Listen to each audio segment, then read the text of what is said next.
Alright, we're trying this again. Where's creator dashboard? Alright, we're back. Let's open Siege. I swear. If I just restarted my PC and I open Siege and it starts lagging, the orphanage down the street is gonna hear some... They're gonna get some fighting woods.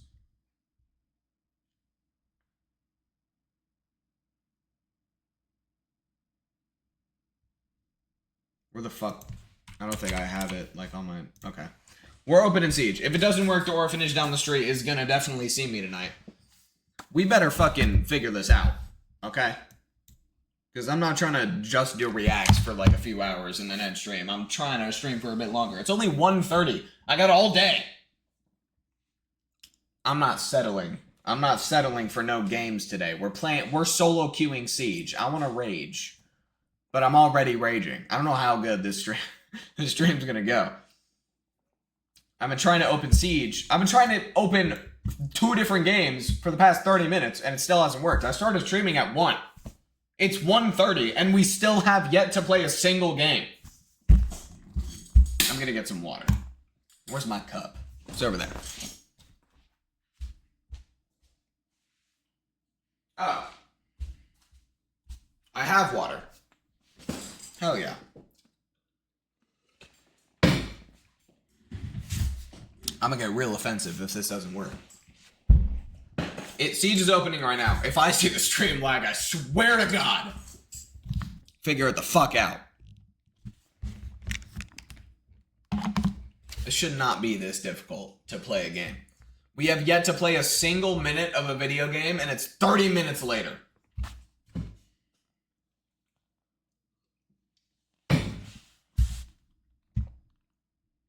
You know what I just realized too? All the videos I rounded up out the fucking window because I had to reset my PC, so that's cool. I also didn't add them to my watch later. Probably would have been a good idea, but here we are. Yeah, we're just gonna click on random shit. This stream has gone to shit so far. The stream has gone to shit. Siege is opening and the stream isn't lagging. We may be good. What the fuck is that? Oh, it's an ad. I accidentally clicked on a YouTube video. Is it now? Okay, we're just gonna click on random videos for the reaction, because fuck. I just lost, like, I deadass spent 20 minutes trying to find good videos. They're all out the fucking window because I had to reset my PC. This stream has gone to shit in the span of 30 minutes. I don't know how this happened. Siege is open, though, and it's not lagging right now, so we should be fine. But now I have to find a whole new set of videos. Motherfucker! I'm not bitter. I'm bitter. Too dark for... Maybe we look after. You know what I could do? I could send a double agent on YouTube real quick. Do I send a double agent? I think yes. Let's call someone. Who should we call? I don't trust Chase to get good videos. I definitely don't trust Hayden to get good videos. If you guys are watching this, my bad. But you guys suck at finding YouTube videos. Great. Oh, Tanner would fucking cook for me. Tanner would cook for me if he tried to find... I gotta call this boy up. Is he at school? I'm more important, bitch. I'm calling him. FaceTime Tanner Hanahan. Oh, I just doxed him. That's fine. It's okay. There's no one watching. There's like 3 people in the stream, max. It's okay. Tanner! You think he'll answer if he's at school?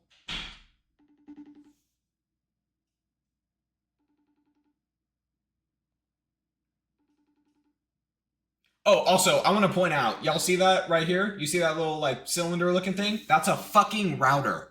And yet my stream is still slowing down at the sight of Red Dead Redemption. Are we fucking... The router's right fucking there. He's not going to answer me. He's at school.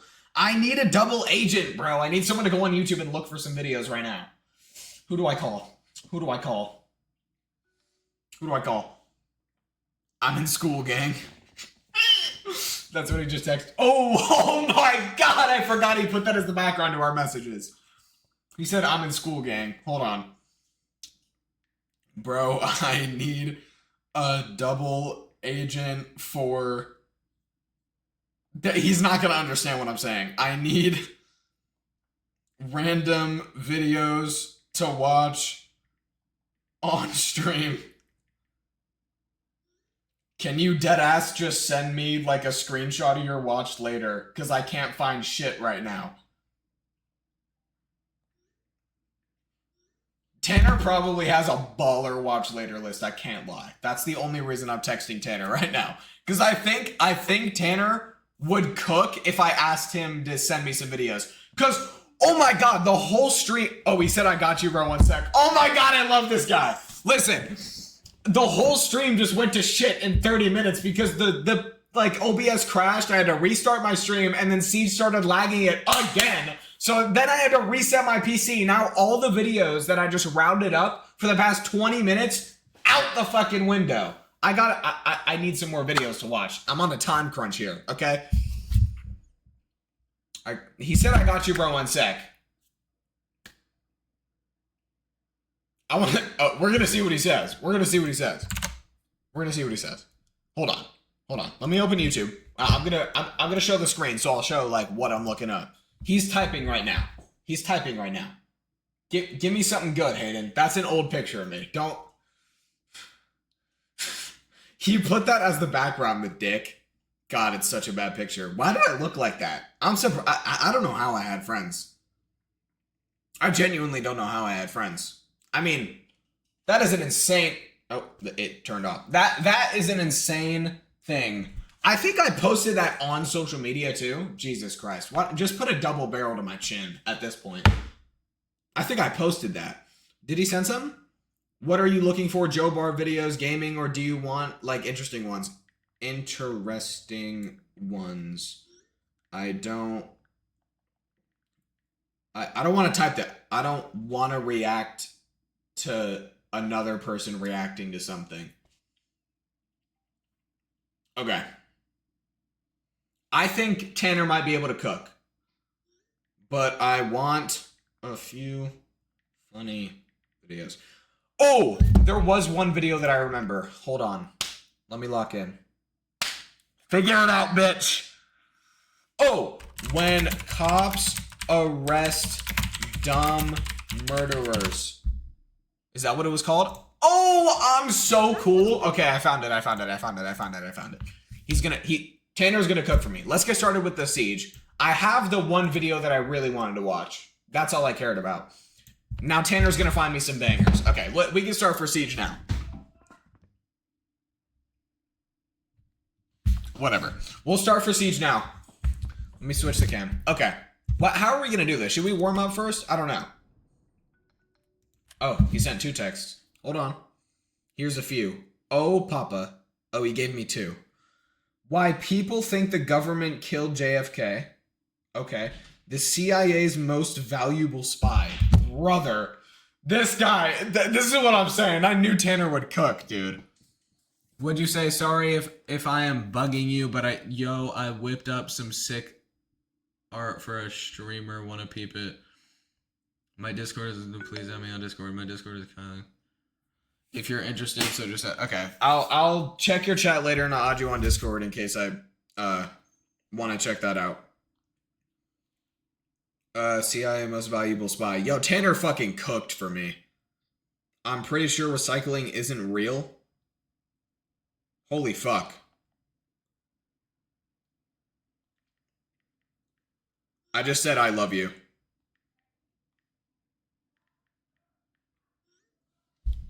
Alright, we can get started with Siege now. Now we got some banger YouTube videos. This guy cooked for me, I'm not gonna lie. He got some good shit. Do we warm up? I feel like I should warm up a little bit. Whoa, what is this? No. Don't put me in some fucking... Okay, what is this game mode, deadass? Rainbow is magic. I'm not playing that game mode.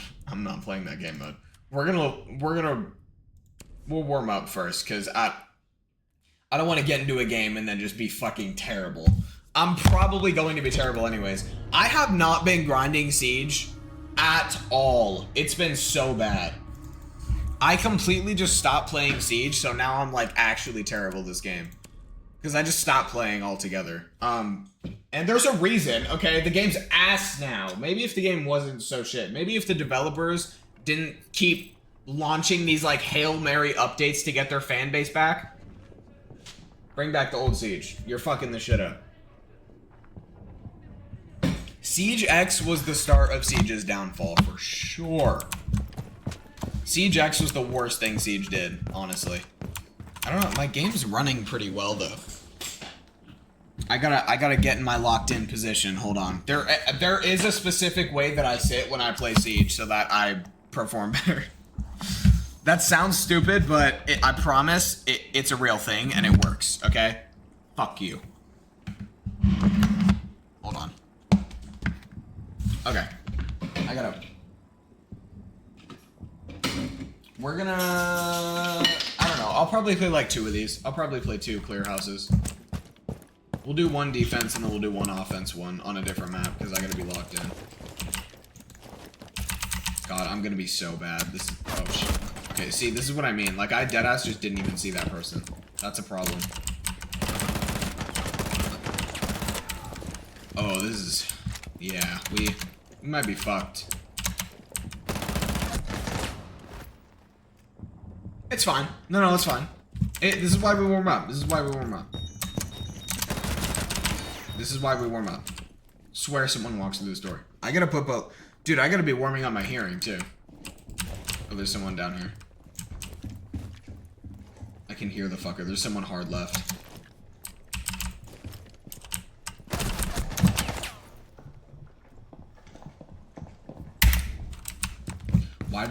Why do they, like, show up the second I look away?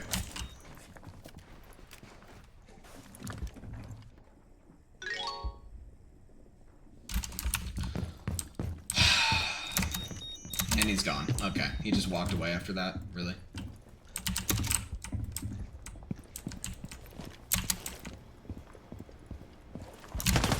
Okay, deadass, why is he up there? Oh, that was... Okay, that was kind of nasty. I may be locked in. Hold on. Oh, hello. Stand up, bitch. Good boy. Okay, there's still more over here. Oh my god! No one saw that. That didn't happen. Oh, hello. Cooked! There's another one over here, though. I hear the fucker. Yep. Okay, what am I doing with my gun right now? God, you suck. Oh! How's he? Oh, how are you alive? Oh, there's one to the left. Peek me, puss. Did he just jump outside? No shot. He went outside. Oh my god, how am I alive? It's fine. Where's the rest of them? Holy fuck. Peek me.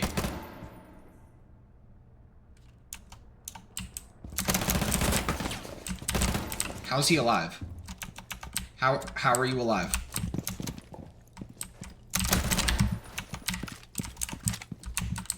We gotta do all 3 floors too? Oh my gosh, I can't even get through the first... I can't even get through the first floor. Jesus, what am I doing right now?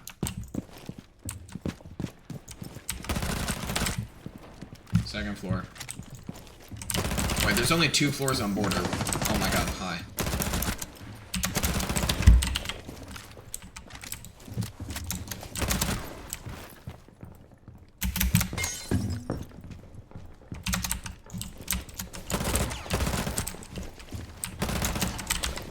Okay, hold on. I think I just needed a bit of a warm-up. We might be good.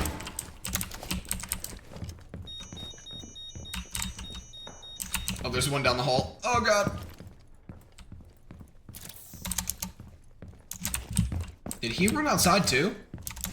There's someone on the floor. I see you, bitch. Are you in that corner? There's someone down the hall. I keep hearing the guy.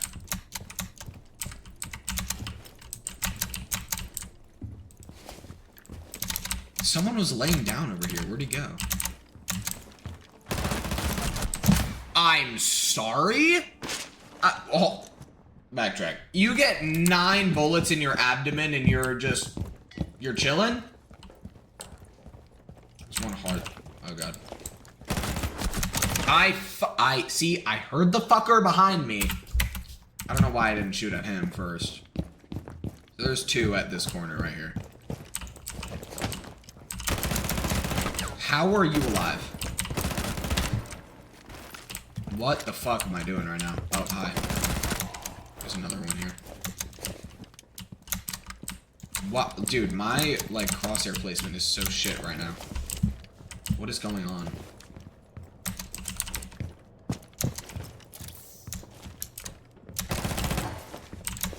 Oh, hello. Dude, they're fucking everywhere. Oh, there's one here. Did he just go into that door? Peek me, bitch. Stop! Oh my god. Why are you making things hard? I swear that's a headshot, though. Like, how's that not killing him? Is there just one more? There's one more. I already shot you. I'm hip firing. Fucking bitch.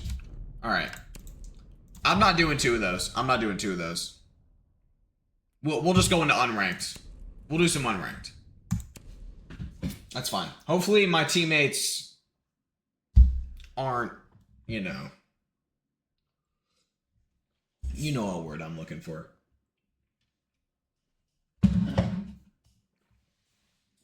Usually my solo queue teammates have the brain capacity of 12-year-olds, but hopefully it's fine. Hopefully it's fine. We'll lock in here. My aim wasn't terrible. It's just my crosshair placement. I haven't been touching this game at all. I need to lift my chair up more. Okay. And my chair is on top of core. Okay. So, what the we're having issues. I need to lift my chair up. Too much? No, we're good. Okay. We should be fine. I just don't like that my arm's not resting on it. Like, my elbow's hanging off the desk. I don't like that. I might want to... I'll do that later. I'm going to scoot my PC to the other side so that I'm closer to this side of the desk.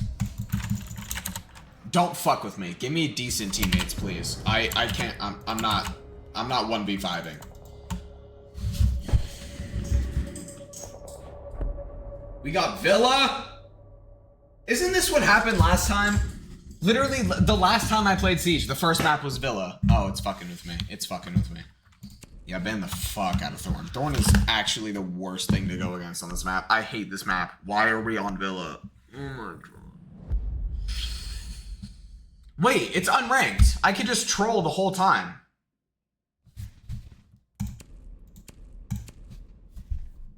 What do we think about this? I think this is the play. I think this is the play. I have a headache because I was screaming when my PC wasn't working.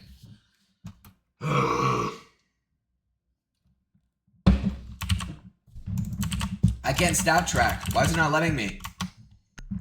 It won't let me stack track. What the fuck's that about? I want to see what rank my teammates are. Does it tell me in unranked? I don't remember. I don't think it does. Wait, no, it does. If I click escape, it should show me, right? I want to stat track. Wait. Oh. No, it doesn't show me. Bro, that's lame. I want to see if my teammates suck or not. We can watch their drone work. Let's watch my teammates' drone.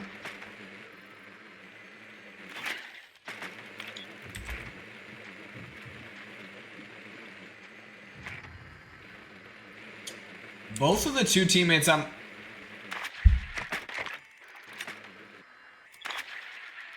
Are you planning on making a wish? Building's that way, bud. Why are we at the wishing well? This guy's just in rocks. Okay.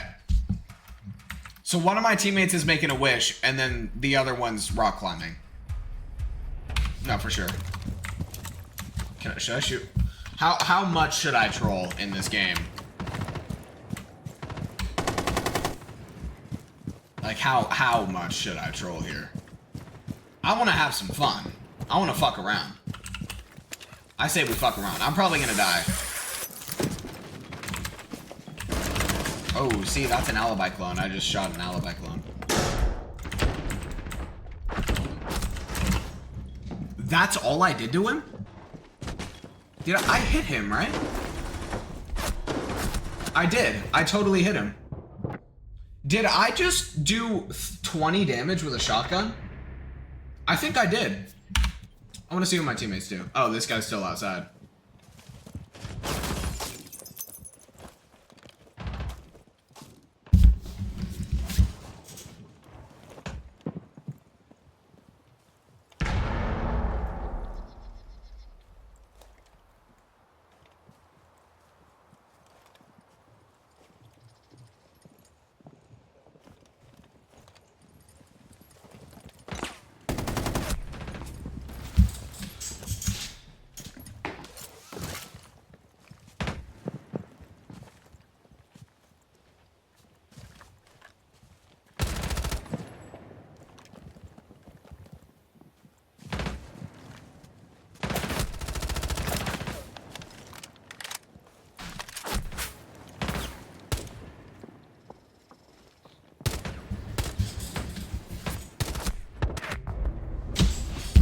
Are we are...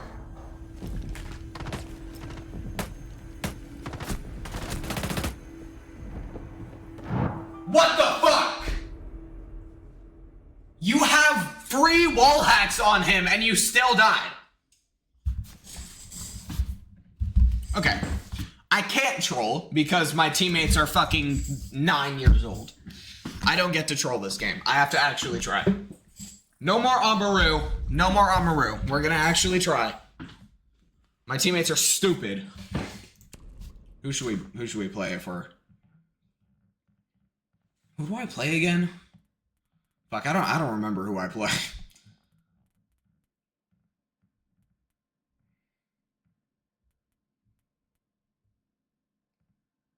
Okay, we have... What the fuck is this lineup of operators? We'll play Nomad. Why is this guy hard stuck on Capitao? I promise that's not the play. Dude, I hate it when people only play the operators that they have elites for. Again, you're playing Striker Elite. It's not a good operator. You shouldn't play you shouldn't play operators just because you have an elite for them. Like, Capitao is not fucking good. This guy's just only playing Capitao.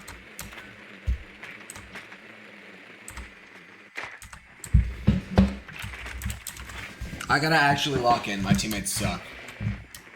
I wanted to troll. I was hoping my teammates actually... Wow, we got 1 kill last... Okay. Yeah, I gotta actually do something here. I don't want to spawn ruins, dude. Like, my whole fucking team is there. I'm spawning here. We're playing it solo this round. We're gonna see what happens.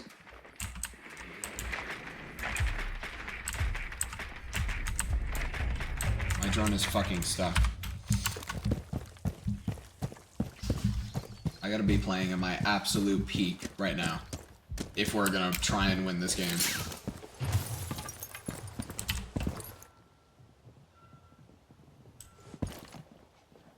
Am I getting fucking spawn peeked right now?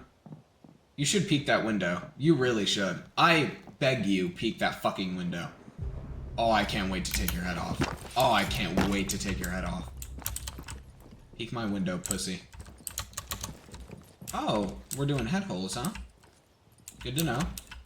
Why don't you step in front of them for me, yeah? Just walk in front of these head holes here. You don't have to be worried.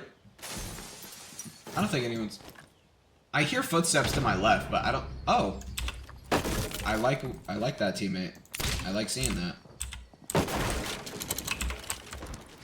I thought they changed this so Capcan Trap doesn't kill anymore. Why the fuck would they ever do that? defeats the entire purpose of webcam.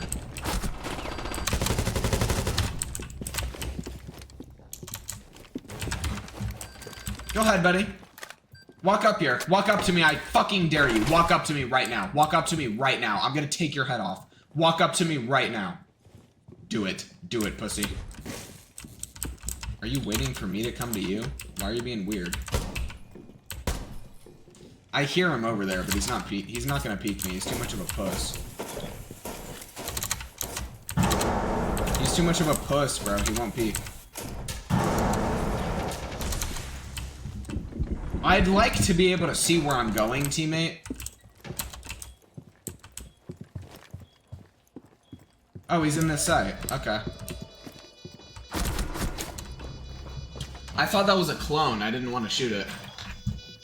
He was just sitting still. I didn't expect someone to be prone behind a deer. That's not a hiding spot, gang. They're gonna win this, though. They got the plant off.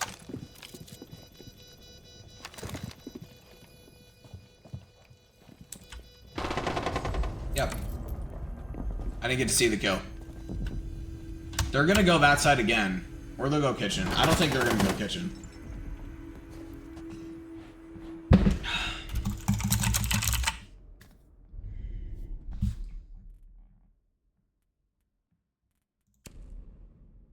Bro.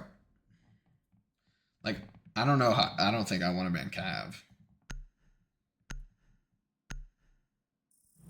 Oh, Rooney? That probably would have been a better ban, actually. We probably should have done a Rooney. Cav is a shit ban. Who should I play?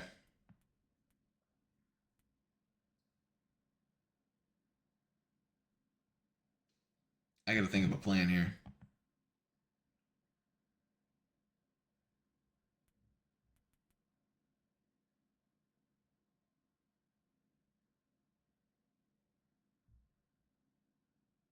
Yeah, let's do it. Why not?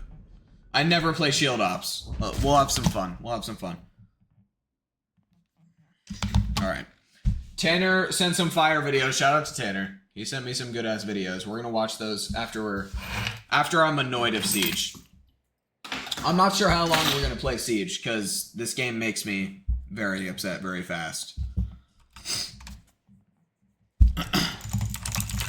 Didn't they say they were gonna, like, fix the matchmaking this season or something? Like, wasn't that gonna be part of the new update? I think I'm still queuing with Coppers, Siege. What's going on there? Fixed? Okay, well. Maybe, okay. Maybe it is where I'm supposed to be.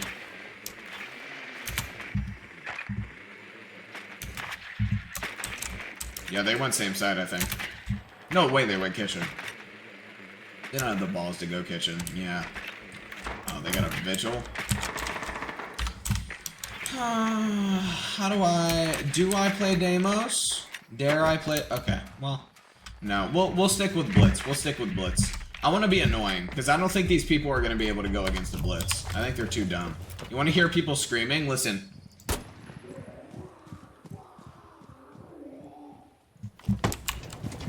Little Easter egg in Siege.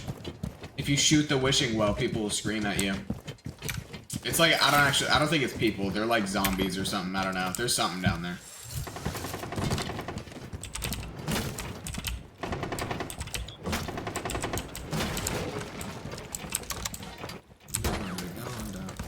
No way you put 2 on it, right?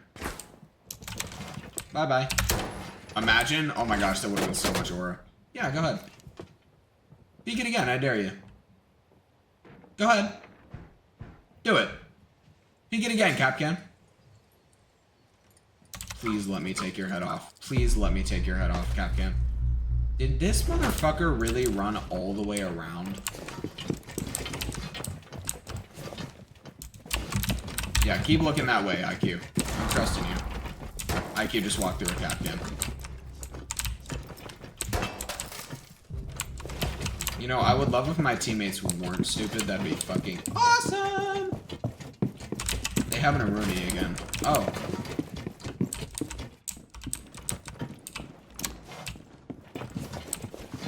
I throw 150 for her nails. Last one's a Rooney. IQ might kill him. Oh, Aruni's dead. Peek it.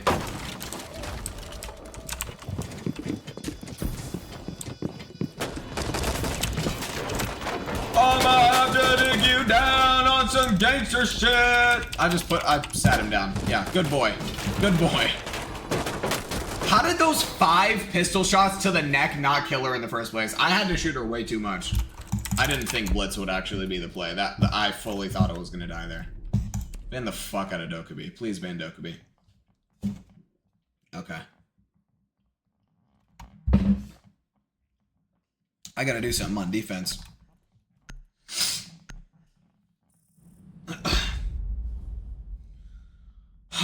They banned Mira. That's tough. That's fine, though.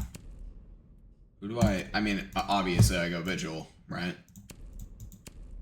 Obviously I go Vigil. Did they ban Dokkaebi while I was on offense? Because I probably would have played Dokkaebi if they didn't ban it. I don't know if they did or not. I think they did. Fuck. They're definitely going to ban Vigil after this round for sure, though. They're definitely going to ban Vigil after this. They're going to target ban the shit out of me.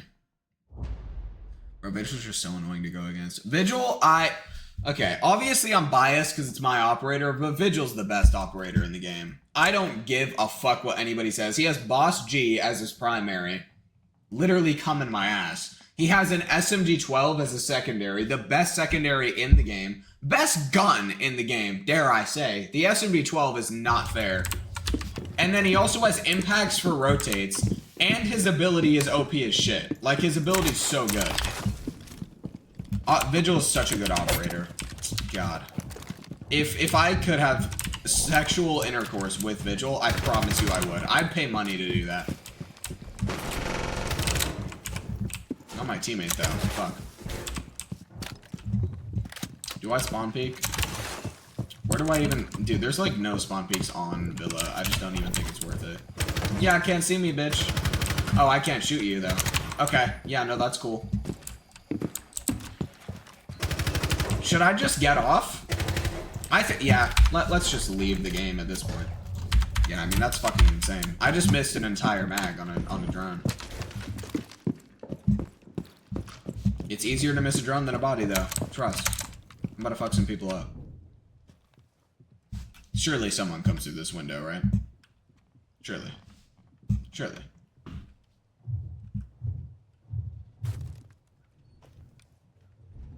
No way they're pushing backside. Oh my god, what fucking cornballs. They're pushing back? Why? I hear...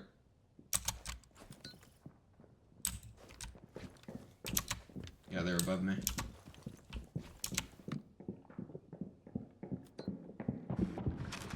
Definitely above me.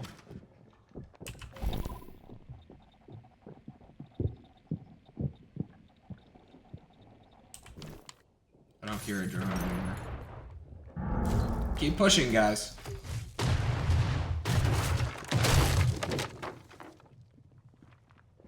I want to wait for them to come in completely before I do anything.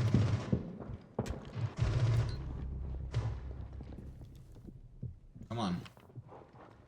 Do something interesting. This guy's crouch walking, bro. What are you doing?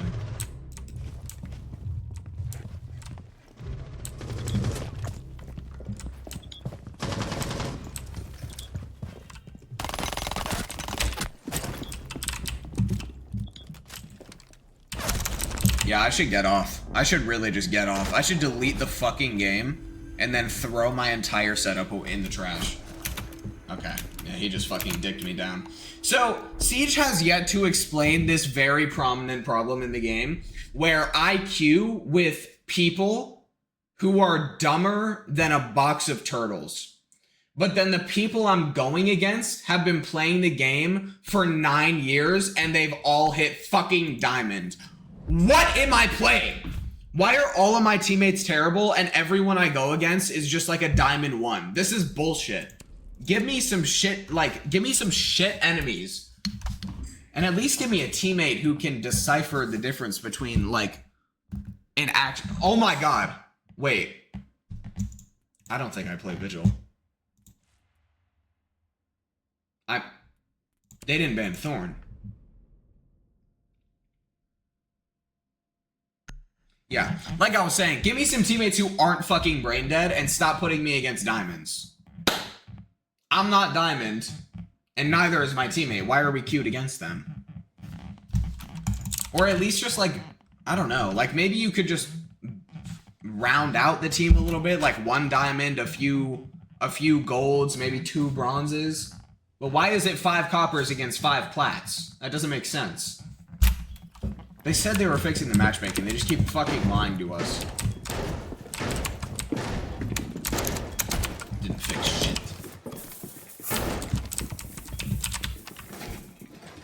I want to be annoying.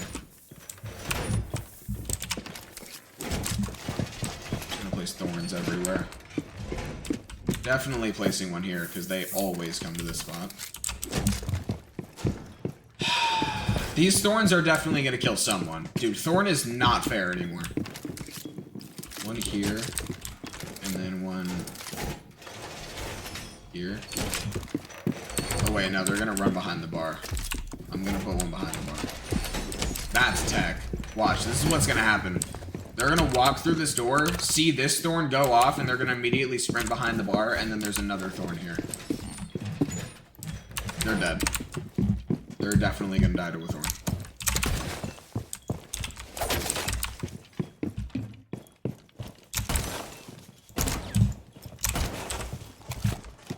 Why did we reinforce both of these? You think I get a kill off this? We are 30 seconds into the round. How are you dead?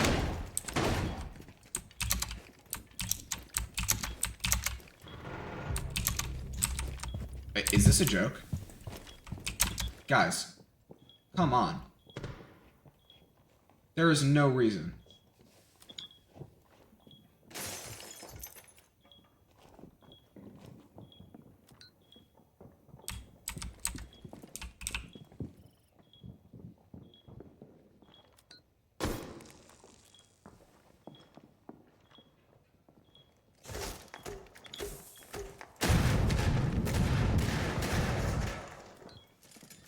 Do something useful.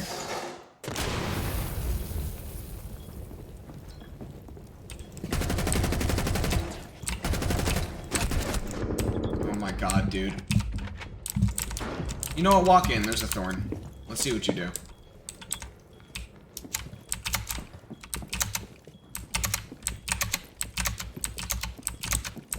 I'm taking this guy's head off.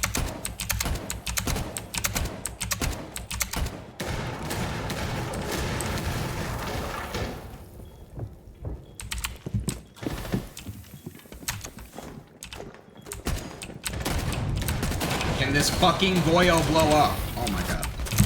I don't know what to do. I'm getting fucking pushed from 4 different angles. Like, that was the most coordinated attack I've ever seen. Why am I going against a 5-stack of, like, platinums? This makes no sense. My teammates are all stupid. Oh my god. What kind of matchmaking is this, dude? This is so stupid. My teammates are gonna ban Fuse, probably.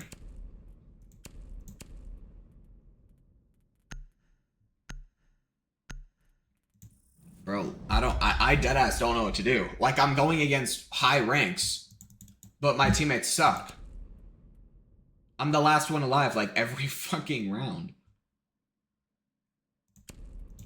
Yeah, I don't know what to do. I'm gonna play Legion. Go the other upstairs site. What the fuck do I do? Can someone go Thorn? Like, Goyo isn't good on Villa. Why do we have 2 fire upper?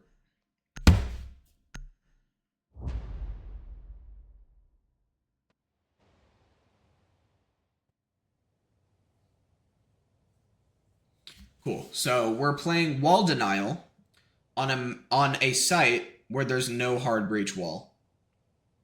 We're playing 2 fire operators in close proximity. Valkyrie's not a bad operator. Valkyrie's not bad. This guy's acceptable. I take it back, he's 2 and 5. He's not acceptable. But we have 2 fire operators in close proximity, and then a bandit on a site where there's no hard breach. Cool. What great teammates I have here. Also, this Goyo's literally in sight. What are we doing? What are we doing? What are we doing? I'm so fucked. I'm so fucked. There's no winning this. At least my shitty teammate's playing support, though. That's not bad. I'm not mad about that.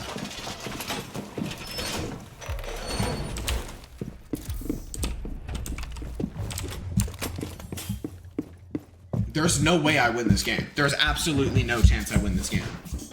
I have 0 faith.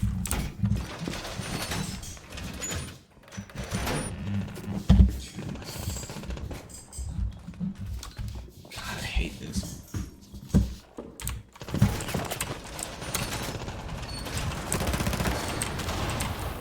Peek me. Peek me. Peek me. Peek me. Peek me. Peek me.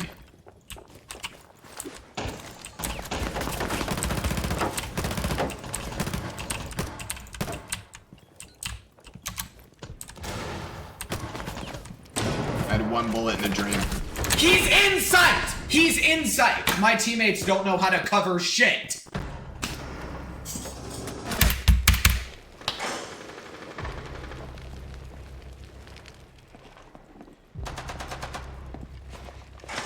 Yeah, just hang it up, Tachanka. Just hang it up. If he wins this, I'll be genuinely astonished. He may win this. I don't know. Cool. Yeah. Yeah, so let's try this again. Maybe not a map. Maybe not Villa. That'd be awesome. Let's maybe get a decent map in here. Yeah? That'd be great. We'll requeue. We'll try again. Hopefully my teammates aren't teacup pigs again.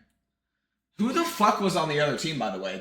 They were definitely in a call. That was the most coordinated attack I've ever seen. Okay, I feel like this is taking away from what I'm saying. It's fine. It's fine. Can we get some teammates that aren't terrible? That'd be sick. And also a map that doesn't suck either. And maybe my enemy isn't platinum. That'd be cool too. Preferably teammates who aren't in a party together. This is rough. This is really bad.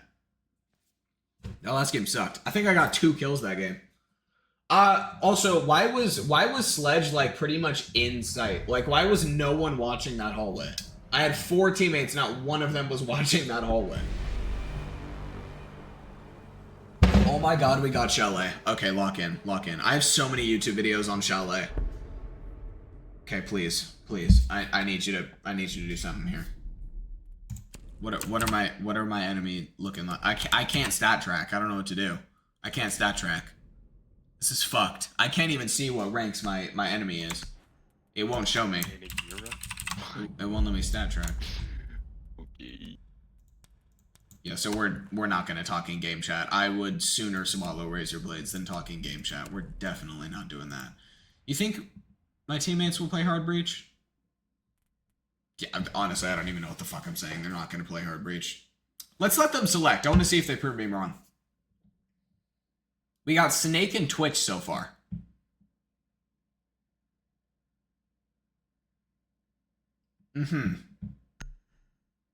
Right. Okay. Yeah. I don't even know why the fuck I don't know why I waited. That was just a waste of time. Obviously, they're not going to play hard breach. What the fuck am I thinking? My randoms are going to play hard breach? I'm hilarious for that. I'll play hard breach. Fine. Fucking dick. If they play wall denial, though, I'm fucked. None of my... Oh, I guess I have a Twitch. He might be able to get the wall denial. I don't know how he's going to get that wall denial, though. That's going to be... We'll see what he does. Maybe they won't have wall denial. I don't know. Maybe they won't. I'm begging they don't, because there's no way my teammates play EMPs.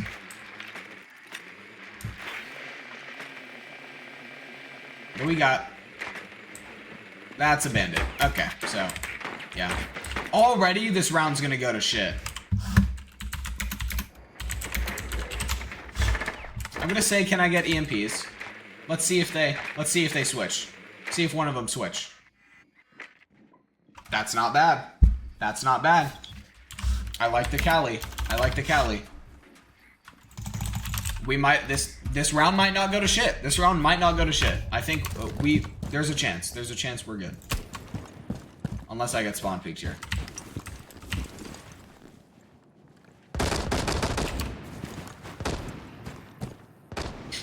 Just using Dokumi as bait. As long as I don't die, the round won't go to shit. I just need to make sure that I get this hard breach open.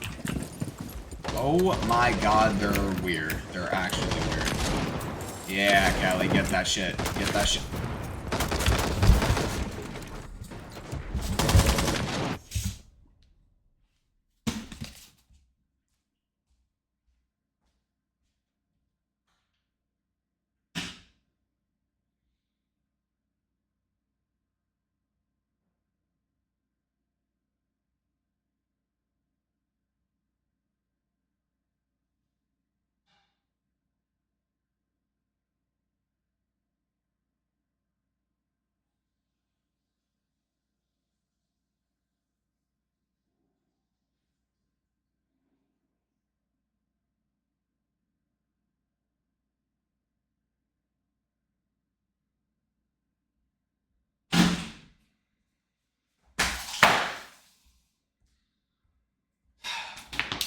What was that? 30 seconds into the game? 30 seconds in, my teammate fucking kills me. Give me a second.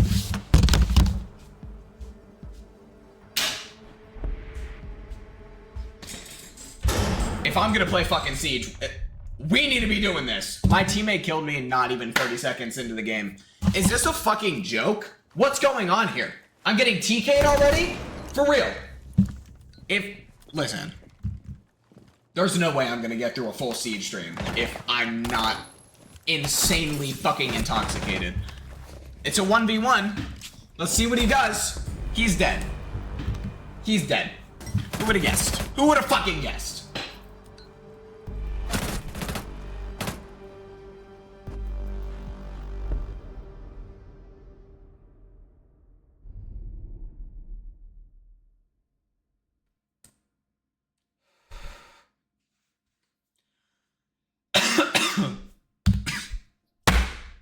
Let's try this again. I like the mirror ban. That wasn't bad. That wasn't bad. Maybe this time, don't stick the barrel of your gun in the back of my fucking head. How's that sound? Yeah? Fucking stupid cunts.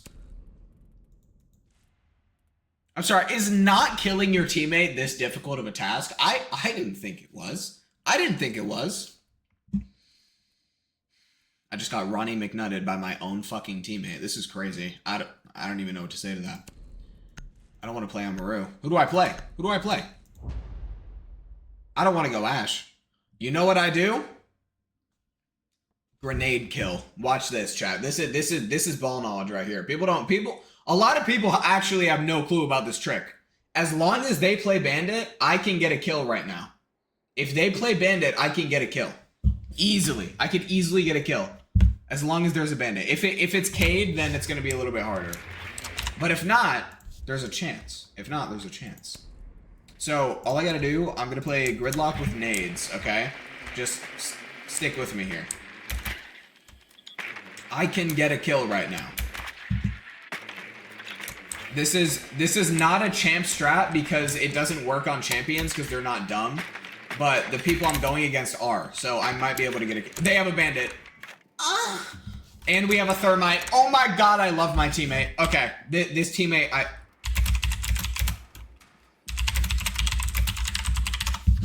Alright, I might be able to get a kill right here. I might be able to get a kill.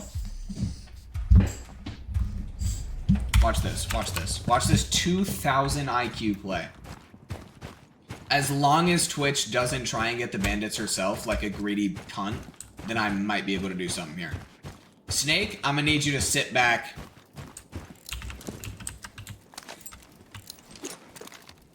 Get that hard breach ready, huh?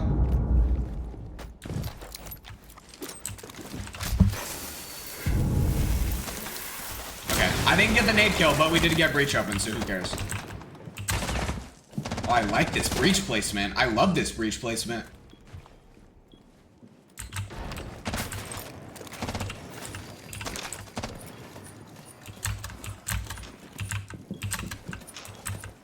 Peek the window like a good bitch.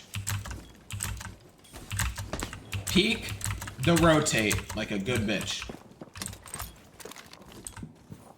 No, he's never peeking that door. He's too pussy.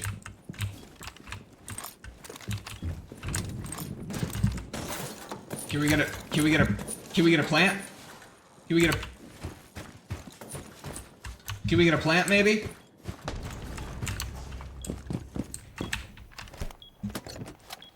So why is it that I have to go get the plant off? Why is it me? Why is it me? Why is that?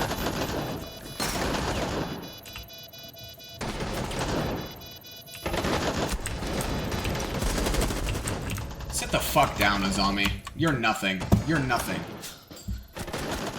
Okay, so one thing I don't understand here is we had sight open to us for, I don't know, 30 seconds, and Thermite's just sitting behind a rock peeking like this. Do something! Why do I have to go pick up diffuser from you, you fucking puss? Go do it yourself. You're hard reach for a reason. You pick support. That was your doing. Go plant. The site's fucking open. Why do I have to get it from you just to do it?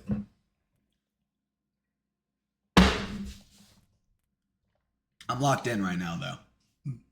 Hold on. Maybe the weed was all I needed. You think they go upstairs again? Or not upstairs, downstairs again? Everyone is so quick to ban Gridlock when she is played. That is super true, actually. They do know I only got 1 kill on Gridlock, right? I didn't actually do that much. I mean, I planted, but, like, I didn't do anything else besides that. Dude, I don't ever play Zofia. I'll try and play Zofia. Hayden fucking never shuts the fuck up about Zofia and how good she is. He says that she's slept on, but also I don't see the appeal. She's literally just has, like, flash grenades, and that's it. Like, I guess she kind of has, like, an ash charge. I don't know. Zofia's gun is just not that great. I don't like Zofia's gun. Did they go downstairs again? They did.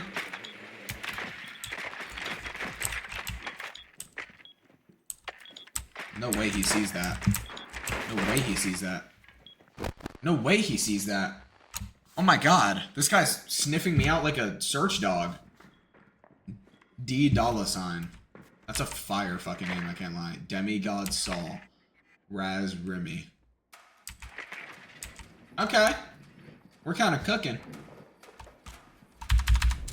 They went Bandit and Cade this time. They do not want breach of it. Oh, it's a 5v4? Oh my god, I didn't even notice. Okay, hold on. Okay.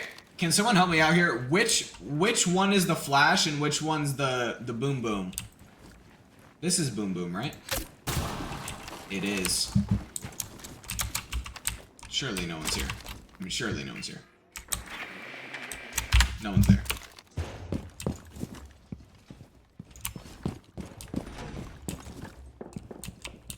Push me. Push me. Come do it.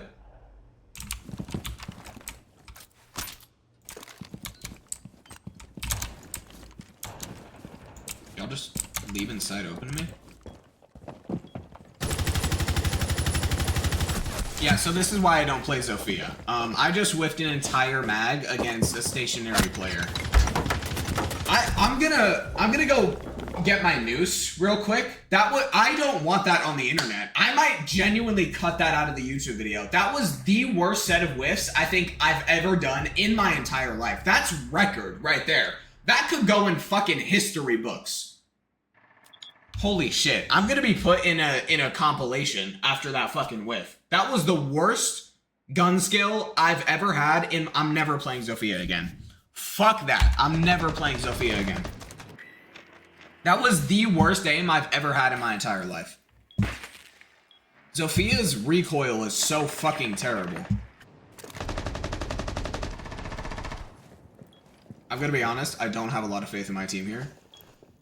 Because the guy that has defuse is planting right on the breach instead of in a corner.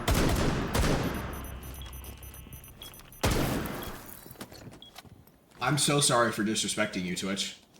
I'm so sorry for disrespecting you. Oh, yeah, no, I'll never speak again. I'm sorry. I'm sorry. You're my daddy. My bad.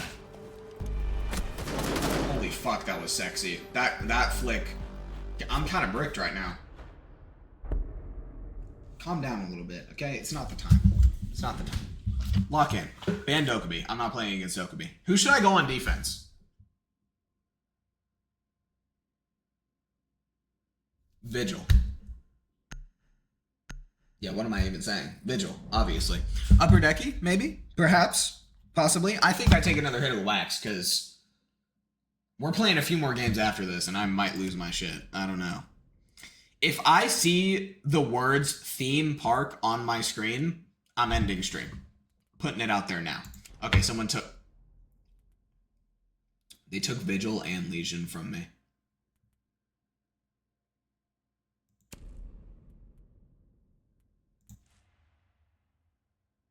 I think this calls for a DDoS, yeah? I think this calls for a DDoS. Let's take away their fucking internet. They took Vigil and Legion, my 2 operators. And you know what's funny?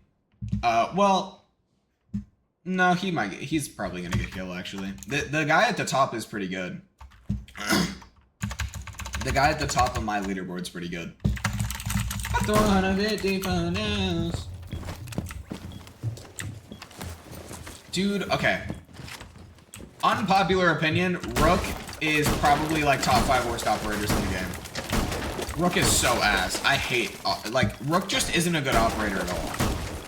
Like, he gives me, what, like 25 extra health? It's just not even worth it. I don't know. I think Rook is so stupid. If you're gonna play like a healing operator, play, like, Thunderbird is so good now, since she got the buff. Like, you gotta play Thunderbird. Because then your whole team has heals readily available to them. Like, just surrounding the map. I don't know. I don't think Rook is good anymore. I think it's a shit operator. You think I get a spawn peak with an SMG-12? How many brownie points would I get if I get an SMG-12 spawn kill? Tanner texted me again. Okay, no one even spawned here. That's embarrassing. There is a drone though. I don't want to waste one. I throw 150 for 100. Oh wait, I'm gonna arc a C4 at them when they jump in. Watch this aura. Watch this absolute aura. Hop in the window, I fucking dare you. Hop in the window. Please hop in the window. Please hop in the window.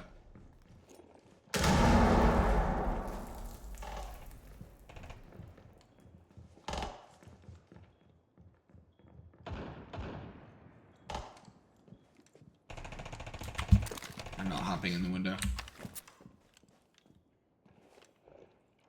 He's just sitting on rappel. Gang, do something.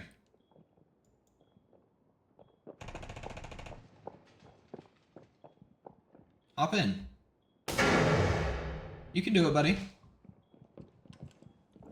I'm not peeking this. I'm waiting until he jumps in. I know he's gonna do it eventually. I'm sitting right fucking here. Okay, no I'm not. There's someone right here.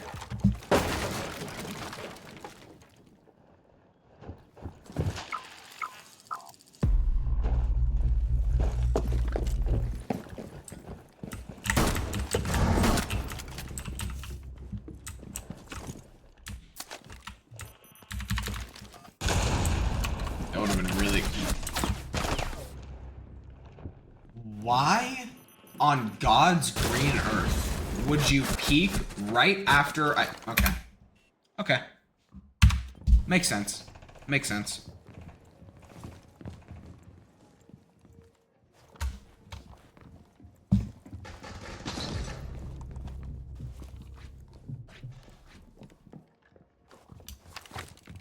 My teammate just got killed with a pistol. Oh, that was sexy. Okay, dude, I want to play fucking Vigil, you dick. He took my operator from me. God. He took my operator, the cuck. The cuck.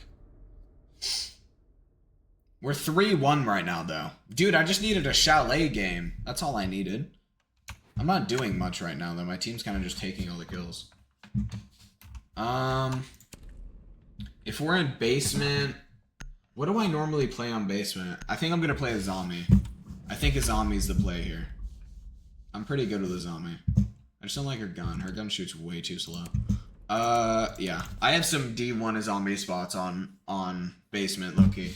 I could do some good shit here. A zombie's also really OP.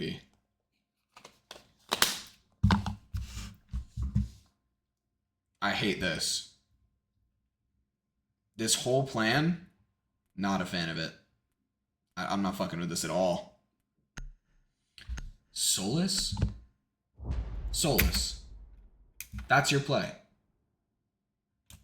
You know what? He's top fracked. I'm gonna let him do what he wants. You know, actually, yeah. You're 8-2. Do absolutely whatever the fuck you want. I'll never speak about your skill level ever again. That guy owns me. Did we get on with the round? There must be a PS4 player in here or something. My zombie spots on Chalet Basement are absolutely top tier. That one's mid. Ignore that one. That's just to block the drone hole for now. But I do actually have good zombie spots. Hold on. Let me cook here. We put one here. And then I got a little pixel peak. That's peak right there. Obviously, we need the stairs as zombie when it loads.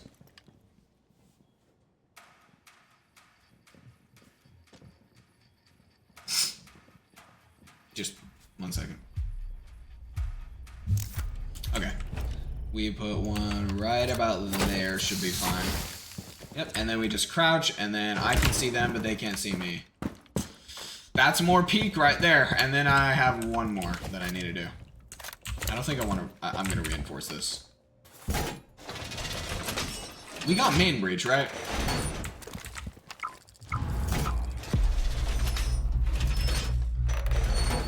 What a waste of a lion skin. I hear someone close. Okay, this is on me too. Peek. Alright.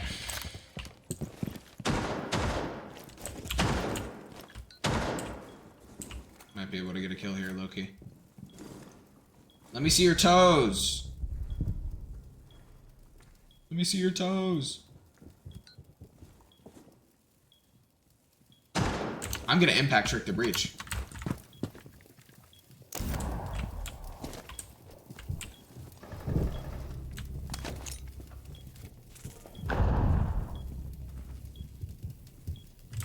I think I can impact trick the breach. Wait, no, he doesn't even have a breach left. Where is the rest of the team? Oh, hello. Eagle kill. Why did it take so long to switch my guns? Okay, we won. We got a requeue. I don't know why it took so long to switch secondaries. I just got my head taken off. I'm playing like shit right now. We'll try again. What are they barking at right now? They're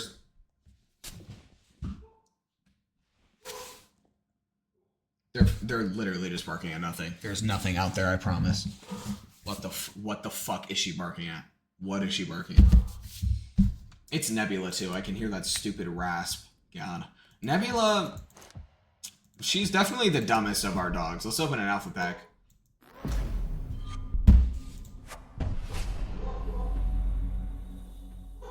That's actually like not bad. Okay, what is she barking at? Oh my god, that's terrible.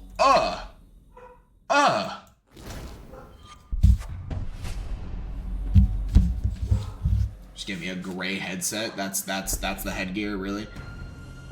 Oh my god. I'm soaking right now. Just got Night Haven. Holy shit. Oh, why offense first? That's fine. Mira. Okay. Who do I play on Night Haven offense? I don't remember who I play. Dude, I haven't touched this game at all. I'm so shit right now. Who the fuck do I play on Night Haven? Bro. What the fuck? Is she just barking at a car? She's barking at a car. She's so stupid. She's actually such a dumb dog. She's got like 6 brain cells maximum. Really? Really? Uh-huh. Okay. Can you be done? Did it just hardlock me onto Amaru? Jesus. Who do I play on Nighthaven offense? I don't know who to play. Maybe Nook? Do I go Nook? Wait, is Dokubi banned or no?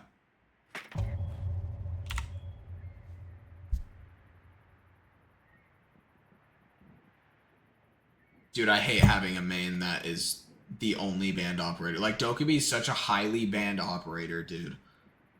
Oh my god, who do I play? Do I just ego them? Wait, why am I trying? Oh my gosh, it's unranked. I keep forgetting I'm playing unranked. Dude, I'm just gonna ego everyone I see. If I die, I die. Who cares? It's unranked. I'm deadass just gonna ash through this and then just run into sight. Yeah, I don't know why I'm trying. This is stupid. I'm playing unranked. There's no reason to be stressing over this. I'm just gonna ash straight through. My teammates are all going different places too. I don't think any of them are paying attention to me. Okay, I'm not a fan of that.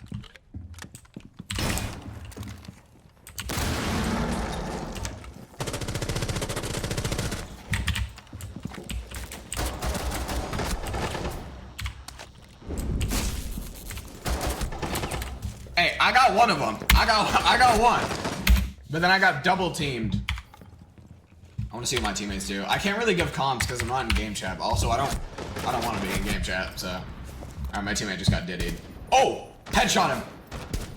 Oh, that was sexy. Okay, come on. Use this okay, we got 2 people pushing backside and 1 pushing front. Oh, he's dead. Oh, fuck yeah. 2v2. Do something interesting. Thermite. Blast, no one's over there, I promise. This may not work. Hard left, hard left, hard left, hard left. Oh my god, this guy has no headset. Okay. Yeah, no, my teammate doesn't have a headset. Dude, I'm just gonna rush in every game. I'm gonna play so annoying. I'm gonna play so corny. Should I just go blitz? I'm gonna go blitz. We're going shield ops. Ban Vigil. Oh, I actually don't mind a Thorn ban. That's actually not a bad ban. I'm definitely going blitz. I'm gonna troll every single round. I forgot that I was playing unranked. I'm just gonna run in on blitz. I'm gonna be as corny as possible. Where should I spawn? Do you think they go same site? They might go same site again. But now they know that I'm pushing through there, so maybe I don't. Oh wait, no, I can still spawn. Okay, I have an idea. I'm playing blitz. I'm gonna play so annoying. I'm gonna play as weird as possible. I'm jumping in the second the timer's done. Thermite. Is Thermite getting defused? Why do we have 2 hard breaches? What? Okay. We have 2 hard breaches and then a lion and a glass. This makes no sense. Does Blitz have EMPs? No, I think Monty does. I don't think Blitz has them. No, he doesn't. Yeah, y'all are on your own for the hard breach. I'm not gonna help out with that. I believe in you. Yeah, I don't know why I would try in an unranked. I'm jumping in. Oh, did they go downstairs? This might not work. This might not work. Yeah, this might not work. Well.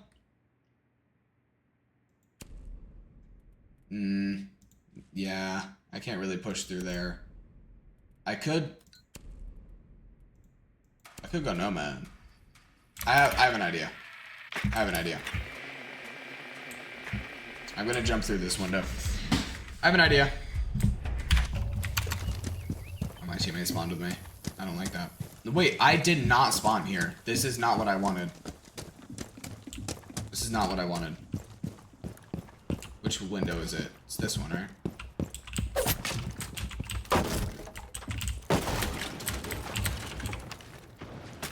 Wait, I have a drone out already. I don't know why I'm doing that.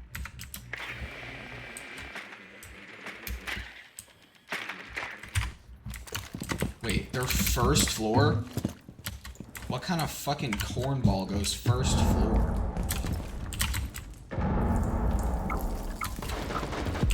I actually didn't know they were first floor. Let me place a nomad on my flank.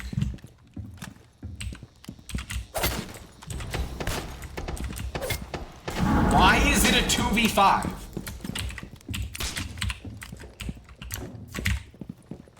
Nice C4, bud.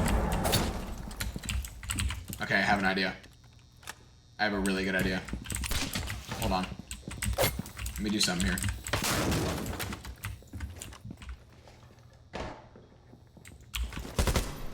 Walk out, puss.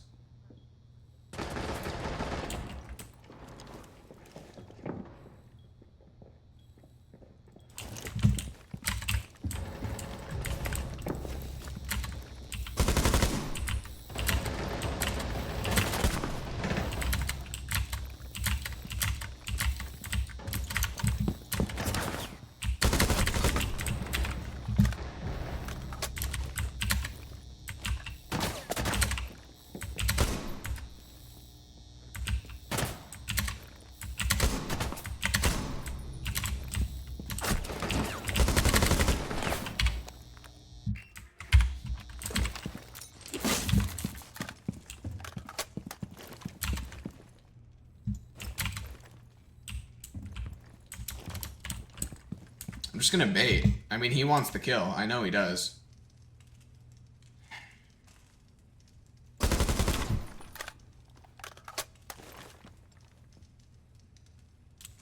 Maybe he doesn't.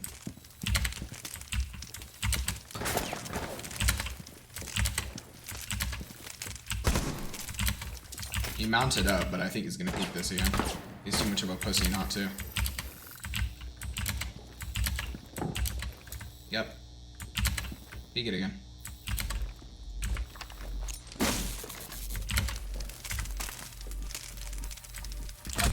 I can't. Yeah, that's just rough.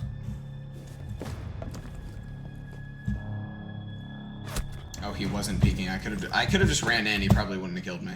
Fuck, bro. Why was it a 2v5 a minute into the game? By the way, what was that about? Where did my other 3 teammates go?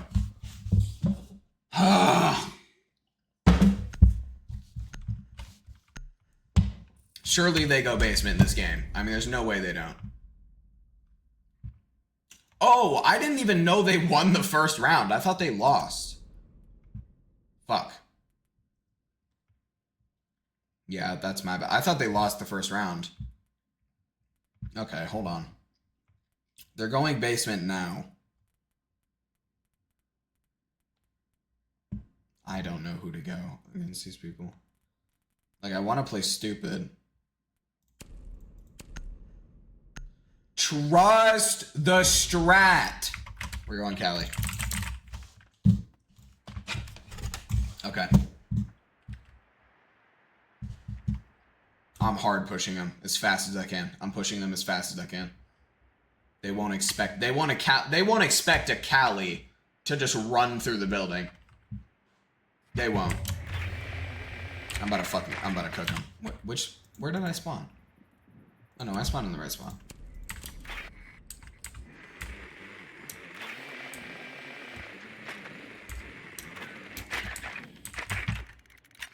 Alright, they're definitely in basement this time, right? Yeah. I'm worried someone's gonna walk up here, though. Please don't shoot my drone. I need this drone. Okay. I'm sniping through this window and I'm just running in. Oh, wait. Oh my god, this might work. Oh my god, this might work. Oh my god, this might work. This might work. This might work. Hold on. Hold on. Hold on. Hold on. Please, please, please. This might actually work.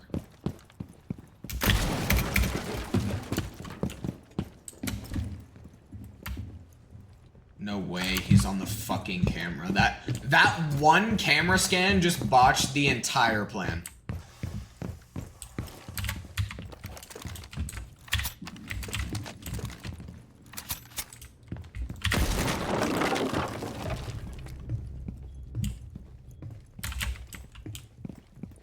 Oh my god, why?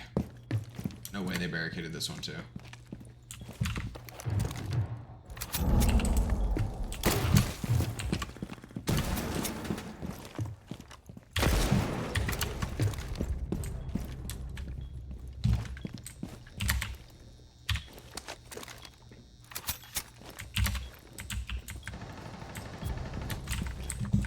Yeah, throw the C4.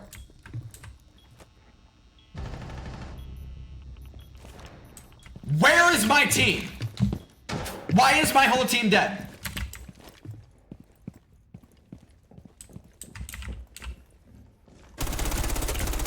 Why is my whole team dead? Why is my whole team dead? Why is my whole team dead?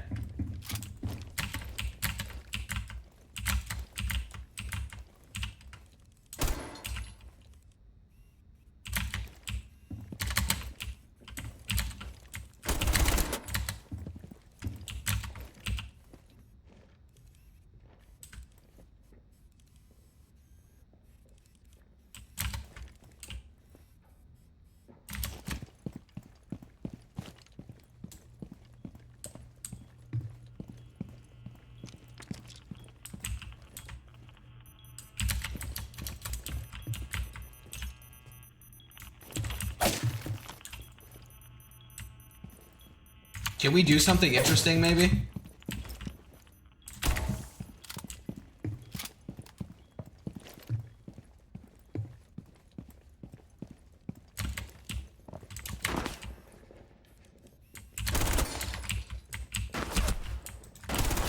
I don't know what the fuck to do. My team is dead every round.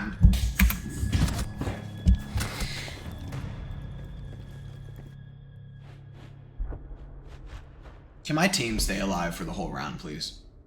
Just one time. Just one time can it not be a 1v4? Just once, please. Oh my fucking god. Ban Dokubi.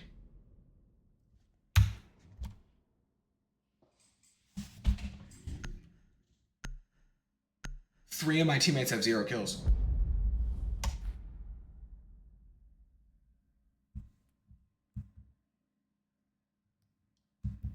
Three of my teammates have 0 kills.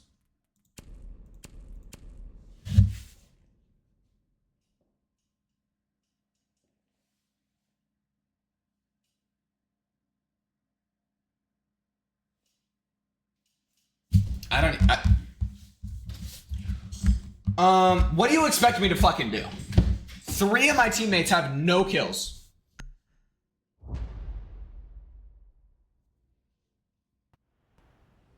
Alright, I don't... Jesus Christ. I might get a fucking 20 bomb here. They're just leaving kills for me to have. I'm definitely spawn peeking. I'm 100% spawn peeking. I have an idea. I have an idea. If I see a drone come through this door, I know where to spawn peek.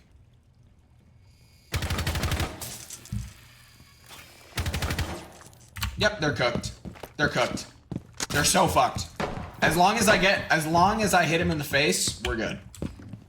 Hey, drone. How you doing? I don't really care if they know I'm Vigil, if I'm being honest. I don't think it really... There's not really any counters to Vigil. That's why I like Vigil so much. There's like... Deadass just not... There's not really counters for Vigil at all. Alright. I could get a kill here, if this works out.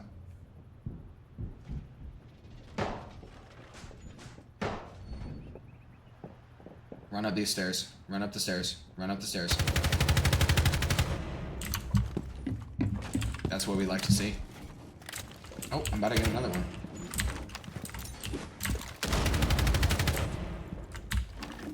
Peek it again. Peek it again.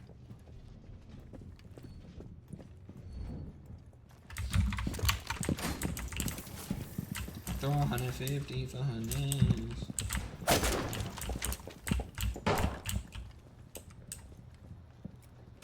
I hear him outside, like, oh. Or right there. I mean, that works too.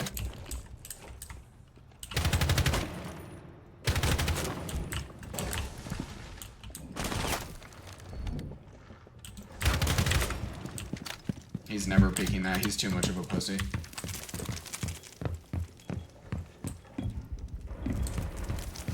I'm gonna wait till he comes closer.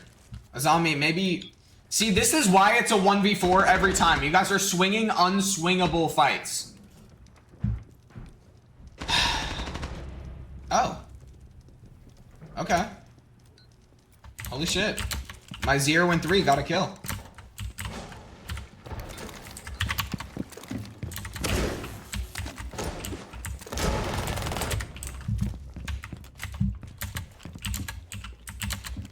Oh, I'm about to get another one.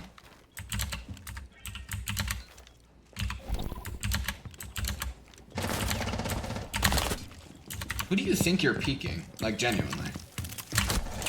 Oh, who do I think I'm peeking? I just got my head taken off. Oh my god, he just killed both of our teammates. Thank you! Oh my god. Oh my god, my teammates have kills. My teammates have kills. My teammates have kills. Maybe defense is all we needed.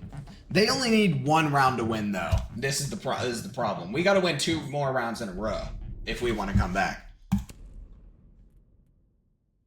Okay, but no. Do not ban Blackbeard. Please don't ban Blackbeard. Blackbeard, I don't think Blackbeard... Did he get a kill that round? I don't think he did. I don't think Blackbeard got a single kill that round. Why would we even select that?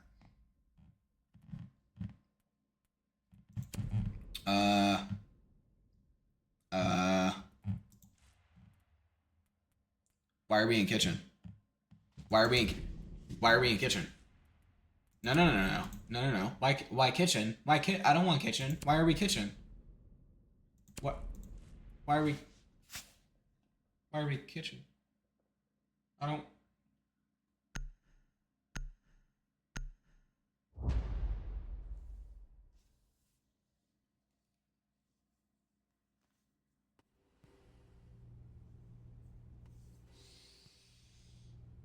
It's okay. It's okay. We can still win on kitchen. It's fine. No, it's good. No, we got it.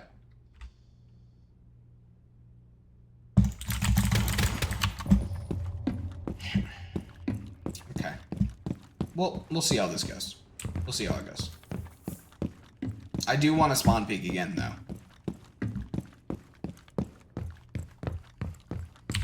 Why is there a drone up here? Why is there 3 drones?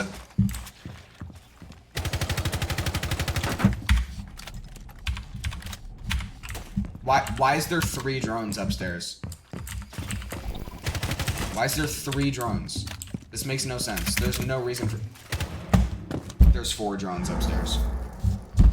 There's 4 drones upstairs. Can you even spawn peek from here? I don't actually know. Oh, wait. No, I could. I could totally spawn peek from here.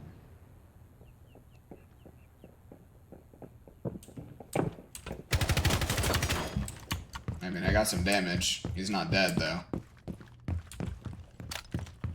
They're definitely gonna go upstairs, I think, because, you know, it's just a guess they might go upstairs, you know, considering that there were 4 drones on the 2nd floor. 5, really?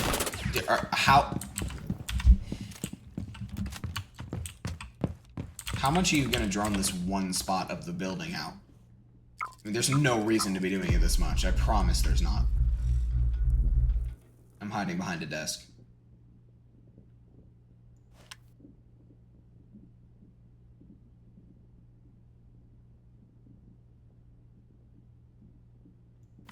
Okay. That's cool, I guess.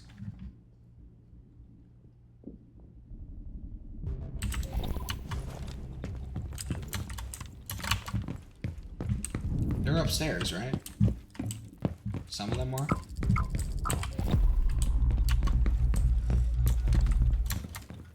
They're not upstairs. Are they in sight? How are my teammates getting hit?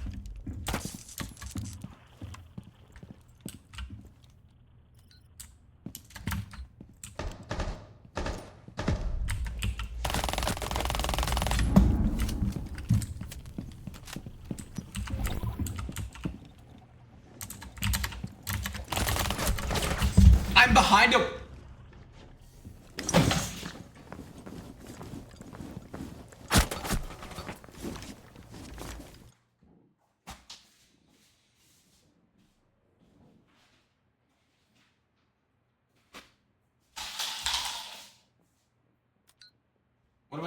What's going on here?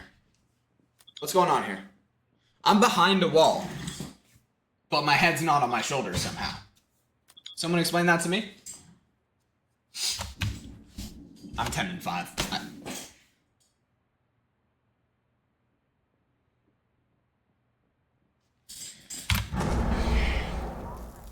We'll see. We'll see what my teammates do. It's a 2v2, so I mean they have a chance of winning.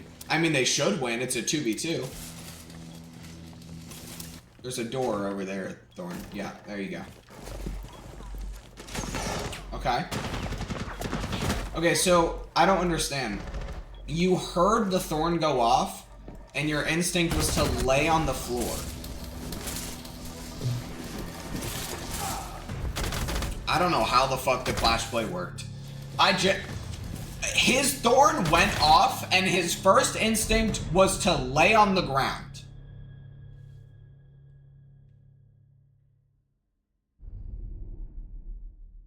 It's fine, we got this. It's fine. We got this for sure. Ban the fuck out of Deimos. I'm not going against him. We're banning Fuse. We're banning... Okay. We're banning Fuse.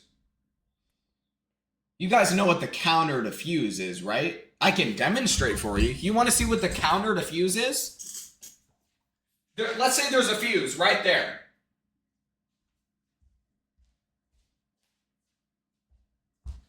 Why are we banning Fuse?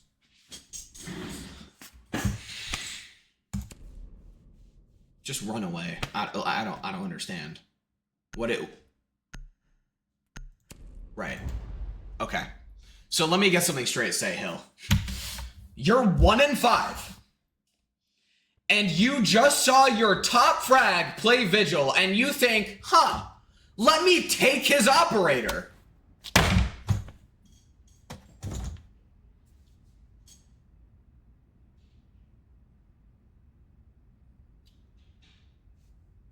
This game makes me lose brain cells. This guy... My brain's gonna be mush by the end of this stream.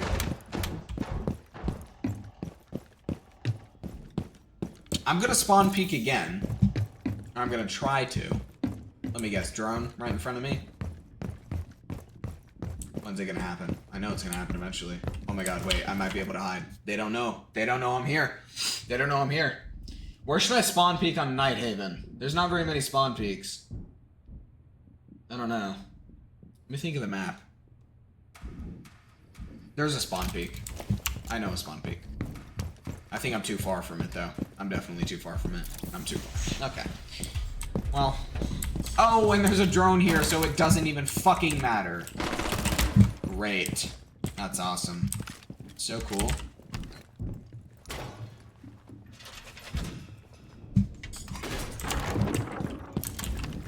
Put a Legion there. Put a Legion there. Someone pushing through this door soon, I believe.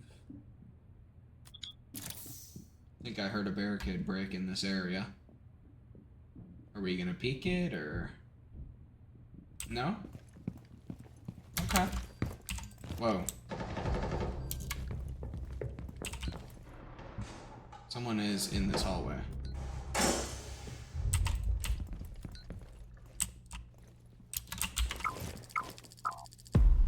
If I see someone in this door, I'm not gonna shoot until he walks through it.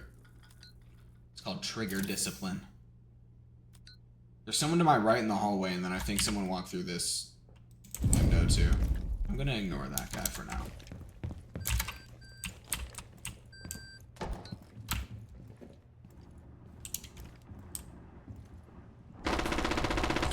Good aim, teammate.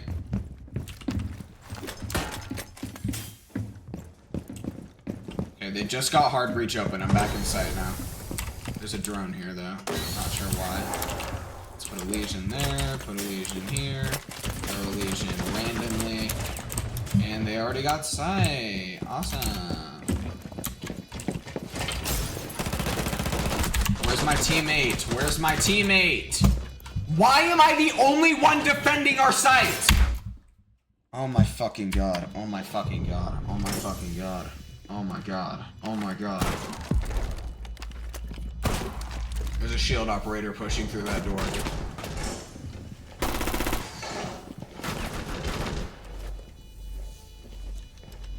Alright, so we lost.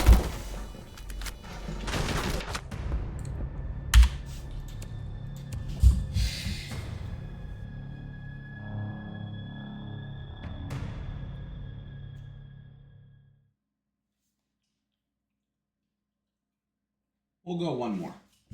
We're gonna play one more, and we'll see how it goes. Okay? We'll play one more. We'll play one more. That was the worst experience I've ever had in this video game.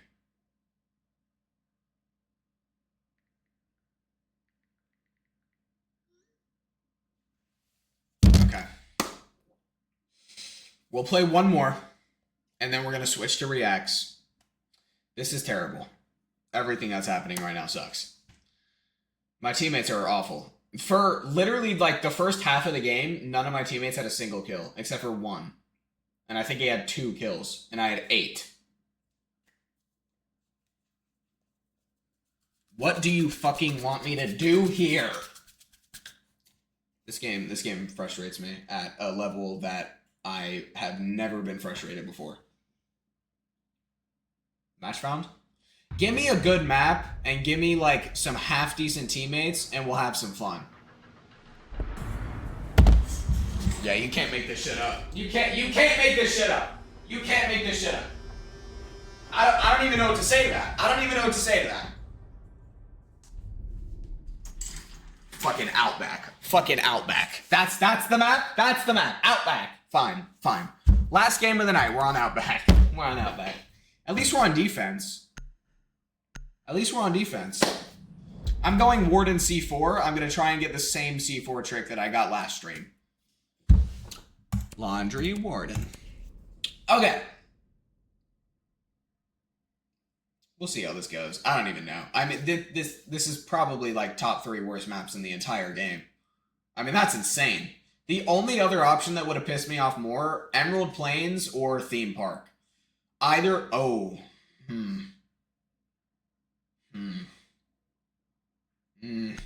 If I got Favela, I probably would have just got the noose right then and there. Yeah, Outback is bad. This is the last game of the night, and we're on Outback. Please add me on Discord. Okay, you went into both of my streams to ask me this, but I don't know who you... I don't know who you are. Elizabeth? I don't think I know any Elizabeths. And if I do, I don't know why I know an Elizabeth.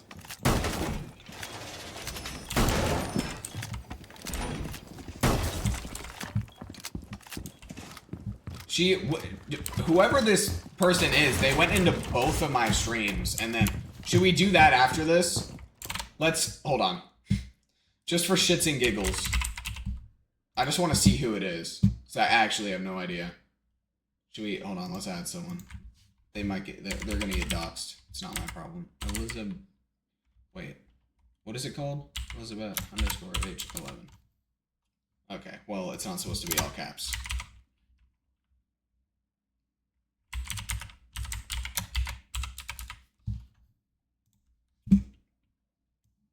Alright, we'll see how that goes when that comes through. Oh, I didn't do the C4 trick. I'll do it next round.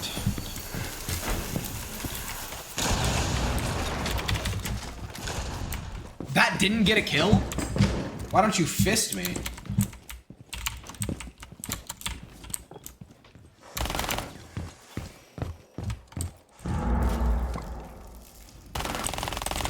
Alright, yeah, I'm just gonna get off.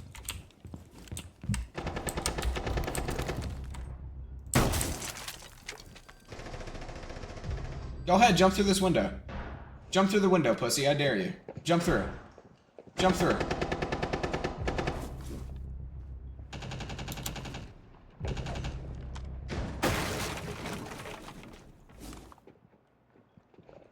Jump through the window. What's the problem? Just jump through.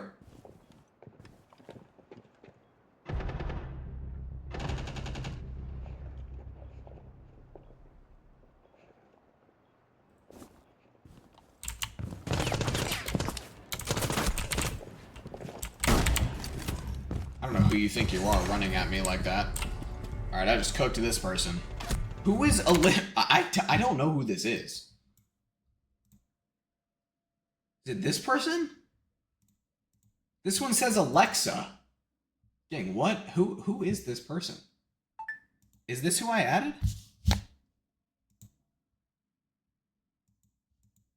Is this the person I added? I don't know. I don't know. We'll see. We'll see. Thorn? Brother. Party room. Okay, I'm doing the C4 trick this time. I'm doing the C4 trick. I think I might get a kill since we're going party room. This might actually work.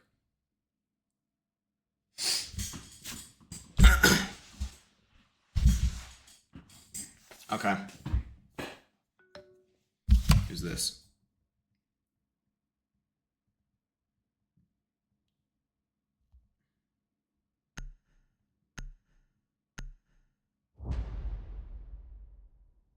Alright. My sister just locked her keys in her car.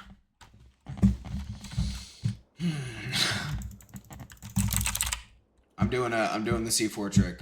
Please, I'm begging that it works. My teammate got 3 kills that round.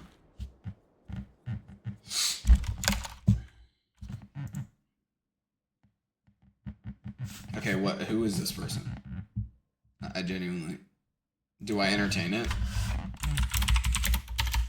Do I entertain the conversation? I'm gonna entertain the conversation. Okay. C4 trick, let's lock in. I need to hear everything. Hopefully my teammates don't make a shit ton of noise, but also they're random, so they're probably just gonna shoot at me as I'm trying to do this.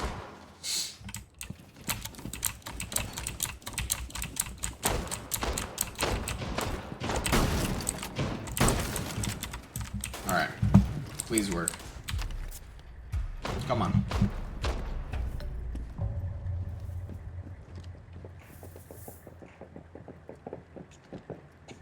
Bye-bye. Alright, that's 2 of them. Sick. Oh, there's someone outside this window, too.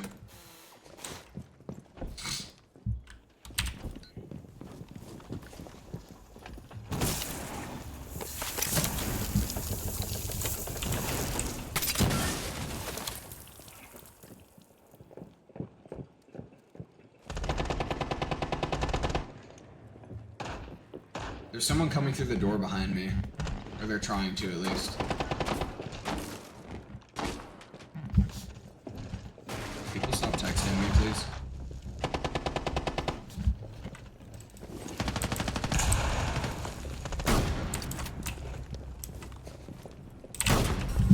Yeah, I don't know who these people think they are swinging me like that. Alright. I just fucking cooked him. 2 kills on the C4 and then 2 shotgun kills. That's kind of tough. That's kind of tough. I'm 5-0 right now. I haven't died yet. We'll change that right here. Ban. We're going. Who are we going? Deimos? Yeah. Deimos is fine. We can go Deimos. Okay. Mechanic shop? Dude, I hate this map, though. I hate this map so much. Where else can I...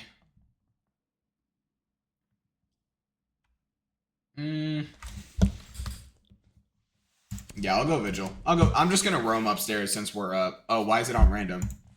Don't fuck with me. Oh shit, which one do I like more? It's fine. It'll just pick whatever. We're good. Oh wait, I don't want to do that. Fuck. Okay. I'm gonna roam upstairs. I'm 5-0. I haven't died yet. This is tough. I'm locked in right now.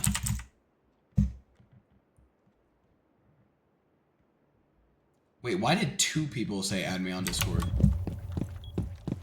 Who were these people? Oh, hello. How did that spot me? Oh, you're fucking with me. Oh, you're fucking with me. I throw 150 for her. Is this the person that commented on like 5 of my YouTube videos to add me? Or add them? It's a little stalkerish.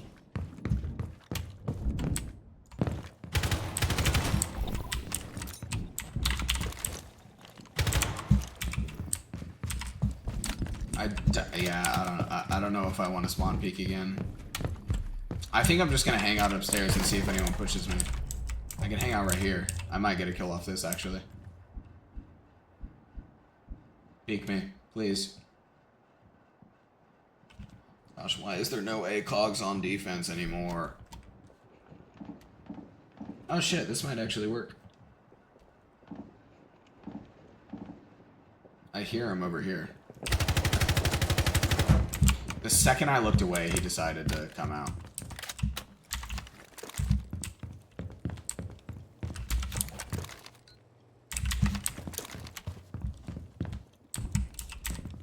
I think he's gonna come through this window.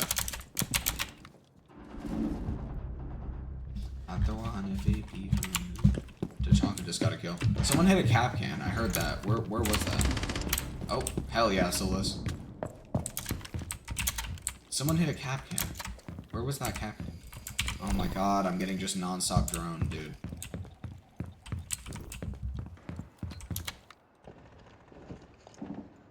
He doesn't know I'm here. He deadass doesn't know I'm here. Oh my god, he's such a shitter. He doesn't know I'm here. Wait, he sucks. He has no clue. He has no clue. Peek me, pussy. Ah, back on the camera? God, what a nerd.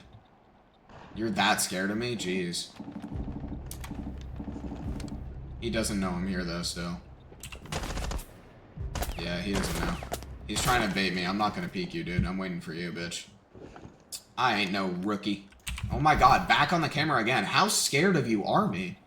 How scared of you are me? I don't think that's English.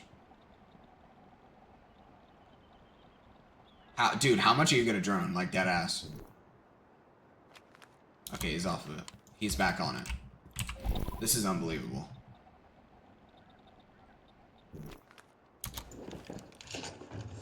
Oh my god, this guy's the pussiest of pussies I've ever seen.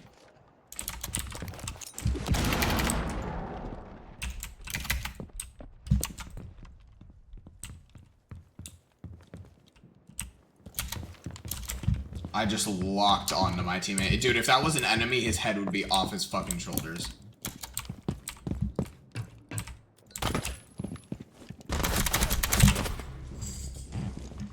I was not made aware that he was just downstairs like that.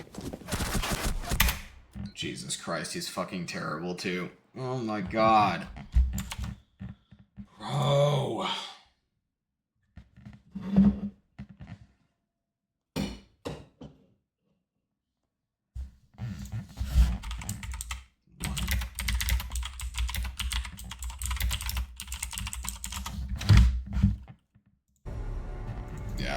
Oh, we won. Fuck yeah. Okay. We're up 3 on him. I'm 5-1. That was the first time I died. Dude, attack is just so hard, though. I'm just gonna troll. I'm gonna run straight through the door, up the stairs, and then try and kill some people. Should I go shield up? Maybe I'll I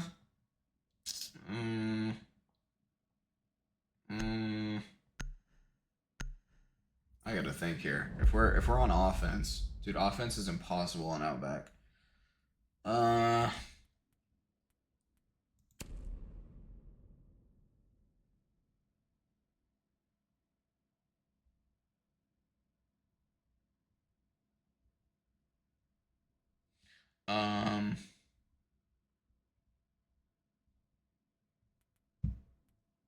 Maybe Ash. No, I hate the R4C recoil. Ooh, yeah, I'll go Nook. I'll go Nook. Okay. I might be able to do something. Why is everyone spawning camp? Yeah, this might not work. If I have 2 teammates behind me, this probably isn't going to work. I'm going to try it anyway, but I'm hoping they go upstairs. What? Oh, that is not English.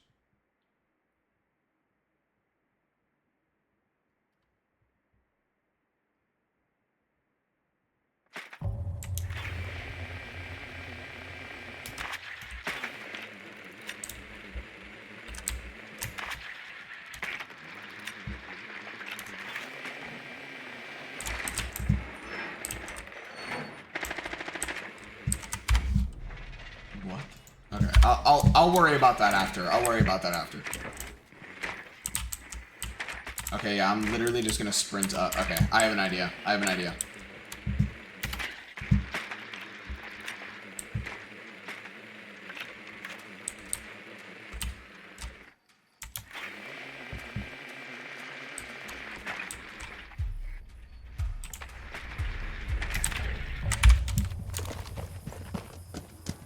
This might work. I don't think anyone's up these stairs.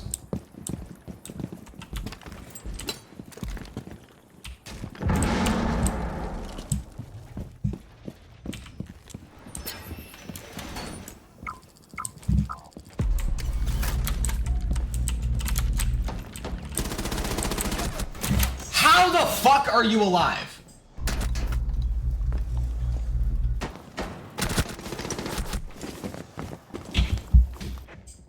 I just put half a mag in his chest and he's just perfectly fine, I guess.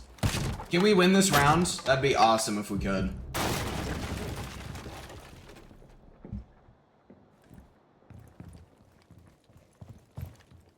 I would love if we won this round. I don't want to keep playing Outback. Yeah, I don't even want to watch that fucker.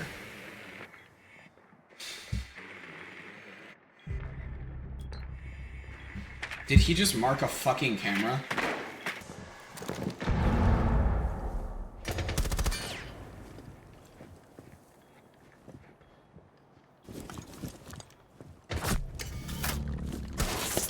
Are we really about to lose a 4v3? Oh my god, you hear him. You hear him. You hear him. You hear him. You hear him. He's behind the washer, you dumb fuck.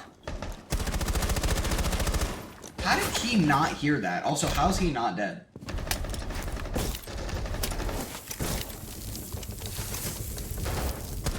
Yes! Come on, come on. He's not still there, dumbass. He's not still there.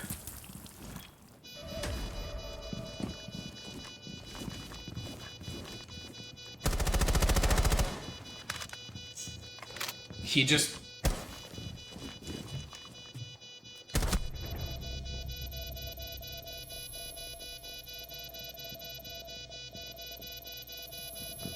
Realistically, if he loses this, I'm gonna leave the game anyways.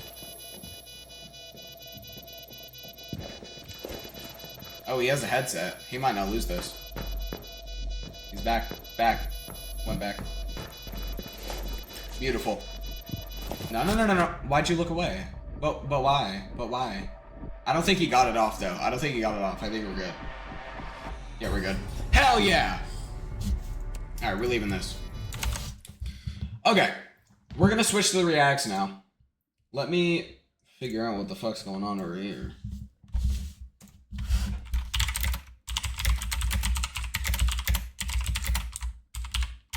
Why is it in all caps, brother?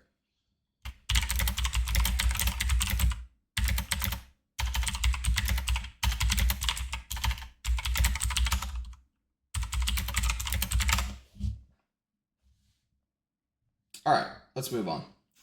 I gotta search up the videos. Tanner sent me some bangers, so we'll look some of these up real quick. Hold on. Let me find these videos. I gotta also change all the shit to my. Dude, this is why I need a mod.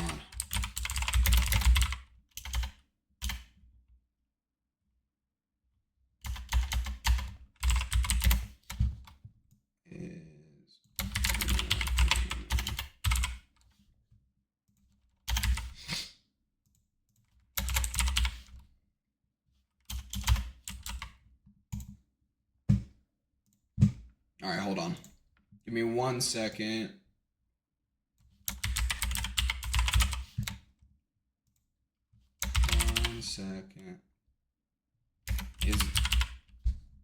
Oh, there's a just chatting section on Kick. Okay, I didn't know that. Okay, one more thing. Hold on, I'm almost done. Okay. All right, now we're good. Okay, let me look up these videos and see what Tanner's got for me. He sent me a few good ones. I'm pretty sure recycling isn't real. Okay. First one. It is this one. Okay. And then we also got, what else? What else do we have? What else do we have? We have, okay, let me get that. This one's gonna be, this one's a banger.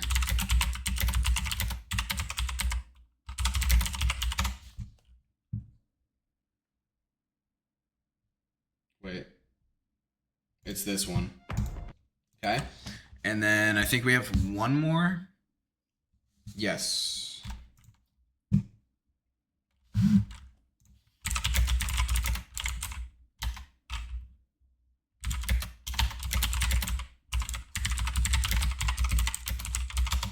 Okay.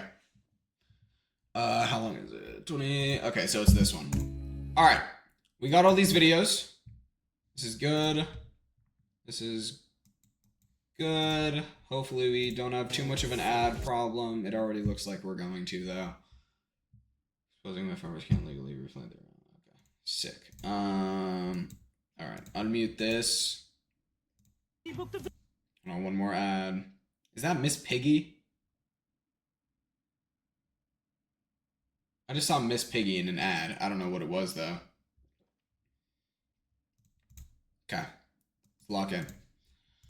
All right, we got 4 videos. They're all they're all about 30 minutes long. Every single video on here is about 30 minutes.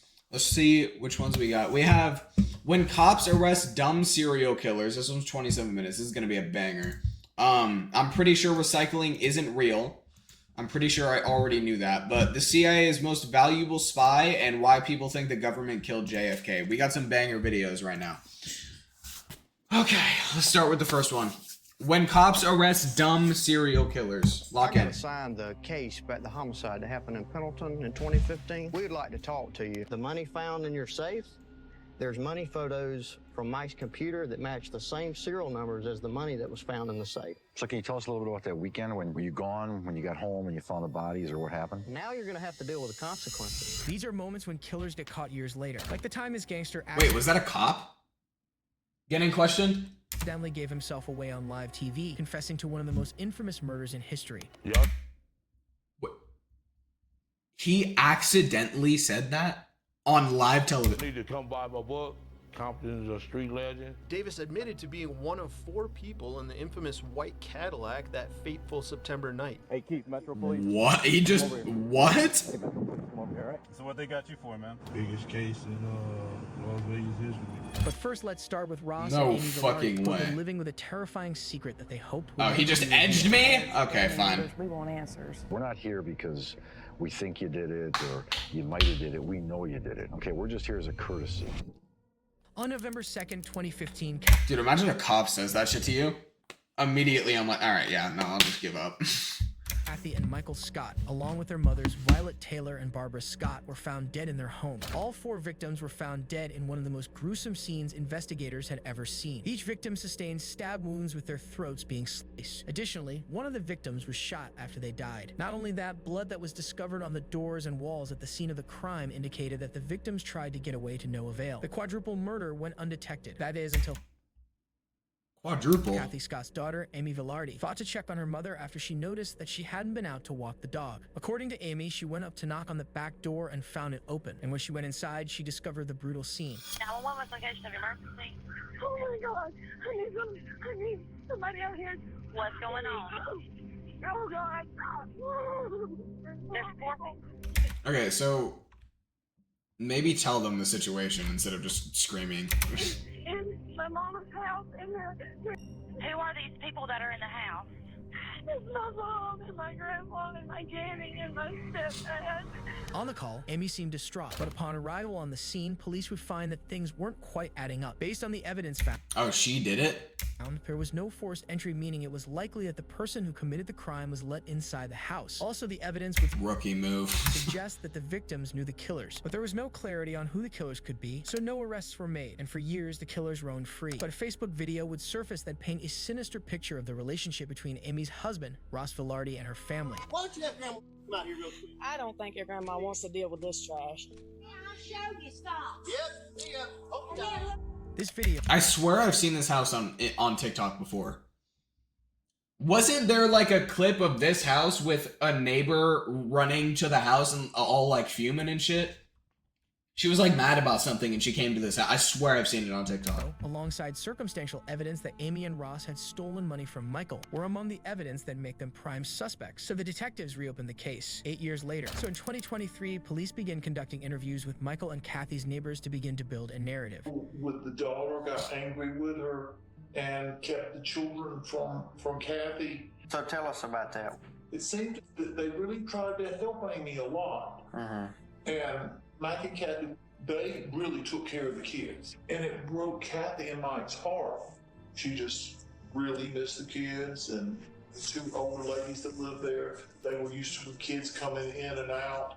Do you think Kathy was afraid at all of Amy and Ross? No, she never expressed that. But it was always the talk of the area that Mike would go to flea markets and he would get some kind of video games that he collected. There was a good Don't say what I think you're about to say. sale market for him, and that he would buy any old jewelry that had some gold in it. It was always a rumor that he kept a lot of cash and gold stuff around. In this interview, police discovered that Michael had a habit of keeping large sums of money in the house. Not only that, he often bought items to resell and kept gold jewelry. This would help build a possible motive behind the murders. And as detectives continued interviewing people, a more sinister picture would develop. Ross had made a joke and said, do you want me to It was a joke at the time. Right. Then later I was like, holy, I'm glad I didn't say yeah. It's Amy, right? What was your job there? That piece of information was not paramount to the investigation. I promise it wasn't. That was not needed. A bather, and I was learning in the process. We have got to the point. Oh, we're already on bullshit. We're already on bullshit. Working app without knowing how to code. This is. I'm gonna get YouTube Premium. When you worked for the shop, you said they were just getting started, so they weren't very successful yet. They appeared that they were fine. Okay. But then I would hear arguments of them, and a lot of it was money related. When I started working for her, I seen Kathy and Mike at the grooming shop. I was in the back grooming, so I didn't hear everything that was going on, but it was something to do with money. Okay. Throughout working there, she'd always tell me about how she was treated growing up and all of that. What kind of stuff would she say about how she was treated? She told me that she was always a daddy's girl, and she said her dad had he was working on a car and it crushed him, and he was placed in the hospital. And her mom decided to pull the plug. She always hated her mom for that. As detectives See, dug it's deeper, just it became more clear that it's just always a parenting issue, dude. Like, it's always a parent issue. Like, absentee fathers and just bad parents, they always result in shitty people. motive behind the murder was, without a doubt, financial. And since Amy and Ross continued to have suspicious lavish purchases, their innocence seemed more and more unlikely. But things were about to look much worse for them, because police discovered in CCTV footage that Ross owned shoes whose soles matched the bloody shoe prints found at the scene of the crime. Oh shit. On December 11th, 2023, detectives pay Amy and Ross a visit. Hey, are you Ross? I'm Tyler Duncan. I'm with Anderson County Sheriff's Office. This is Steve. How you doing?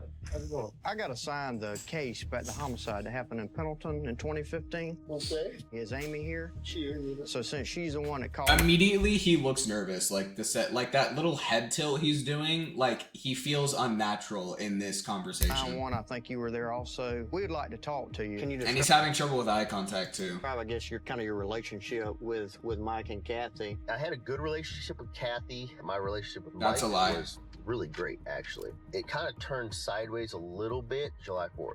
So I think y'all had got married. He didn't like Kathy. That year, is that right? Correct. In 2015? Yes, October 24th. The 24th. That would have been, what, about a week or so before? Yep. Wait, did they kill them together? Ugh. Last time that I saw Mike and Kathy was before Amy and I left to come down that Halloween. We had just gotten back from my mom and dad's. She went to knock on the back door, but the back door kind of just like was already cracked open or something like that. And that's when she apparently... Yeah, he's thinking... Okay, you see how he's adding all these extra details to his story? Like, the whole thing about the door didn't need to be there. That's like a stall for him to think about the rest of the story, because he is lying about what's happening. Found the scene that she found. She went bolting back out of the house. I think she... And he's also repeating the word found a lot. Called 911 before she called me, if I remember correctly. So oh my God, he's so bad at lying. Over to Mike and Kathy's. Correct. I never went in that trailer that day. So after you last seen them, you never went in their place again? Correct. Correct. Yeah.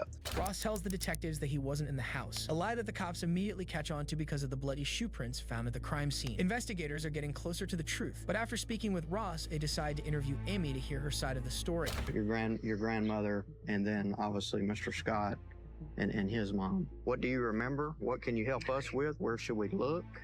Yeah, me and my therapist talk about that a lot. Obviously, you got to know finding people doesn't really leave you in the right state of mind. Can do things to you. Yes, ma'am. And then everything that ensued. I mean, honestly, I can barely remember the funerals. Ross, tell us a little bit about like the relationship between, like, I guess y'all and the family. Something happened. You see that head tilt? Like it's so subtle, but like they're uncomfortable having this conversation because they don't want to be arrested for murder. We got into it around 4th of July or something with Mike, but he wasn't a nice person at all. Because I told my mom, look, I don't like it. My kids can't come over there until we straighten some stuff out. So at the time of the murders, you and your mom were back talking, everything was kind of getting patched up? Me and my mother was not a horrible person. She was prickly. She always hated her mom. So can you tell us a little bit about that weekend when... Were you gone when you got home and you found the bodies, or what happened? We buried his mom, my mother-in-law, to do Halloween. We went down there, we spent the weekend. What day did y'all leave to go down? Friday night. Friday night. I drove myself quite crazy for about a couple of years there. And I've chosen to step away, and I've got to be healthy, and I've got kids, and I've got a life to live, and it's not anymore. You don't. It's not on me anymore. Okay. Well, if we just ask Ross a couple more things, and we'll be out of here. After speaking with Amy, detectives talk with Ross, and this time they take a more direct approach to their questioning. A couple more things, and we're gonna get out of here. Okay. You remember owning like a red pair of shoes? A pair of shoes? ASIC Speedstar shoes. What happened to the shoes? That's a good question, because I have no idea. This is from crime scene photos, and these are I do. You got rid of them. Confirmed to be ASIC Speedstar shoes. Okay. Inside, and they have blood droplets on them. And interestingly enough, you're at the Quick Trip wearing those shoes the night of the murders. I have no idea how those shoes would have had any kind of blood on them. I mean, obviously I was wearing them at a Quick Trip. on the 31st. Well, and they never found the clothes either that you were with. He's just reiterating what he said. He's not a good liar. We think here. If y'all left on Halloween afternoon, but you're on video there, the timeline doesn't add up. The fact that your shoes are inside of the house in blood, that's a big problem. Again, I don't know where the shoes are at the moment. If something were to have happened that I had done, it would be stupid for me to wear them into the house and then wear them after that. Well, that's what I'm saying. They were never found. So it's almost like you got rid of them. We know what happened, and we're about to prove it. If you want to look out for yourself, is to really just to tell us what happened. Because obviously you have the skill set to go in here and do this, and y'all did benefit from the murders, okay? Because you got a lot of money. We've been through your financials, okay? Deep down. Yeah, he's not a good liar at all. He's so fucked. We did not get a lot of money from this. Y'all were struggling all up until the murders. The money found in your safe, there's money photos from Mike's computer that match the same serial numbers as the money that was found in the safe. So it's not savings. We're not here because we think you did it or you might have did it. We know you did it. Okay, we're just here as a courtesy. And you said it the best. Follow the money. We did that. It led right into your single wide. It's piling up, Ross. You don't want to roll the dice on this, I'm telling you. If, for instance... Okay. You see how he's trying to, like, or not justify. He's trying to explain how he didn't do it. Any normal person gets accused of killing their own family, they would get mad. Because they went through all that trauma and now they're getting accused of doing it, right? The very thing that caused all this trauma. Any normal person would be furious at this accusation. This guy's trying to explain why it's not him. And that's how you know he's lying. Decided to, or if I decided to take a deal, right? Mine is going to be better than Amy's because I came to the trough first, right? Right. So prison time, no matter what. Amy, prison time, no matter what. My 3 kids in here, they grew up without a father and a mother. Granted, my mother would be more than willing to take them. I understand that. We're not the ones who put you on this predicament. Now you're going to have to deal with the consequences. 10, 20 years in prison. That's best case minimum scenario, I would imagine, right? It's better than the rest of your life or death, isn't it? I mean, it might as well be one of those two. By the time I get out, my kids aren't going to know who I am.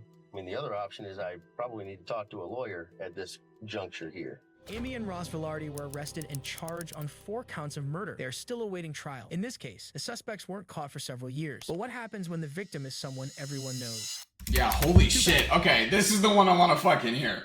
This is the one I want to hear. He admitted to this on live television? I actually didn't know this. Shaker to this day is one of the most legendary artists of all time. Prior to his death, he had been nominated for 6 Grammy Awards and had 5 #1 albums. Additionally, Tupac sold more than 75 million records worldwide, making him one of the most popular artists in history, which makes what happened on September 7th, 1996, all the more tragic. On that fateful day, Tupac, his hip-hop group, the Outlaws, and Suge Knight went to Las Vegas to watch Mike Tyson fight Bruce Seldon. But minutes after the fight was over, Tupac and his entourage get into a fight of their own with rival members of the Southside Compton Crips, which include the nephew of Duane Keith, Orlando Anderson. After the fight, Tupac and his entourage went to the Luxor Hotel and Casino before heading to the 662 Club. On the way, his car was pulled over by the cops for playing music too loud and not displaying his license plate. Moments later, after interacting with some women driving beside them, Knight and Tupac stopped at a red light when a gunman in a white Cadillac shot more than a dozen rounds into Tupac's black BMW. Tupac was hit by 4 bullets and died in the hospital on September 13, 1996. The death of the music icon sent shockwaves through the music industry and made people speculate who the perpetrators of the crime were. And for decades, the killers would remain a mystery. But on February 15, 2019, Duane Kef D. Davis released a tell-all memoir, which detailed his involvement with the shooting. And while promoting the memoir... Oh, so he did it willingly. It wasn't an accident.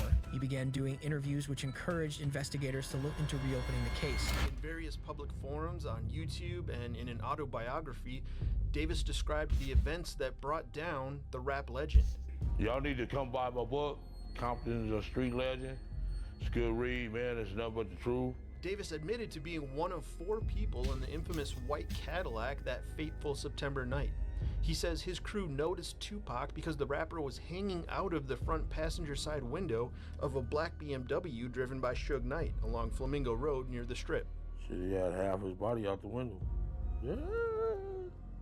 Contrary to what gang member Denvonta Lee told the grand jury, jurors heard Davis claim in an interview with Urban City TV it was Orlando Anderson, his nephew, who shot Shakur on September 7th, 1996. He gave the gun to Orlando, and Orlando shot Tupac and Suge. Yeah, he did his thing, yeah. Davis also said after the shooting, his crew went back to their strip hotel to pop bottles. Did nobody know but us four that was in the car? The other 3 men in that car with Davis are now all deceased, and investigators say it's unlikely Davis would have ever been arrested if he hadn't opened his mouth. Orlando, not to tell nobody, right? Yeah. Tell me about that. I said, on this type, you can't be telling nobody. That's the only way you're gonna stay free. Keefe D first spoke to police about his involvement with the shooting in 2008, and his first— How do you go home after murdering people and celebrate it? How is... What the... what is wrong with you?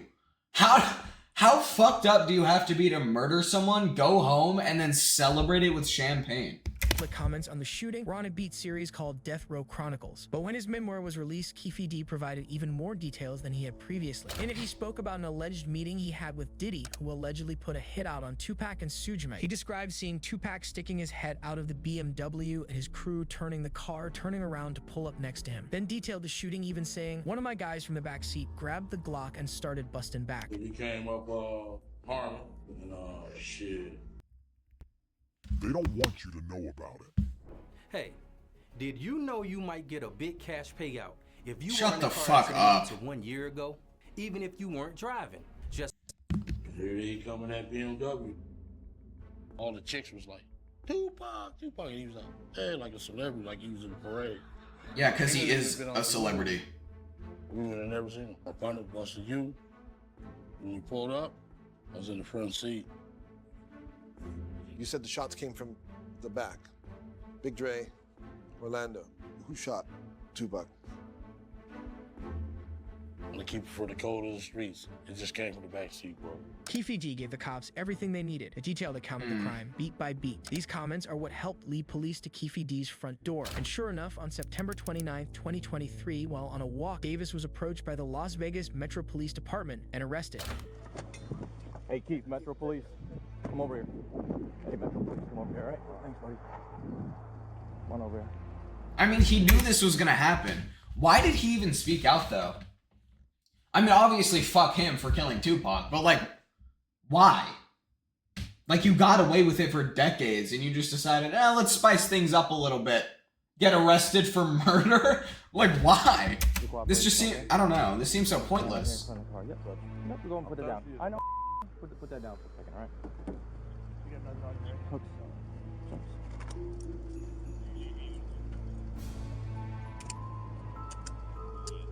Do you have anything on you, sir? No. All I had was a phone and water. Phone and water? We're going to put you in the car. I need a drink of water, man. I'm thirsty. Yeah, we'll let you get a drink on there. You just going for a walk or what? Yeah. Okay. You do like a morning walk every day, or?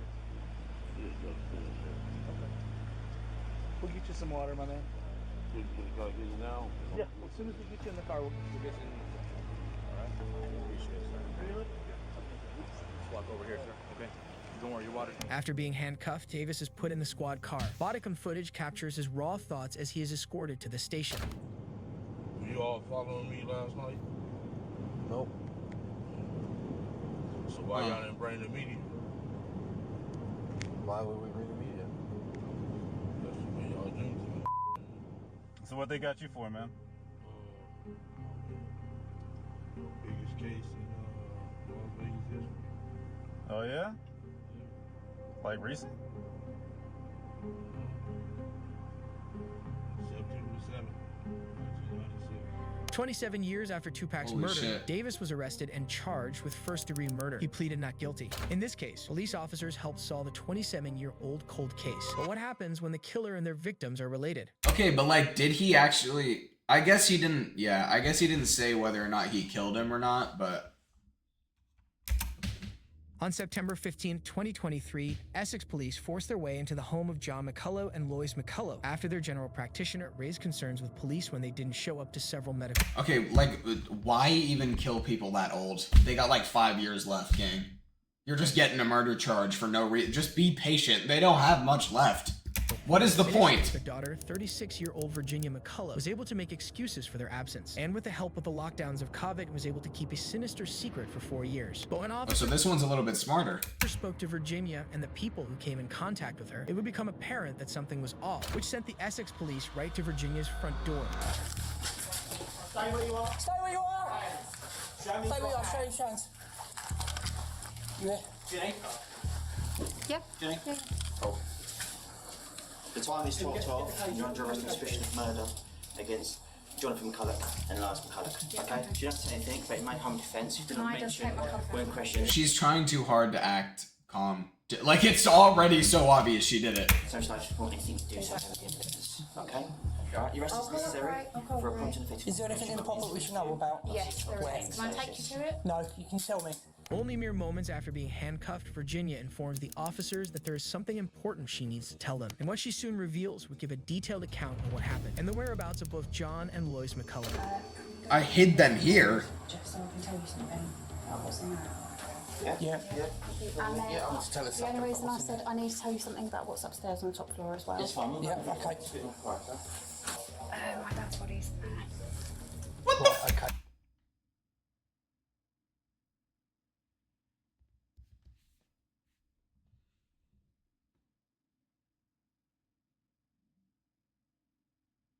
They didn't even ask any questions yet. They can't ask you questions yet. They can't ask you any sort of questions that have to do with the investigation. They're just there to get you. You already fucking admitted to it? Look at this guy's face. He's like, what the fuck? Look at his face. Yep, okay.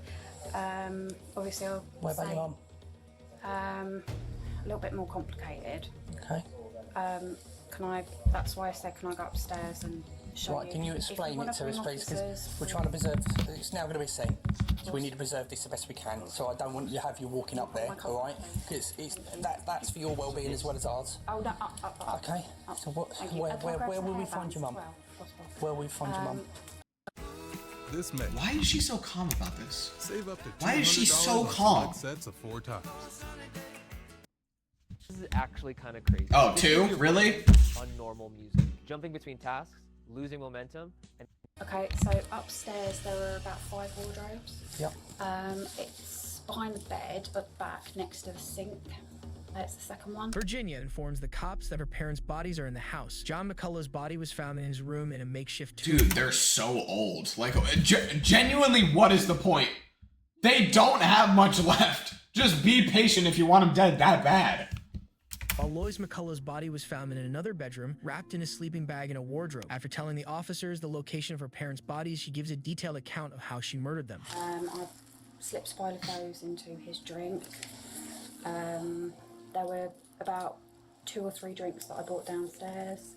And yeah, they were basically, he didn't drink all of them. He only drank probably about half of 2.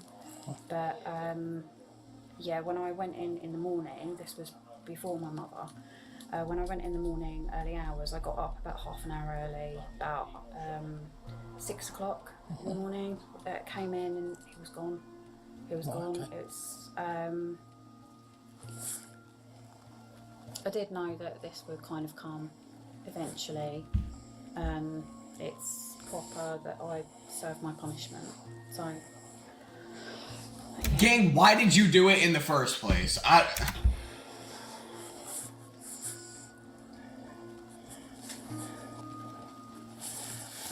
Okay, so Virginia, I'm just going to ask you this. This is what I've written down based on the information you just told us, because what we regard as a significant comment, because you've made it under caution after your arrest. By the way, they're my granddad's. Okay, right. So I've written this, please. I, Virginia McCullough, have informed police constables 77329 Brown and 79387 Bowers after entering my house on Friday the 15th September 2023 that I murdered my father, John McCullough, who was stated was under a bed in the rear ground floor of the house, and my mother upstairs in a cupboard next to the sink. Wardrobe. It's a double wardrobe. Right, okay, I've written Double cupboard. wardrobe. It's like 4 wardrobes, but it's the one nearest the sink. Double wardrobe. Back up then. Yeah. What's significant as I've written down there here now, I've just read out. You just kept them in your house? That would smell so bad. Like your whole house would smell so bad. So you're happy to sign that, to say that's a true account? Yeah.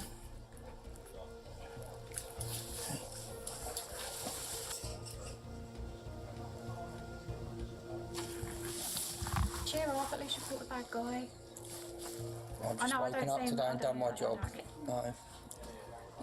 I know I don't seem Not a lot. 100% evil, but we all, yeah, I'm not going to comment on anything. It's not my job to comment on it, okay? Because I've got to be impartial with everything, okay? So I'm not going to. Actually, I think you're more evil than someone who wouldn't confess. You seem so at ease with the fact that you murdered the people that raised you. You seem so far beyond crazy in comparison to the last few people that we just saw. Like, they have nothing on you. You are so unbelievably calm with the fact that you just admitted to your parents' murder. Any comments? No, well, I mean, I deserve to obviously get whatever's coming sentence-wise, because that's the right thing to do. And that might give me a bit of peace. Yeah, only took you 4 years. In June 2019, Virginia crushed up prescription pills and put them in her father's alcoholic drinks. And by the next morning, he was dead. Her mother, however, was stabbed multiple times in the chest and beaten with a hammer. Lucidly, in this moment, Virginia tells the cops everything and even goes as far as to tell them to cheer up because they caught the bad guy. Do we get to find out, like, why she did it? However, the previous 4 years, Virginia wasn't so forthcoming. Up until this moment, she had kept her parents' deaths a secret and covered up the truth with only lies. Also in the handbag as well, there's, and again, because you're probably going to need to know about it, there's a card in there, card one money. That's a bank card where there's a lot of transactions that have taken place over the last few years. From money that pertains to my parents. It was later revealed that Virginia had been financially abusing her parents by spending their money, using their credit cards and taking money from their pension, for a total of $149,600. What the fuck? Okay, I know why you did it now. Between 2019 and 2023, Virginia had used 21,000 pounds for online gambling. Virginia McCullough was given a life sentence and will spend a minimum of 36 years in jail for murdering her parents. In this case, the suspect came clean about the crime they committed. But what happens when there's a heavy amount of DNA evidence?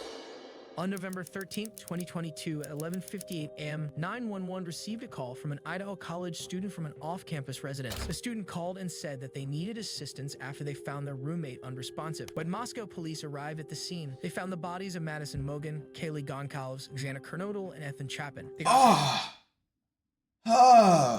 Autopsy reports said that the victims died from multiple excessive stab wounds that came from a knife. Detectives began to search for evidence, first in a dumpster outside the home and then by contacting the local business nearby. But there were no arrests and no suspects initially named. And as time went by, rumors began developing about the identity of the killers, as well as a heaviness over the city. On December 6, 2022, Moscow Police Chief James Fry gave a small update on the case during an interview. The next day, police announced they were looking for the driver of a white Hyundai Elantra from 2011 to 2013. Information that later became integral to the case. But at the time, the victims' families still felt left in the dark. But on December 15th, 2022, officers would catch a break. Whoa. What's that? I just built a budgeting app in Base 44. Guys. I don't give a fuck. Break in the case when a driver was pulled over by the cops for following a vehicle too. I've seen this one! Okay, hold on. Footage captures the Wait, moment a cop I have not seen this one. speaks to the driver about the incident. Hello. How you doing? How y'all doing today? Good, good. Take a look at your driver's license real quick if I could. See, he's right up on that van, man. He was right up on the back end of that van. Pulled you over for tailgating. Is this your car? Is that a reason to pull someone? Is that a thing? You can...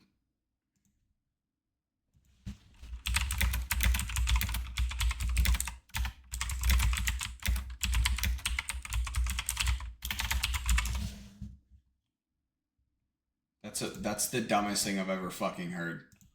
Car. Okay. Cool. Where are you headed? Well, we're coming from WSU, and we're scanning early. What's WSU? Yeah, I go to university basically. And we're listening to this incident that was occurring up there. It's a shooting incident. That is SWAT team area. He looks like unsettled. So we're okay. I'm having a hard time hearing you because of the traffic. So you're coming from Washington State University, and you're going where? Oh. We're going to be going to Pennsylvania. Oh, okay. Yeah. So we're slightly punched because we're driving for hours. Hours, days. Hours. We're driving. Well, almost a day. Okay. And what did you say about some SWAT team thing? Or yeah, there was a mass shooting and everything. Where?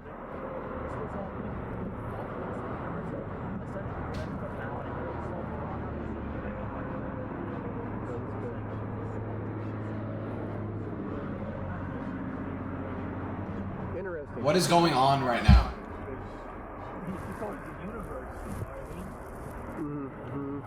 So y'all work at the university there? I actually do work there. Oh. Okay.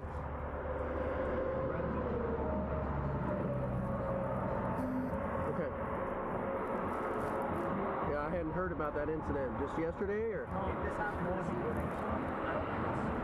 about an hour and a half ago. We're still wrapping it up. We're investigating. I'm not sure there's two shootings, but they did shoot somebody. I see. And then you can let me know about that actually. Interesting. Wow. Okay. But do me a favor, don't follow too close, okay? The cops let the driver off with a warning, but little did they know the person behind the wheel was Brian Koberger. And over the course of the next few weeks, Moscow police would be gathering evidence against him. After parsing through large amounts of DNA evidence, they found evidence of Brian's DNA on a leather knife sheath that was left on one of the victim's bed. Not only that, cell phone data and video evidence would show that Brian's cell phone and car were near the victim's house on the night of the murder. So on December 30th, 2022, Brian Koberger was arrested and extradited to Idaho. He was charged for 4 counts of murder and 1 count of burglary. He faces the death penalty and is still awaiting trial. That was a really good video. Yeah, no, these people are dumb as fuck. Why, like, okay. How the fuck do you manage to obtain, like, how the hell do you manage to take $146,000 from your parents? And $24,000 of it went to gambling. Jesus Christ. Oh my gosh, that was a really good video. Let's move on to the next one. I'm pretty sure recycling isn't real. So it's 30. Oh, what happened here? Before we start, you're gonna have a number of questions while watching this video, and 9 times out of 10, My first one is, why is there a hole in the wall? the answer to that question is either going to be technically or money. So I'm just gonna reuse this clip every time that comes up. So let's What's get with the into it. hole But in the again, wall? remember, it's always technically or money. Hello. Okay, I'm wearing what's a with the lab coat hole? that I stole All from right. my sister, who's a nurse, which explains why it's one size too small. The reason I'm pretending to look scientifically qualified is because a few weeks ago, I set out to make a simple video about the history of reducing, reusing, and recycling. But the more reports I read, videos I watched, and red yarn I purchased, the more I realized this is a deeply complicated issue. But surely the title is clickbait. I mean, recycling obviously exists, right? Technically? But the reason it's such a mess is due to the very material that popularized recycling in the first place. Plastic. Plastic is so interesting for all the wrong reasons. I'm sure I don't need to tell you that plastic waste is a problem, but the way we got here, and the reason you view it the way you do, is the direct result of decades of misleading claims, unrealistic promises, and Does this guy live in a propaganda palace? from big plastic. That's a real thing. I'm telling you right now, this one's gonna be a bummer. Great. I've never liked chemistry because it's the one science you can't see, and because I have the reasoning ability of a 12-year-old boy, if I can't see a thing, I tend to believe it's not real. We all know that plastic is made from oil, yet none of us know how. Prior to writing this, I couldn't even imagine how that works. As far as I can understand, when you extract oil from the ground and you refine it, the product that you're looking for is called methane. It's the primary gas that your stoves use. We burn it for like energy and stuff. It's really valuable. But one thing you get when trying to get methane is its less popular brother, ethane. And this is a byproduct of the process. Ethane is gonna be there whether you like it or not. And for a while, that's just the way that ethane was seen. It's just one of the things that you get when you're digging up oil. But in the late 1800s, it was discovered that you could use it to make this weird substance. It was this white, waxy material discovered by German chemist Hans von Pechmann. His colleagues named it polymethylene, also known as polyethylene, also known as plastic. Now, this discovery was an accident, and at the time, there wasn't really much you could do with it commercially. But in 1933, British company Imperial Chemical Industries, great name, accidentally discovered a way to synthesize this industrially. And the result was a material unlike the world had ever seen. Polyethylene was everything you wanted it to be. It was strong, it was lightweight, it was flexible, it was heat resistant, and most importantly, it was cheap. It might not seem impressive today, but at the time, plastic was viewed like the material of the gods. It could be clear like glass, but it didn't break when you dropped it. It was lighter than metal, less flammable than wood, sturdier than paper. You could color it, make it look like any material you wanted. It was easier to clean, it was easier to transport. It was cheap, it was durable, and thanks to injection molding, it was easy to mass produce on a large scale. This material could be used for everything. And due to metal shortage in World War II, the manufacturing of plastic became really big in the 40s. Wait, was there a baby in a bag? The best thing in life is cum in cellophane. Why is there babies in bags? Everything. And due to metal shortage in World War II, the manufacturing of plastic became really big in the 40s. And since it was already in high production, when the war ended, there was an explosion of new plastic products to choose from. I didn't know any of this. Take their rightful place in a world at peace. The future will bring plastic fabrics, wondrously fine, yet resistant to wear, wrinkles, and stains. Saran wrap, squeeze bottles, Tupperware, shoes, dolls, garbage bag, plates, bras. People loved plastic, but manufacturers loved it even more. Why? Money. Remember, plastic comes from ethane, and ethane is really cheap. In fact, there's too much of it. Because if you're a fossil fuel company, you want methane. But if you're getting methane, you're also getting ethane. But it's not just that you don't want ethane. Nowadays, you literally have to find a way to get rid of it. You can't really mix it with the methane. You can't just release it out into the atmosphere. There's only so much of it you can legally burn. And if you don't find a way to get rid of this stuff, it becomes a big problem for production. A lot of governments, including the US government, control how much you can flare. So it might be that you are producing so much ethane that you cannot flare it and you cannot send it down the pipeline. And if you can't sell it, you have to shut down the well. They hate shutting down the well. If there's still methane down there, if there's still oil down there, that's money in the ground. So it doesn't matter if you're making money on the ethane. You just need someone to take it away from you. And plastic just makes sense. So from the 50s onwards, pretty much anything you could dream of was being made of the wonder material. The possibilities were endless. And So one of the main causes of climate change, we have too much to get rid of. Brother. Yeah, we're all gonna drown in 20 years. I don't think there's any coming back. Part is that it would last forever, because plastic basically lasts forever. That will come up again later. I'm not here to say that plastic is bad at all times. I'm coming to appreciate that plastic does have a place in society. For example, before the invention of single-use plastic-filled diapers, children used to wear cloth diapers that were meant to be washed and reused. That's okay. We don't have to go back to that one. The problem is how much plastic is made. So what were we gonna do with all this trash? I would love to answer that question, but I do have to do a commercial for a brand real quick. Why would he just interrupt the video like that? Money. Wow, look at this totally normal meal for a college student. I can't wait to eat this and then go about my day. That was me about 8 months ago. I noticed that anytime I ate a salty meal, I would get these crazy chest pains and my heart. This is the best ad I've ever seen. I'm actually interested. Eating really fast, and I was totally panicked because I didn't know why it was happening. I thought I was dying. I could feel my heart pounding in my ears. And I kept putting off seeing somebody about it because I was scared to go to the doctor. But it got to a point where it was almost every meal, so I knew I couldn't deny it anymore. I had to go see a doctor as soon as possible, and that's why I used. Yo, help your boy in the back. Today's video sponsor. If you want easy ways to find healthcare providers in your area, ZocDoc is your answer. They have more than 150,000 providers within more than 200 specialties across all 50 states. ZocDoc is free to use and appointments happen fast, usually within 24 to 72 hours. And you can even score same-day appointments. It was great because when I needed it. Okay, now I'm over it. I'm sorry. I have to skip. Click the link to have its super sponsor. Great news. Oh, you're holy shit. Snap my ankles off and call me Billy. Hurry up. Fuck your game. Bad for the environment at almost every stage of its lifetime. From the fossil fuel extraction needed to make the plastic, to the greenhouse gas emissions that come from when you actually produce the plastic, to the disposal of plastic, a decent portion of which. Wow, so just every single step to mass producing plastic is bad for the environment. I thought it was just the plastic itself. I didn't think making the plastic was also bad for climate. is just burned afterwards, which also contributes to greenhouse gas emissions. And Love that. the Okay. part of plastics, especially in the 60s and 70s, is that people would just throw them anywhere. It was in parks, roads, farmlands, lakes, rivers. Plastic also ends up in our oceans, which is bad because, as we all know, fish are dumb. And we'll confuse small pieces of plastic floating around as prey, and then they'll eat it. And then we'll eat it when we eat the fish. Did you know that the average American eats about a credit card's worth of plastic every year? That's why I don't order seafood. It eats through my wallet.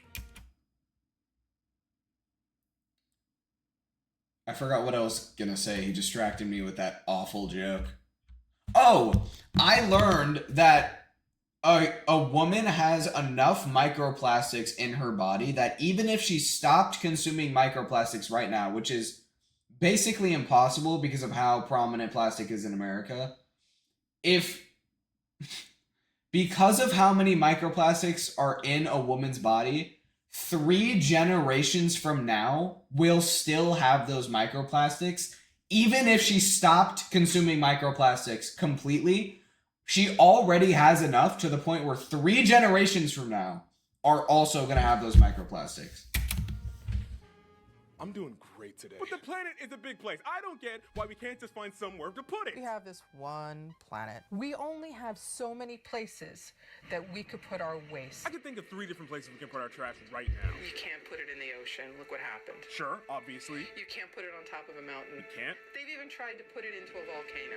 I didn't even think of that. We can't? We have to come up with a better plan. So we had way too much plastic trash. What could we They tried to put it into a volcano? Why would that... Okay, why would that fucking work? You tried burning it, greenhouse emissions into the air. So we burn it a different way? What was the thought process for that one? What dumbass thought, let's put it in a volcano? to fix the problem? Well, we could have cut down on plastic production, which would have solved the problem at the source. No, we're never going to do that. How about we come up with a slogan instead? Reduce, reuse, and recycle. If you grew up in America after the 80s, you probably grew up learning about the 3 R's. Especially in the 90s and the 2000s. Yes. Messaging about the benefits of reducing, reusing, and recycling was everywhere. It's worth it.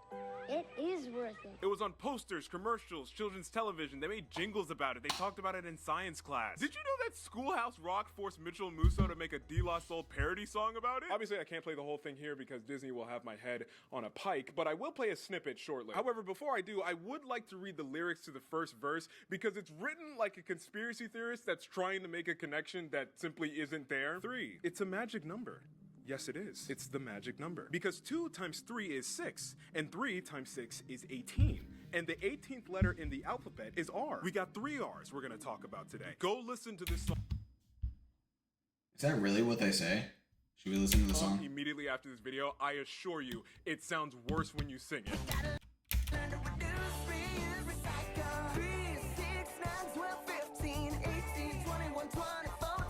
This song That poor kid. Digital footprint just fucking ruined. had to have been written in 45 seconds. Recycling ads made it seem like you were fighting for world peace every time you threw a bottle away. I'm being responsible. I'm basically a hero. We treat recycling as if everyone who does it is single-handedly preventing a plastic straw from ending up in a sea turtle's nose. You did it, man! Oh my god, Visco Girls was a rough point in Gen Z. Ooh, 2020 was bad too, but oh my gosh, the start of Visco Girls, that was a rough year for Gen Z. That was bad. I look back on that, and it was rough. We won! But that slogan is written the way it is for a reason. It's written in order of importance. If you want to help the environment, by far the single best thing you can do is reduce the amount of trash you make. If you don't want the planet to be filled with waste, don't make the waste in the first place. Beyond that, the next best thing you can do is to reuse the waste that you create. And I'm not talking about that 5-minute crash reuse. I turn these bottle caps into jewelry. I'm not doing that.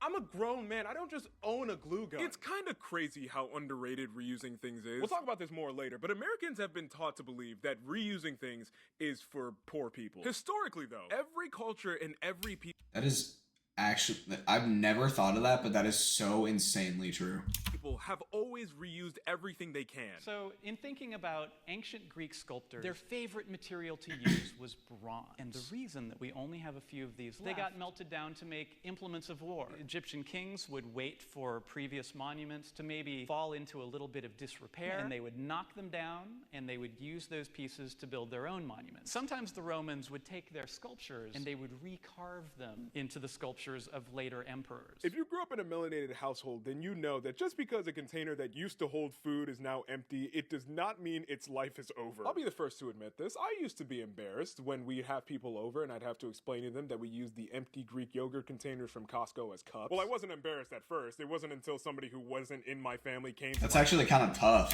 home, saw what was happening, and explained to me that their family doesn't do this, that it immediately clicked, yeah, of course nobody else does this. This looks weird. But looking back, objectively, it shouldn't be viewed as weird because we used that container 50 times longer than it was intended to be used. We saved them from going into a landfill prematurely. That is, of course, until I put it in the microwave and it became immediately unusable because, of course, it was a Greek yogurt plastic container. It can't handle that heat. But sometimes, despite your best efforts, you end up with plastic that you just don't know what else to do with. Then, and only then, is when the last R comes in: recycling. The idea that some company or organization could take your trash and turn it into anything your heart desires. It's the most magical of the 3 R's. Magical in the sense that it's not real. That isn't to say recycling doesn't...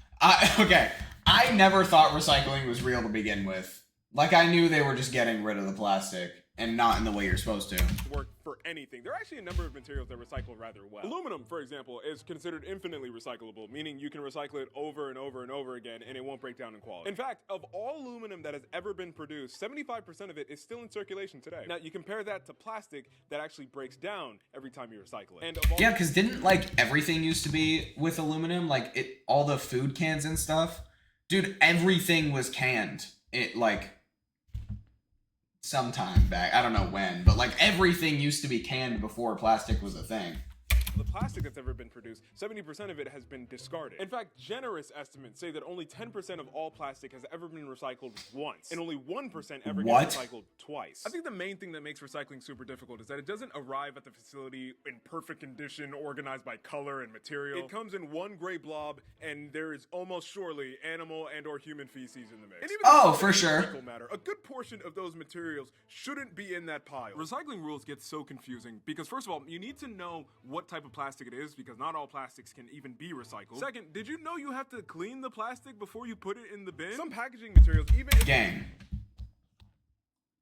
Why is no one telling us this, though? Like, why am I just knowing this now? That's the problem. The guy that created plastic, fuck that guy. He just poisoned the rest of Earth, all for money. If it has the recycling symbol on the front, some recycling plants can't accept it. And I would love to sit here and tell you all the ins and outs of what can and can't be recycled. I really wanted to make it work. I come up with a bit where I was gonna get a scroll and be like, hear ye, hear ye. I can't do that because recycling rules change everywhere. Everywhere you go, there's a new set of instructions. The ones in my area are different from the ones in your area and the next guy's area and the next guy after that. And despite I did know that, actually. Most plastics just end up in a landfill or being burned in an incinerator. So how did we come up with such an ineffective system? Well, to understand that, you're gonna... Money. Okay, literally, one thing I've noticed when watching videos like this, literally everything is a fucking money game. Even the murders that we just watched, all of them got money from the people they killed. Everything is a fucking money game. Money has entirely poisoned this earth. And I don't think, because of how far we are in society from, like, living based off of money and income, like, it's already too prominent in this world for us to eradicate it. Humankind is fucked. Like, there is no peace in the future if money still exists. As long as money exists, peace doesn't.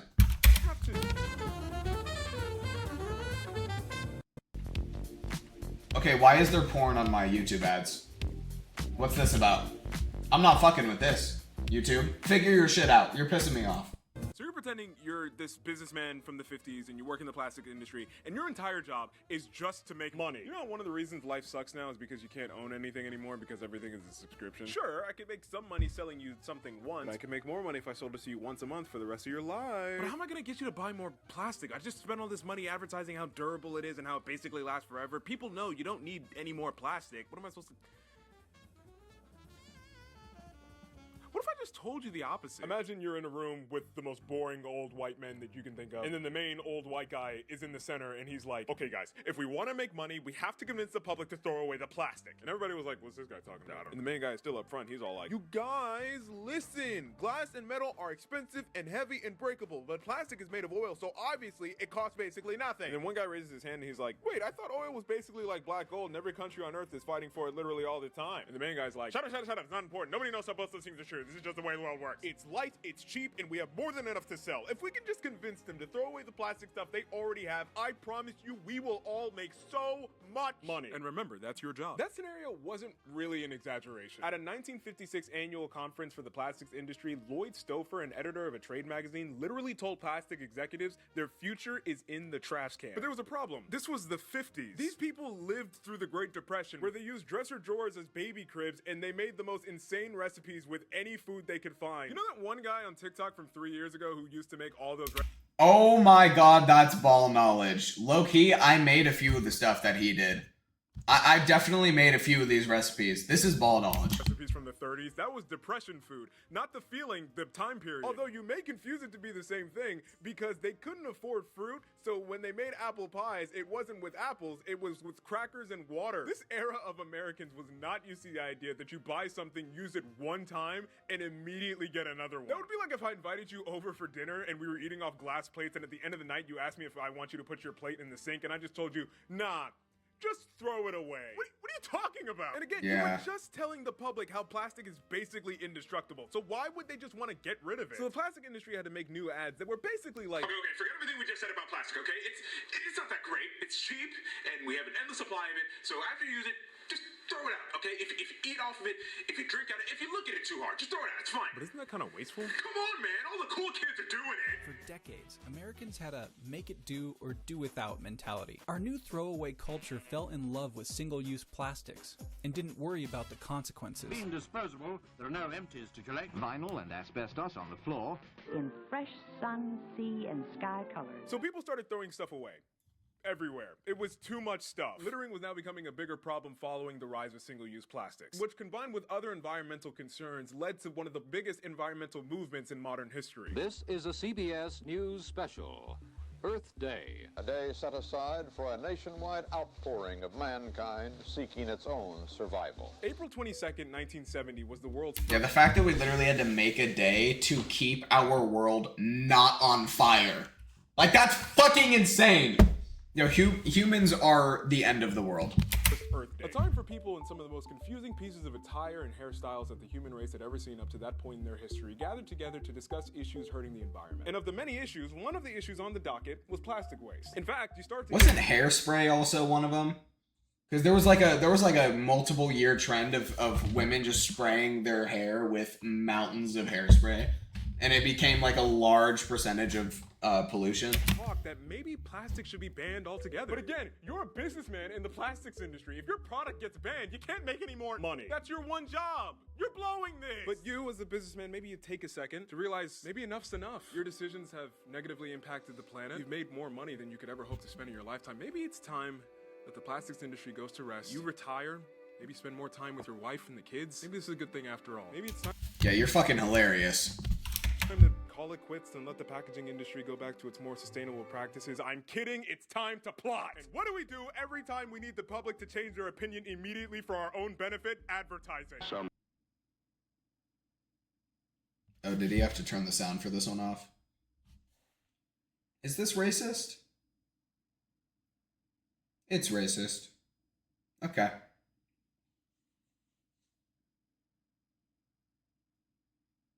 First off, this man is Italian. Secondly, although this ad may look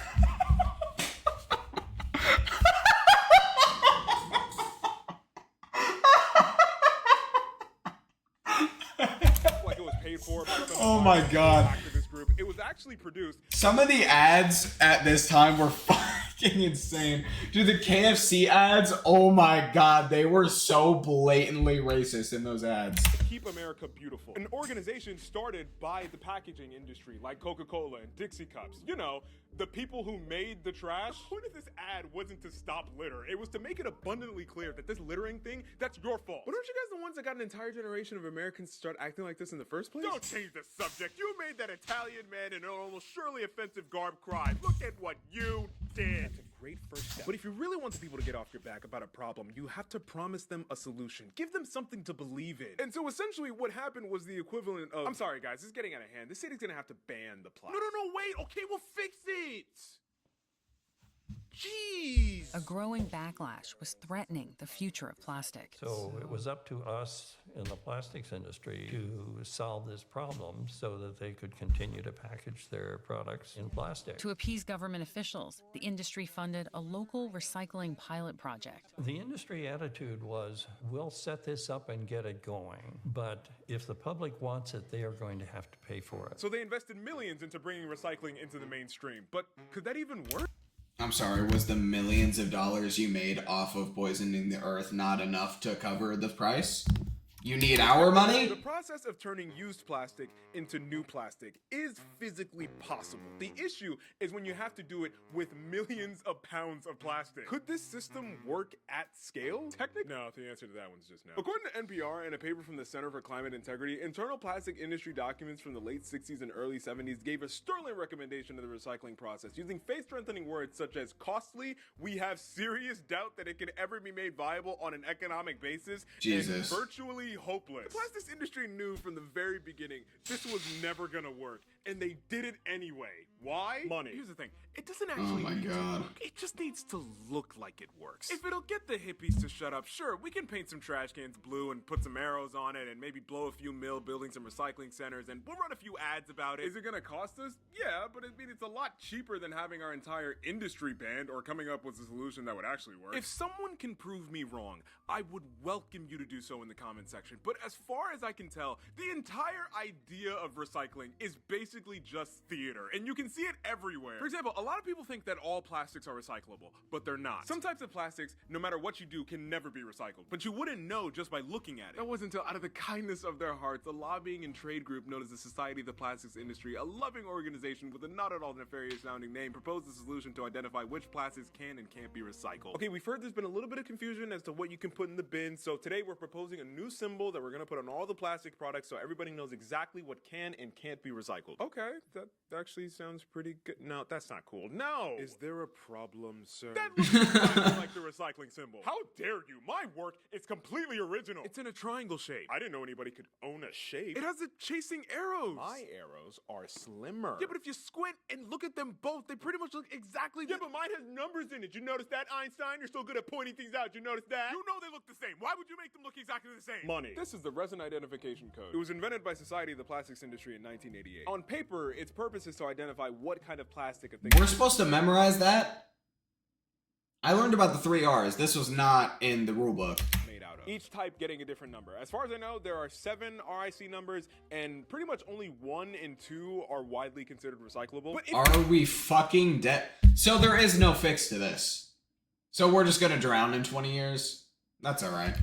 Didn't know that because why would you just casually know that? Wouldn't you just assume that this means that the thing is recyclable and you put it in the bin and you think recycling is working? The plastics industry lobbied 40 states to get the RIC symbol to look like this. As long as you think it's working, it doesn't matter if it actually is. That's the whole name of the game. But why though? What specifically about recycling is so impossible to get? Why is he using a crowbar to do this?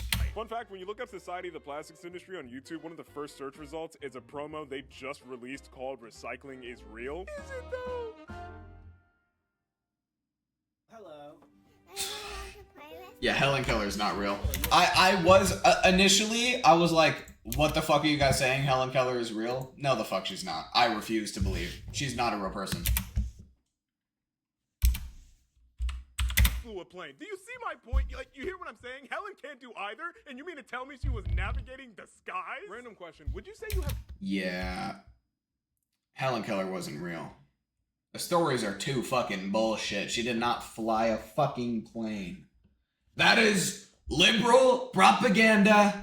A decent idea of how a toilet works? I feel like most people would say yes. Like, it's a toilet, you know, you push a thing, water comes out, seems pretty simple. Okay, cool. Here are all the parts. Build a toilet. I saw somebody say this as a good example of showing that people don't really know how most things work. Even things that seem relatively simple. You put all the pieces in front of them, the average person doesn't understand how a lot of things work. With that being said, do you feel you have a good idea of how recycling works? I'll be honest, I thought you just melted it and then shaped it again, but the process has like 17,000 steps. Because you can't just put all the plastics into one big vat and melt it down. They all have different properties and different melting temperatures. If you did that, you would just end up with a bunch of useless goop. So first you have to create recycling centers and a recycling program for a given area. Then you need to inform the people about what can and cannot go into the recycling bin, which is pretty much a useless step because no matter what you do, people are going to put anything they want in the bin. Very surprised what people think is recyclable. You name it, eventually it'll be found in it. A pool table. Big propane tanks. Needles. A neck brace. We've had guns, ammunition, fireworks, sparklers. We had a live snake. After you pick it up, what?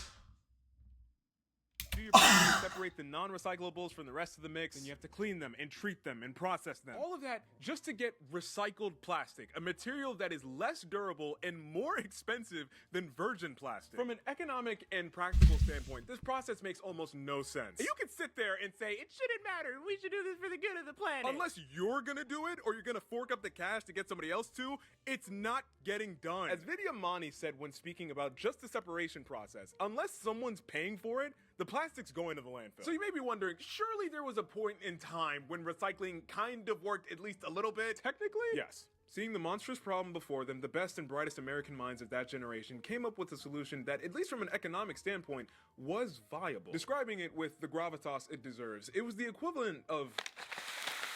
There we go, yep.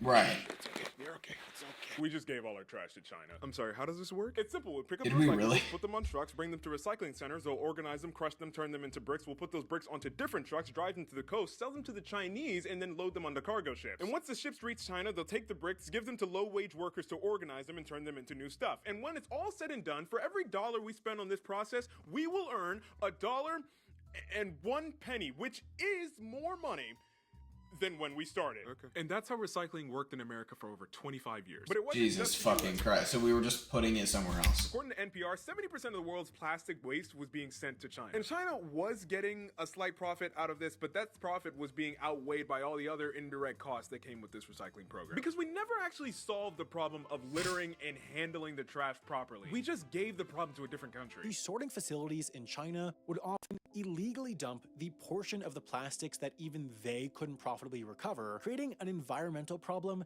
that the government had to pay to clean up. Martin Borque, I really hope I'm pronouncing that correctly, executive director of the Ecology Center in Berkeley, California, once put a tracker in a bale of waste sent to China just to see what would happen to it. And when it touched mainland and they got in contact with the locals that were near where the tracker was placed, they found that it was just littered. On top of that, remember how people will recycle anything, including hazardous materials? Well, it turns out that those materials were causing hazard to the Chinese workers who were sorting them. After a while, the Chinese government must have reasoned to itself, maybe destroying our country's lakes and giving people occasional anthrax poisoning isn't worth $17 of profit. So they banned the import of pretty much all plastic waste in 2018 with no warning. To which the waste management industry calmly responded, what am I supposed to do with all this? Once China stopped taking it, we didn't have many options on where to put it. Imagine you were taking your trash out for the week and the garbage man just said, no, and then drove away. You then have two options, create a pile in the backyard or set it on fire. And that's exactly what we've done for the past 8 years. I really tried to verify this stat, and I could be wrong, but as far as I know, when you recycle something, most of the time, it just ends up in a landfill or in an incinerator. Because there's just no money to do anything else with it. And I would love to sit here and say, I know who can cough up that money.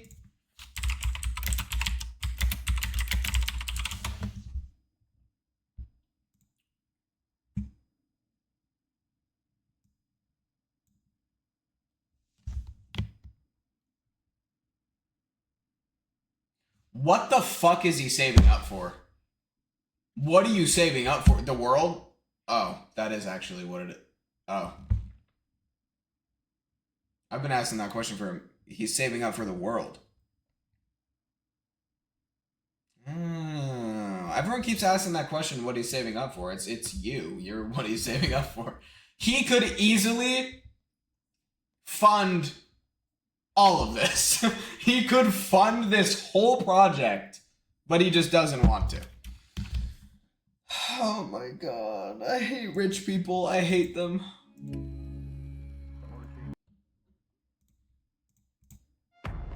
Gang, where'd it go? Oh. There is a solution and that they're working on something that's gonna work in the next few years.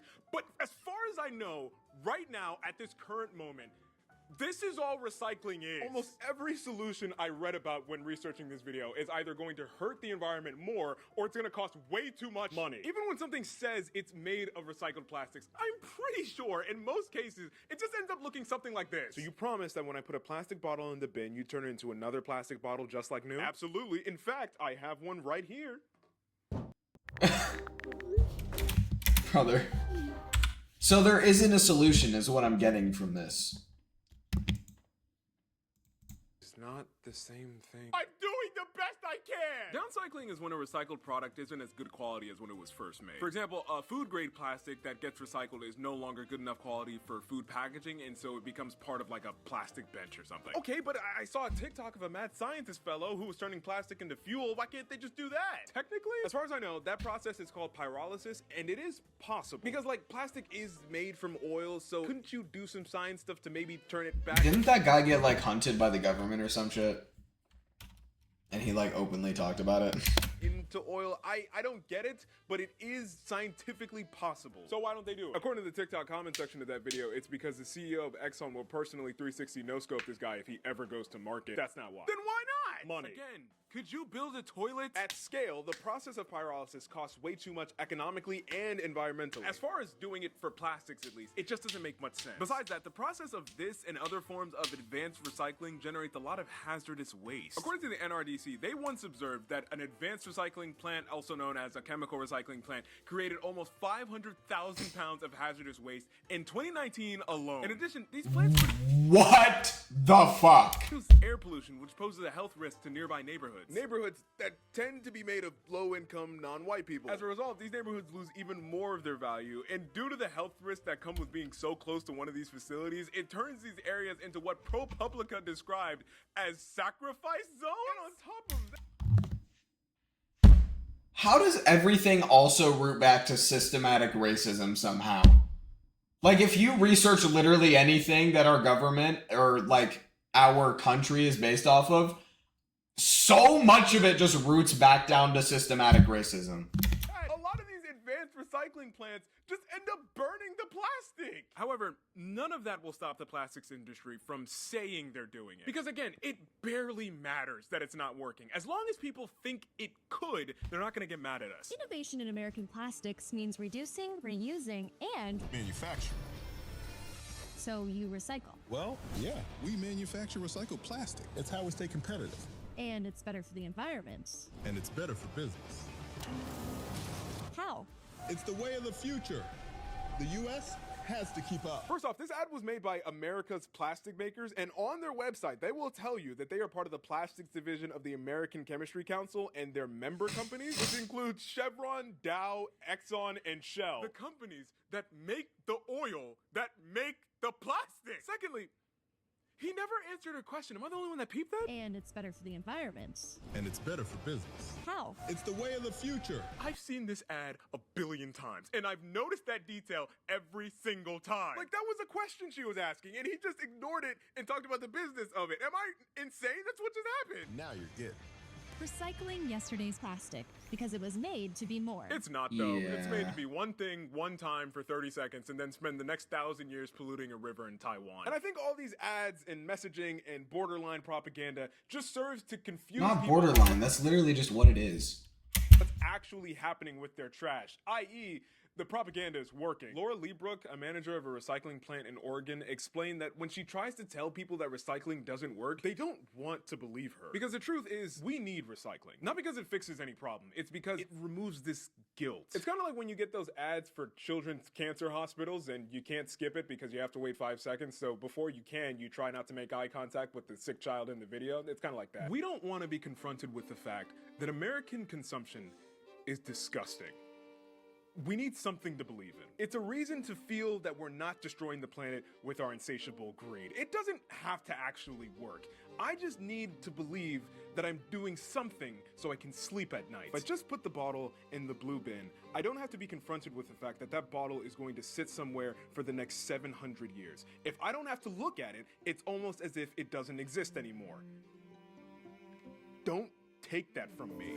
Recycling, it's one of those things where not only does the public kind of depend on that emotionally to relinquish their, guilt about buying things, but it has been kept alive by the manufacturers. Ultimately, though, anytime we spend placing the blame solely on the individual is when the propaganda has fully accomplished its work. Yes, American consumption is killing us.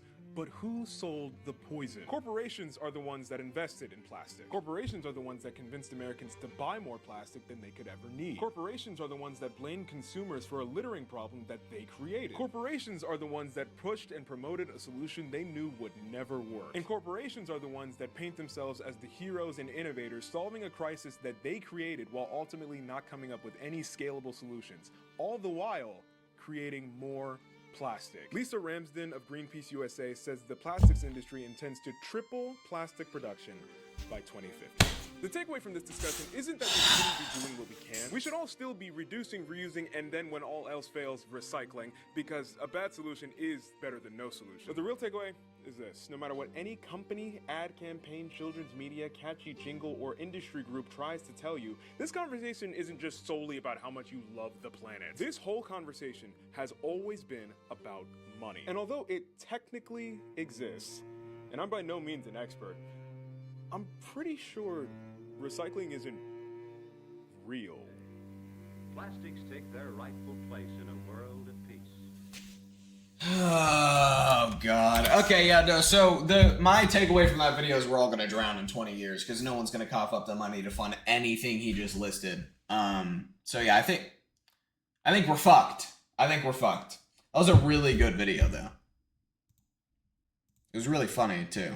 I was pretty attached to the video the whole time. That video was really good. Next one.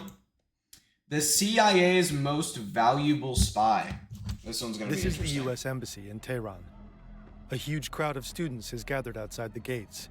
They're demanding the extradition of the deposed Shah, Mohammad Reza Pahlavi. For decades, he ruled Iran as an authoritarian monarch supported by the United States. The students are radical supporters of the leader of the Islamic Revolution, Ayatollah Khomeini. They've been protesting here for weeks. But today is different. Suddenly, they begin to climb the walls. Hundreds storm the embassy grounds. The security guards aren't authorized to fire their weapons.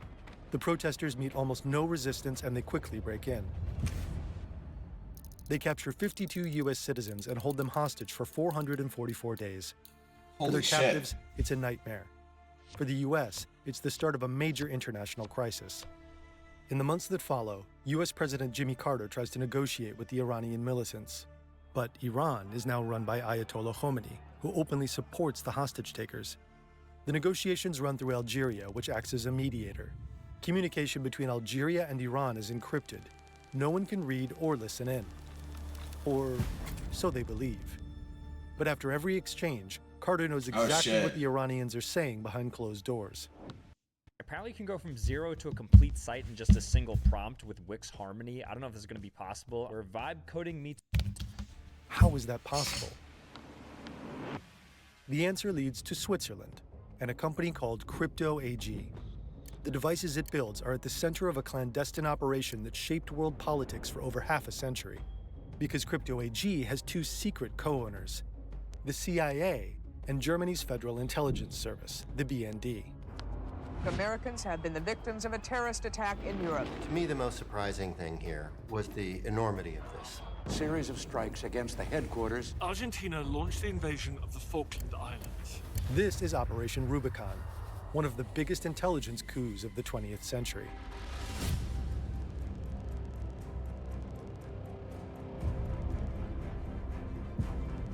Holy shit, this intro's tough.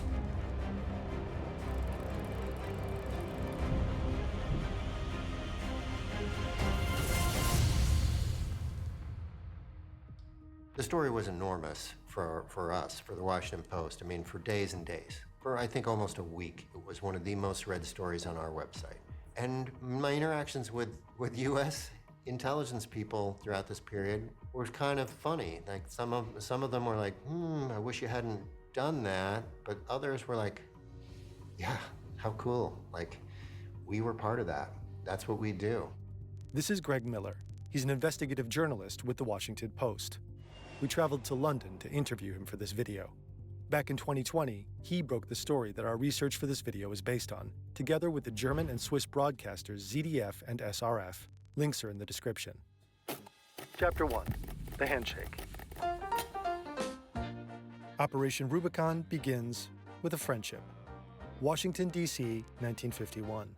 Two men meet for dinner at the exclusive, members-only Cosmos Club. This man, William Friedman, is one of the American military's leading cryptologists. The man in front of him is Boris Hagelin, an entrepreneur and inventor from Sweden. Friedman and Hagelin are business partners. More importantly, they're close friends. They write each other frequently and bond over their shared background and interests. Both were born in pre-Soviet Russia. Both love tinkering, and both are deeply fascinated by cryptology, the science of encoding and decoding information. Boris Hagelin develops cipher machines, small mechanical devices that allow users to write and read secret messages. His biggest customer is the US military. During World War II, Hagelin sells them the M209, a compact, portable cipher machine that doesn't require electricity. Just bigger than a lunchbox, it comes with a lightweight canvas bag that soldiers can easily attach to their gear. American troops frequently use it in the field to quickly exchange encrypted messages. The US produces more than 140,000 units, and Hagelin becomes a millionaire. But after World War II, business suddenly slows down, so he needs new customers. Friedman realizes Hagelin is a good enough businessman that if the United States doesn't act, he's going to start selling cryptological devices to many, many governments around the world, and the United States. You see how it's another money game? Like, everything we watch it's all a money game. Will not be able to read these communications, will be blind and deaf to what other countries are doing and saying. And so this leads to all these conversations in Washington about what to do about it. Friedman meets Hagelin for dinner and makes him an offer on behalf of the CIA. From now on, Hagelin's high-security cipher machines will only be sold to selected countries hand-picked by the Americans. The rest of the world will get older models that are much easier to crack. To compensate for the business he loses, Hagelin is said to have received $700,000. A year later, he moves his Swedish company to a Swiss town called Zug, where he founds Crypto AG. That same year, the company releases the CX52. This new cipher machine is so complex, many believe it's uncrackable. But is it really? Chapter 2. Crypto. To understand how secret messages are encrypted, we track down a real cipher machine. And not just any cipher machine, an actual model developed by Hagelin. Das ist eine CX52-Maschine von der Crypto AG. Cryptography turns an ordinary sentence like this one into an illegible jumble of letters. Each letter in a message is replaced by another, seemingly at random. So while anyone can read the encrypted message, they won't actually understand it unless they have the right key. Say we want to send an encrypted message from Amsterdam to Berlin. The first thing we need is the same type of machine on both ends. Then, both sides need to know the daily key, which is basically the machine's default setting for the day. It determines how the key wheels in the revolving drum are configured. The so-called message key is a short-term setting for each specific message and determines which letter or number is on top of each key wheel. To encrypt a word, you select each of the letters on this disk one at a time. Each time, you pull this crank. This is what it looks like inside the machine. Several wheels start to move. Each time you do this, the machine generates a new and seemingly random code. But mechanical systems like this one don't produce arbitrary results. They can't. Most follow fixed instructions or algorithms and are designed to eliminate randomness. So no matter how complex the algorithms are, they can usually be reproduced. Inside the machine, each letter is assigned a new letter. A rotating drum prints this new letter onto a strip of paper, which will eventually carry the whole secret message.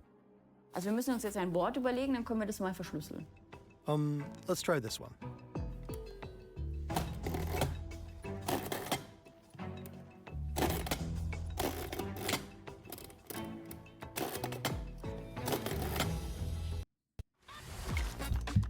So is the like encrypted code different every time? Like if you did cheers twice, would it come out the same each time? Or would it be different? That's our input word in encrypted form. Now we can send this super secret message to its recipient in Berlin, by radio, for example, using Morse code. To decrypt it, the receiver also needs a CX52 set to the same daily key and message key. Both sides must have previously agreed on a system that allows them to use the exact same keys and settings. Most of the time, they probably use a shared key sheet indicating the— So there's a setting you have to enable on the device for them to make sure that they're doing the right code. Correct settings for each day. This mode selector lets you switch between D and C. D is for deciphering and C is for ciphering. When we enter the coded word letter by letter, the machine recreates the original top secret message. Cheers. Yeah, it's not exactly state secrets. We're YouTubers, all right?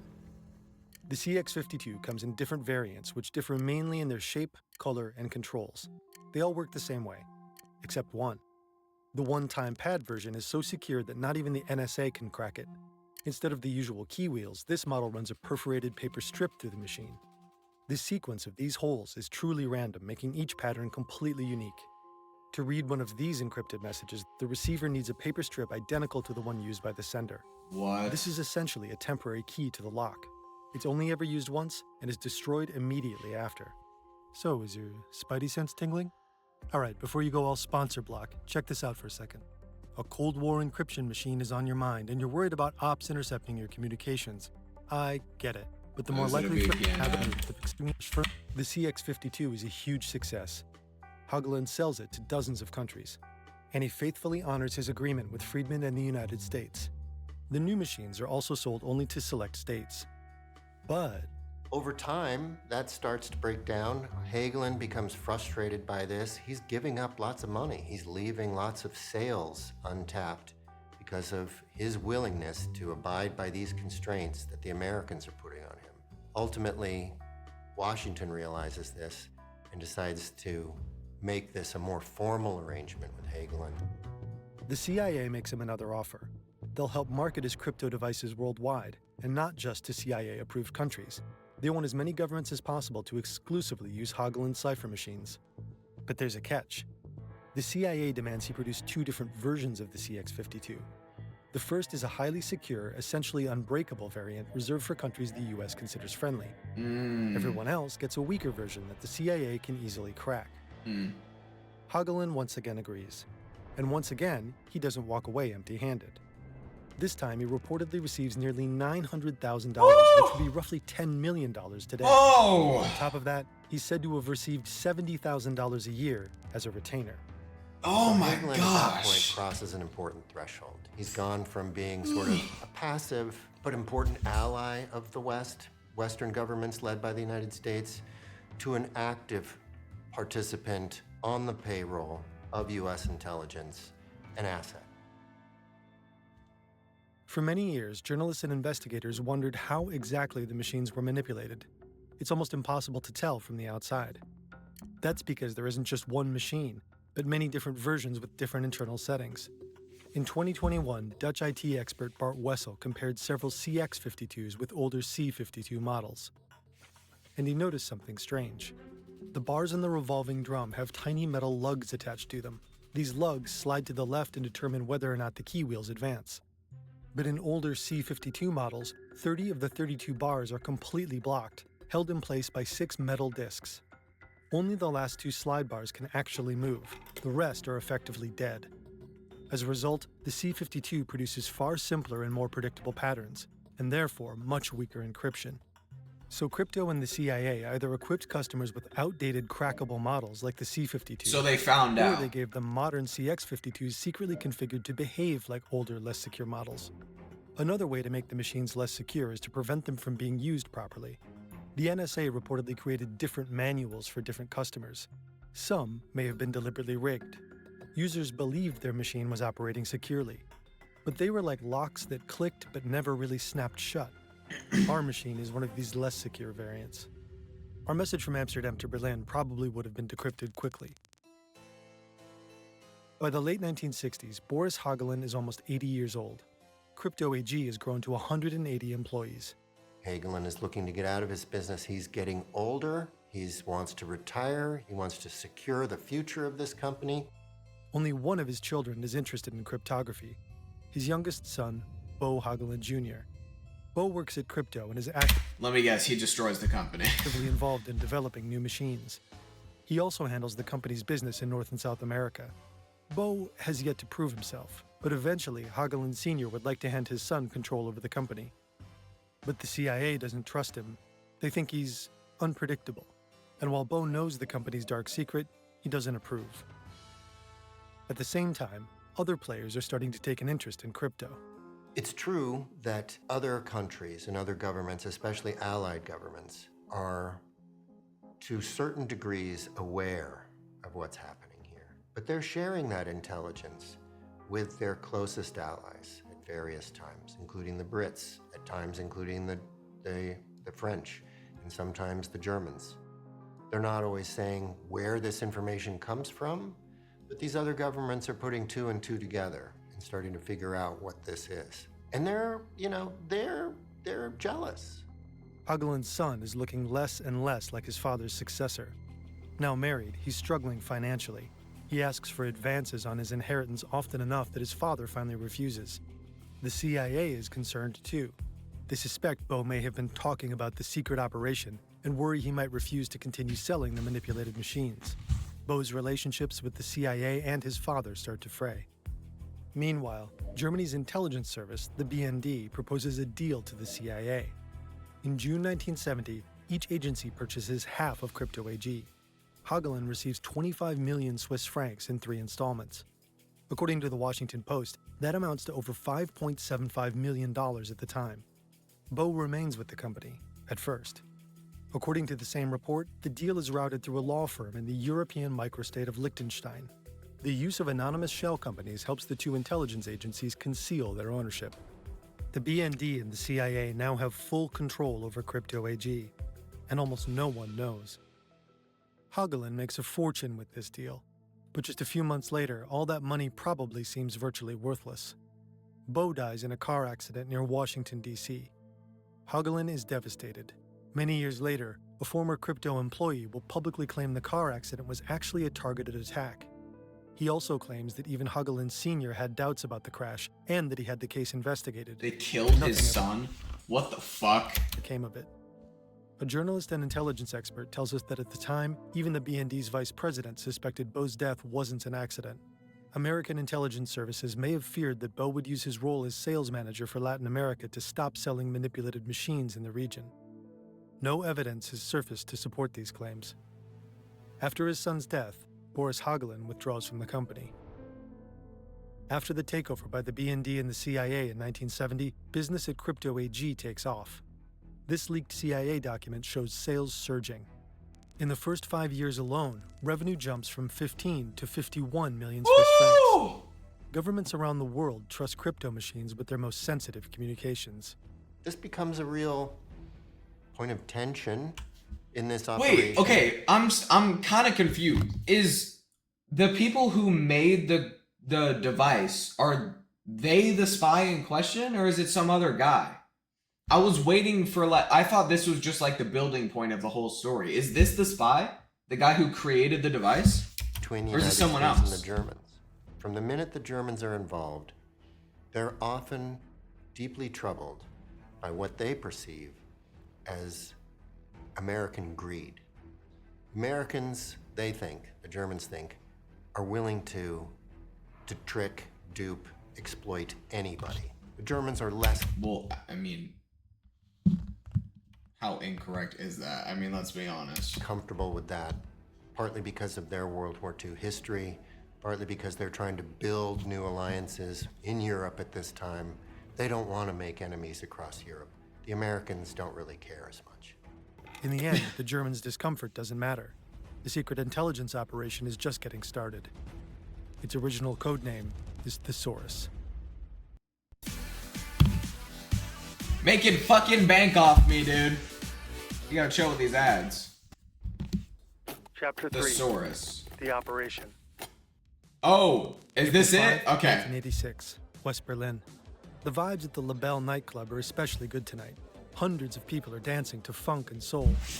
The club is popular with the American soldiers stationed in the city. But sometime after midnight, a bomb explodes inside the club. Oh! 2 people die at the scene, a woman of Turkish descent and an American soldier. Another dies from his injuries at the hospital. Exact numbers vary depending on the source, but more than 100 are wounded, at least 28 of them severely. It's one of the most severe attacks against Americans on German soil. The White House responds within days. President Reagan publicly blames Libya for the attack. The country's leader, Muammar Gaddafi, is accused of ordering the bombing. But how could he possibly know that so quickly? Well, Libya uses the weaker Hagelin machines to encrypt its communications. The BND and the CIA can simply read along. Reagan says Libya's embassy in East Berlin received the order to carry out the attack about a week before it happened. According to a 2020 report by German broadcaster ZDF, it remains unclear whether the intelligence agencies also knew about the plans before the attack. Retaliation comes 10 days later. According to media reports, the United States bombed several targets in Libya, killing at least 60 people. In the 1980s, the operation's codename is changed from Thesaurus to Rubicon. It's a reference to the phrase crossing the Rubicon, which means passing the point of no return. The intelligence agencies crossed that line for good when they began actively influencing a war. The conflict revolves around this archipelago in the South Atlantic, a few hundred kilometers off the coast of Argentina. Britain has controlled the Falkland Islands since the 19th century, but Argentina has long claimed them as its own. Early one Friday morning in 1982, Argentine forces attempt to seize the islands. The British garrison of just 68 men faces hundreds of Argentinian soldiers. Eventually, they're forced to surrender. But Britain quickly sends reinforcements, and the 2 countries fight for over 70 days. The Argentinians have no clue their cipher machines are compromised. Their radio comms are being intercepted, and both the Americans and Germans are able to decrypt them. Intel relevant to the Falklands War is quietly funneled to Britain. Is the CIA still in connection with the German one, whatever that one was called? Are we still like boys with them, or is that in the past? A British submarine, the HMS Conqueror, sneaks up at an Argentine cruiser, the Belgrano. Once it's within range, it launches its torpedoes, which hit home. More than 300 Argentinian soldiers die in the attack. Intercepted radio communications played a crucial role in the decision to destroy the ship. On June 14, 1982, Britain officially wins the war. Around 900 people have lost their lives. The Falkland Islands remain under British control. According to Swiss broadcaster SRF, the intercepted messages were decisive for the outcome of the war.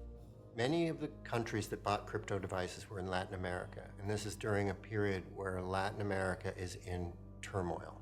There are military coups after military coups. There are death squads. There are murders, state-sponsored murders and suppression of populations. And there are still huge questions. 1978, 4 years before the Falklands War. Argentina is hosting the FIFA World Cup. West Germany is playing Austria in the second group stage. The world is watching as the German national team fights to defend its title. But just 11 kilometers away, people are fighting for their lives. What? This is a brutal detention center for opponents of the Argentine military junta. At the time, the country is ruled by a ruthless dictatorship. Critics of the regime are abducted, tortured, and killed. Campo de la Ribera is one of the junta's most important detention centers in the region. In total, 4,000 people are brought here over the years. The Argentine military uses crypto devices to encrypt its communications. But at a spy station in northern Germany, their messages are intercepted and deciphered by the BND. What they discover is horrifying. Military planes are flying thousands of dissidents out over the Atlantic Ocean, then dropping them to their deaths. And Germany and the US simply look on, essentially bystanders as an estimated 30,000 people become victims of the dictatorship. Ahead of the World Cup, several human rights organizations call for a boycott of the event, but West Germany participates anyway. Argentina ends up winning the tournament. Why didn't the intelligence agencies do anything? This is always a dilemma for intelligence agencies. You learn information through delicate programs. Do you act on it? Because if you do, you risk ruining that access going forward. You risk exposing what let you obtain that secret in the first place. Besides, this is still in the middle of the Cold War.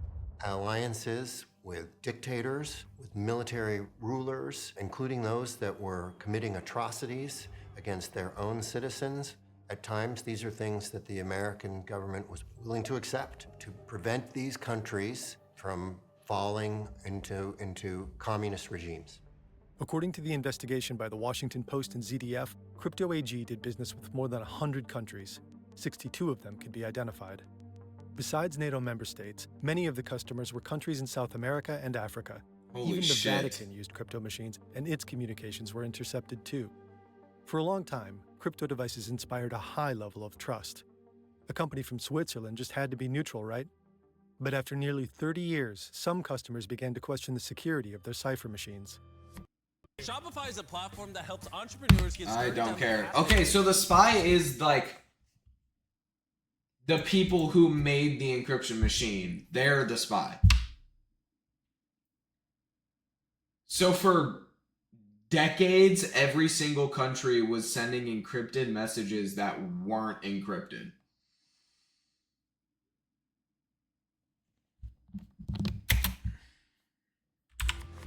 When the operation started in the early 1970s, only a handful of people knew about crypto's secret deal.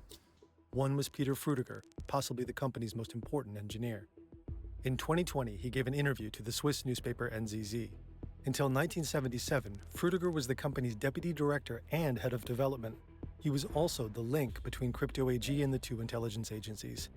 He's said to have made dozens of visits to the BND headquarters near Munich and regular trips to the US to meet with intelligence officials. At first, he doesn't have a problem keeping crypto secret. He thinks he's on the right side of history, aiding in the grand fight against the forces of evil in the world. But a high-profile client makes him doubt this stance. Of all people, it's an autocrat, Mohammad Reza Pahlavi, the Shah of Iran. A few years before his dramatic downfall, the Shah wants to upgrade his Swiss village security with new cipher technology from crypto. He's friends with Frutiger, who takes care of the job personally. During the job, the two men talk. Suddenly, the Shah says he's heard about manipulated cipher machines circulating on the market. But not Hageland's devices, of course. Those are the only ones left he can trust. The Shah doesn't know that his own machines have been tampered with. But Frutiger does. And he's starting to feel guilty about it. By 1977, his internal conflict reaches a breaking point, and he confronts crypto's executives. According to him, this leads to irreconcilable differences. Frutiger leaves the company, contacts the Swiss authorities, and becomes a whistleblower. Many years later, he goes public with his story. But he won't be the first to expose the secret intelligence operation to the world. Chapter 4. The Downfall. Holy shit. Yo, like, I'm not talking a lot because this is fucking insane. I didn't know about literally any of this. Like, the fact that the entire world, aside from a few picked out places by the CIA, was operating as if these encrypted messages were actually encrypted, and they weren't the whole fucking time. So America was just fooling all of these countries for decades. How am I just learning about this now? What the fuck is school even for? I mean, let's be real. I've learned more shit just from doing reactions on stream than I have in school. This is insane. This is crazy shit. Why are we not learning about this? Hans Buehler is considered one of crypto's best salesmen. He travels the world to sell Hageland's cipher machines. He doesn't know about the company's secret. He has close connections in Iran, and the country is one of crypto's biggest clients. In March 1992, he flies to Tehran for a routine business trip and doesn't come back. Before his return, he's arrested and taken to a military prison. The Iranians interrogate him for months. The regime appears to suspect that Hageland's machines are rigged. Oh shit. Buehler can hear other inmates being shot and tortured. The interrogations drag on for hundreds of hours and produce nothing. He really doesn't know anything. After 9 months, crypto pays Iran $1 million ransom to secure Buehler's release. According to the Washington Post, the money is secretly provided by the BND. The CIA refuses to chip in, citing a policy that forbids giving in to ransom demands. Bueller is finally free, but deeply traumatized. Crypto no longer wants to work with him. And that's when his doubts begin. Were the Iranians right after all? Is crypto really hiding a sinister secret? Bueller takes his suspicions to the press, putting Crypto AG in the global spotlight. There's a real complicated moral dimension to operations like this when it starts affecting people's lives. They're pawns. They're used, they're exploited, they're manipulated, and they're discarded, right? I mean, Bueller's life was ruined by this. He's tried many years to get people to believe him, that this was an illegal and immoral operation. Bueller's statements are backed by others, including Peter Frutiger, who's still an anonymous source at the time. Several countries respond by canceling their contracts with crypto, including Argentina, Italy, and Egypt. Ironically enough, Iran does not. In fact, the country starts buying new machines almost immediately. Despite multiple investigations into the matter, the case never reaches court. There's not enough solid... Oh, they're trying to figure shit out. They bought more of them after figuring this out? But the relationship between the CIA and the BND is damaged for good. In 1993, the BND pulls out of the operation. According to the Washington Post, the CIA buys up their crypto shares for $17 million. And according to the Post, the operation continues all the way to 2018. In 2020, intelligence documents are leaked to the Washington Post and the German and Swiss channels ZDF and SRF. A 96-page CIA report intended for internal use chronicles the entire operation. Its claims are confirmed by an intelligence expert who had access to the document. It's called Minerva, A History. Together, journalists analyzed the report. Greg Miller from the Washington Post is part of that joint effort.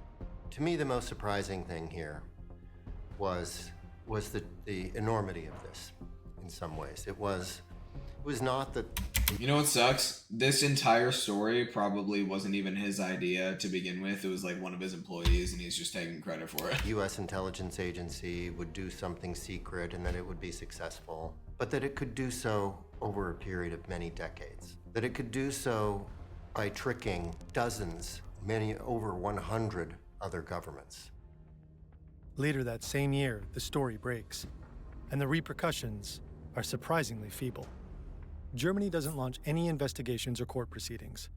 Switzerland opens a formal inquiry, but so far, nothing has come of it. Neither the BND nor the CIA has ever publicly commented on the operation. The leaked reports reveal further explosive details. Like many internal intelligence documents, they contain several code names. Why would the CIA ever comment on anything? Why does the CIA even, like, release documents about their, like, former operations? Like, they do that all the time. It's never anything paramount to society at all. Like, it never benefits anyone, the shit that they do release. But, like, why would they even disclose anything at all? Sorry, I would have messaged you back, but I went to the... Oh, okay. Should I read that, or I'm gonna assume no. The G is called Minerva, the CIA is EOS, and the BND becomes Gamma. But then there are also these two code names. Whoa. What's that? I just built a budgeting app with Base 44. Guys, Nina just built a... I'm gonna be done streaming in probably like hour or two, maybe. I can call you on Discord and we can talk about what happened. I'm just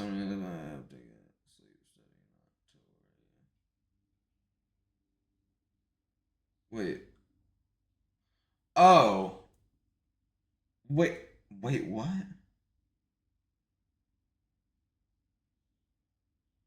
Oh. So it wasn't a problem.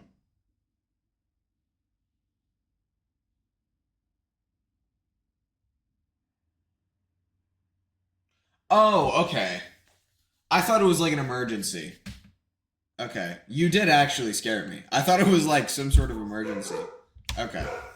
We're good. Olympia and Navajo refer to two major technology companies, German conglomerate Siemens and American multinational Motorola. According to the Washington Post, Siemens advised crypto on business and technical issues and received 5% of the company's sales in return. The US apparently brought in Motorola later on. Cooperation between private companies and intelligence agencies is nothing unusual. It's even regulated by law. German telecommunications companies are required to cooperate with law enforcement and intelligence agencies to facilitate interception and surveillance. In the United States, certain types of foreign intelligence collection rely on compelled assistance from American telecommunications companies. Despite these leaks, many questions are still unanswered. What information did the intelligence agencies actually intercept? How exactly did they acquire crypto through the Liechtenstein Trust Company? And what about the allegations that the BND continued intercepting certain communications for years after formally withdrawing from the op? According to the ZDF report, the BND received hints about the World Trade Center attacks before September 11, 2001. One intercepted message allegedly contained information about the future hijackers the BND allegedly didn't pass on in time. Whether that information could have helped prevent the attacks, we'll never know. Even today, we're probably only aware of fragments of the full operation and a fraction of its true scale. We asked the BND for comment. The agency told us that, on principle, it doesn't publicly comment on intelligence findings or activities. Crypto was eventually broken up. Two new firms took over almost the entire business. Both emphasized they no longer have any ties to either the CIA or the BND. They're probably lying their ass off, though. Giuliano Ott served as CEO of Psi-1 Security AG until 2024. Before that, he was the CEO of the original Crypto AG. His tenure started in 2001 and lasted through the years the company was still secretly controlled by the CIA. When the Washington Post broke its story, the company issued a statement declining to comment on crypto's history. Who knows which companies intelligence agencies are secretly working with today? If you're at Google, you're at Microsoft, or you're at Verizon or a big cellular company, and the government comes to you and says, look, our ability to prevent another terror attack like 9/11 depends on whether we can figure out and trace these networks from Al-Qaeda or the Islamic State. And we can only do that if we can get to the data that you have. It's hard for companies to turn away the government under that kind of pressure. Yeah, I think the fact that I'm just now knowing about this is completely insane. Like, how is this my first time hearing about any of this? I mean, the whole world was using this device to send secret messages to each other, while the whole time the CIA could easily encrypt it or decrypt it. Like, that is fucking insane. That was a really good video. Okay, we'll move on to the next. Why people think the government killed JFK. This one should be fun. I've never came across this theory before, but also I don't doubt that it's true at all. There's a cover-up that's about to happen here. This is Situation Room. I read Kennedy shot in head. The assassination of a president, and then a scramble by the U.S. government to hide information from its people. So much information was hid from the American public. How many shots were fired? 3? The question of who shot JFK and why has riveted America since that horrifying day 16. Wait, do we still not know who? Is that a dumb question? I thought we knew.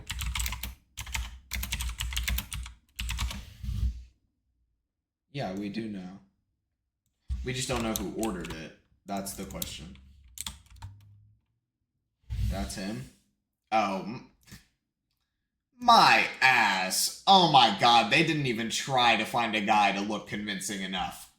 Oh, whatever. He did not do it. Jesus, shut up. But over shut time, up. It's become clear. I believe it. The The theory. I'm convinced now. Kept information hidden, not just from the public, but from the commission in charge of investigating. Either he didn't do it and he's a planted, like he's a planted person to make it seem like he did it, or the government took advantage of him to make him do it.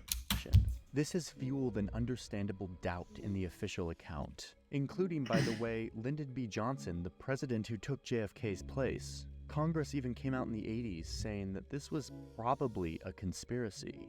And the public ran wild with this. They came up with hundreds of suspects of who could have been involved in the assassination. Holy shit. Theories like this thrive when government authorities aren't transparent with their people. So let me show you how this happened. Let me explain the official story and why that story has been hit with a wave of doubt over the decades. And explain that unlike a lot of conspiracy theories, doubting the official story here isn't as crazy as you might think.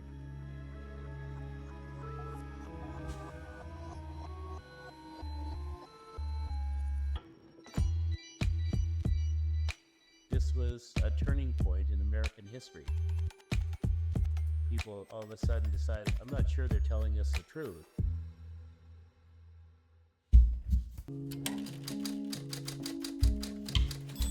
Oh, so this isn't a new thing. Like, people always doubted the story. People loved John Kennedy.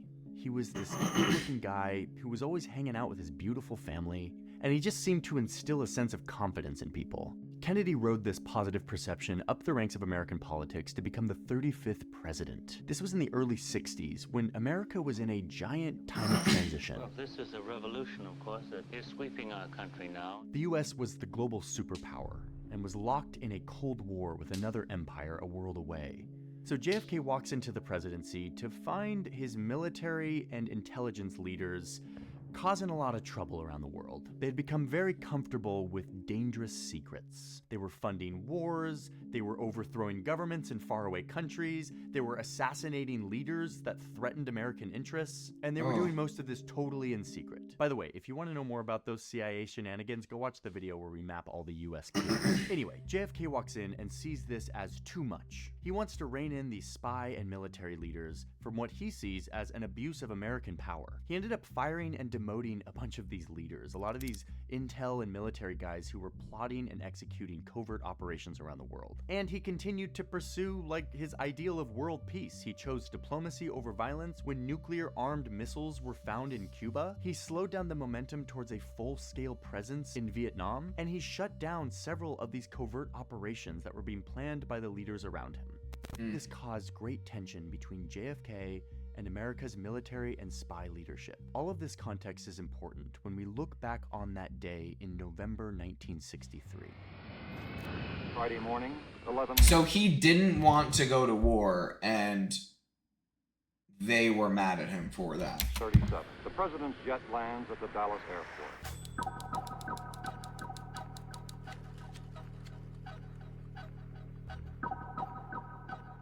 President Kennedy and the Vice President Lyndon B. Johnson arrived to Dallas for a speech that the president was to give. He got in this open-top limousine with his wife Jackie and the Texas Governor John Connally, along with his wife Nellie. They rode through these streets, downtown Dallas lined... Yeah, I've never understood this. Like, if you're a politician at the level that JFK was in, obviously you have half the country that doesn't like you and half the country that does. Why would you go on a public street for thousands of people to come see you drive in a fucking limo? Like, you are simultaneously one of the most hated and loved people in America.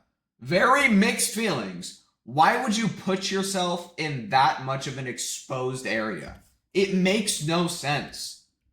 Cheering spectators. And then gunshots rang out.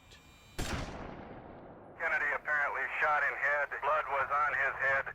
The shots hit the president in the neck and head, also wounding Governor Connally. The president was rushed to the hospital, where he was pronounced dead. And very often you'll find a zipper hidden in the arm. Good afternoon, ladies and gentlemen. You'll excuse the fact... Oh. Excuse the fact that I'm out of breath. That I'm out of breath, but President Kennedy and Governor John Connally have been cut down by assassins' bullets in downtown Dallas. The president has rushed to Parkland Hospital. Holy shit.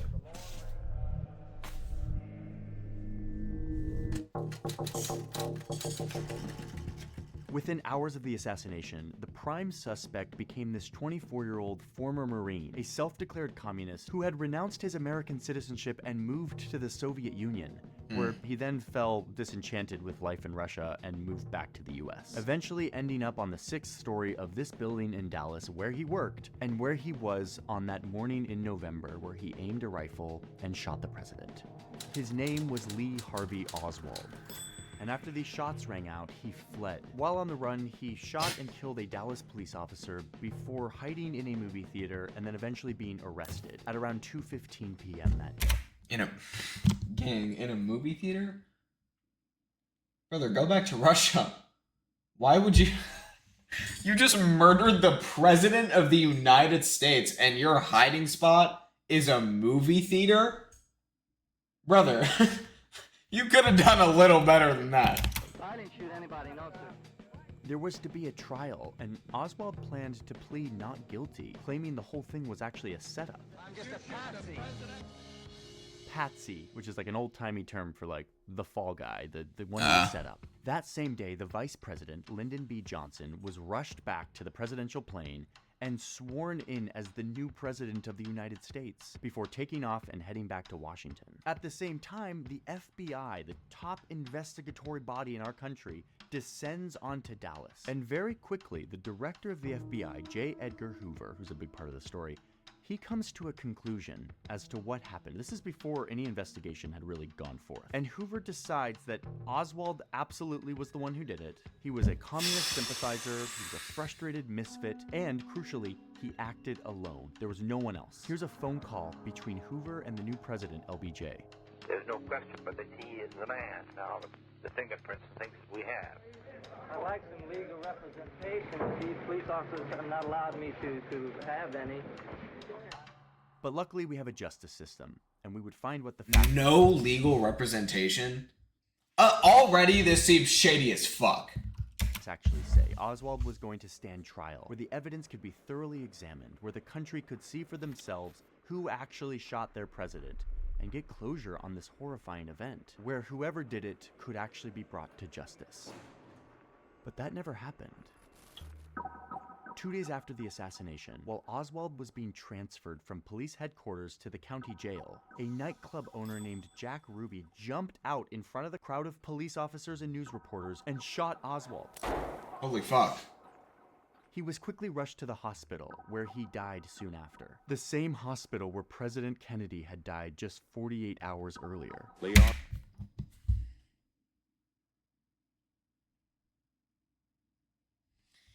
Okay, this is fucking crazy. Oswald has been shot. I think he got what he deserved if he's the one that did it. It is difficult to say how long it will take for the full realization of what happened to really sink in.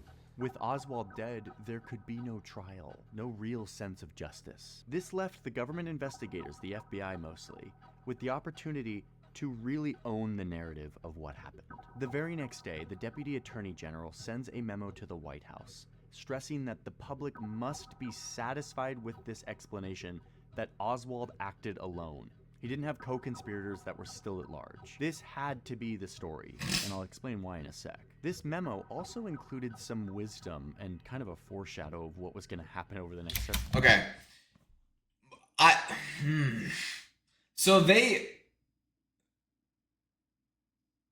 Oh, this is so... Okay, yeah, no, I believe this theory. I believe this theory. The timing is just way too fucking convenient. Because if someone is this upset about their president being murdered, don't you think that the one thing they would want is to make sure they know who did it? Why would they kill the only person they have in question? Why would they kill them? Wouldn't they want to know if it's actually them? If someone is this outraged about their president dying, don't you think they would want to know if it's for sure them before they kill him? I think they ordered JFK's killing, framed this guy, and then once they realized that, oh, he probably isn't going to be found guilty, they just killed him. Decades, where the memo urges the White House to release as much information as possible to the public so as to avoid public speculation. Just remember that advice. Release the information to avoid public speculation. It's kind of the most important part of the story. We have these recently released phone recordings between the FBI director, J. Edgar Hoover. I already forgot what he said. Release the information to avoid public speculation. Okay, we're good. It's kind of the most important part of the story. We have these recently released phone recordings between the FBI director, J. Edgar Hoover, and the new president, LBJ. And we see in this phone call that the FBI actually didn't want a thorough investigation. I think it would be very, very bad to have a rash of investigation. It'd be a three-ring circus. Well. This is fucking crazy. This is true. I'm fully on board. It's probably to appoint a high level one to evaluate your report that I can select out of the government and tell the House and Senate not to go ahead with the investigation. Yes. LBJ creates this group called the Warren Commission. And you can see in these phone calls, he was asking the FBI director who should be on the commission. What do you think about Allen Dulles? I think he would be a good man. Wait, did you catch that? Allen Dulles. He was the former director of the CIA. He's one of the guys that JFK fired after he tried to overthrow the Cuban government. And now he's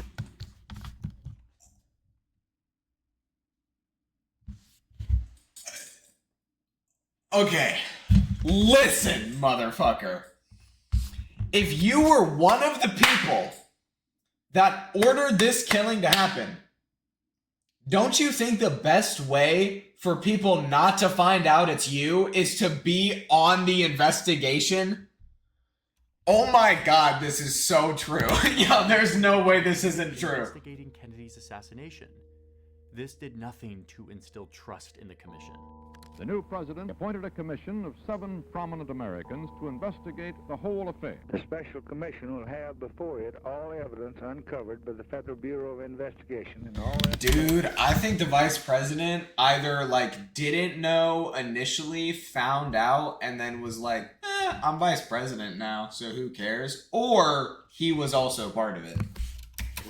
Available to any agency of the federal government. The Warren Commission was given just 10 months to investigate this situation using the evidence that was mostly provided to them by the FBI. They produced this report, which essentially confirms the conclusion that J. Edgar Hoover, the director of the FBI, had come to in the hours and days following the assassination. That on November 22nd, the shots fired that killed the president and wounded the governor were fired by one guy, Lee Harvey Oswald. The report stresses that he acted alone. They say it very definitively. He, nor the person who killed him 2 days later, Jack Ruby, were a part of any conspiracy, domestic or foreign. All of the shots came solely from the 6th floor of this building. And crucially, there were only 3 shots fired, 3 bullets. How many shots were fired? 3.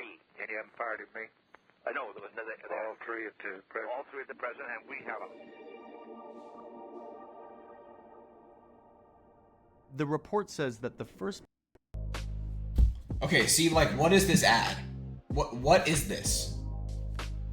I'm not downloading this game. Bullet likely missed the car completely, but that the second one did something very interesting. It first hit the president in the back and then exited his chest. It then entered through the governor's back, went through his rib, and then exited through his chest. But it wasn't done yet. It then entered his wrist, shattering the wrist bone, and then exited the wrist, and went partially into the governor's leg. Whoa. Okay, it's quite the journey for one bullet. Oh, yeah. And the bullet in question, which just apparently made 7 wounds, supposedly looked like this, which some ballistic experts have said looks a little too pristine for a bullet that allegedly just went through 2 human bodies. And then of course the third bullet, according to the Warren Commission, was the one that delivered the fatal headshot to the president. This was the explanation that the Warren Commission came up with to explain all of the wounds that were found on the victims. All of this damage had to be done with just 3 bullets. And why just 3 bullets? Again, ask J. Edgar Hoover right after the assassination. On that floor, we found the 3 empty shells that had been fired. They only found 3 shells up on that 6th floor. So if all of this damage was done with more than 3 bullets, that would mean that there had to be more than one shooter. A conspiracy. But there couldn't be a conspiracy. Hoover had adopted this line of thinking right...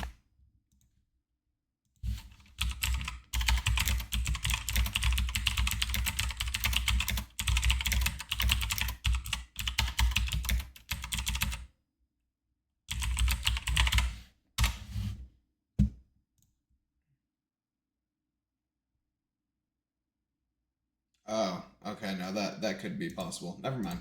After the assassination, this assumption that it was just one guy, and that line of thinking endured into the Warren Commission, a commission that Hoover himself helped the president assemble.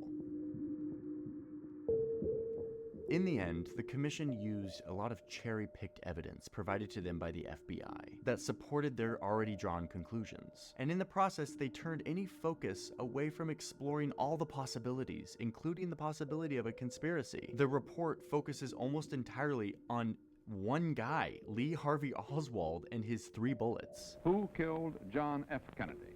The commission answers unequivocally, Lee Harvey Oswald. Was Oswald a member of a conspiracy? The commission answers, he acted alone. They ignored witnesses that contradicted their stories. They ignored or modified the signed reports from surgeons and doctors who worked with President Kennedy immediately after he arrived to the hospital that said that the wounds in the president's neck chest area looked like they came in from the front, meaning not from this building that was behind them. I got an idea. Hold on.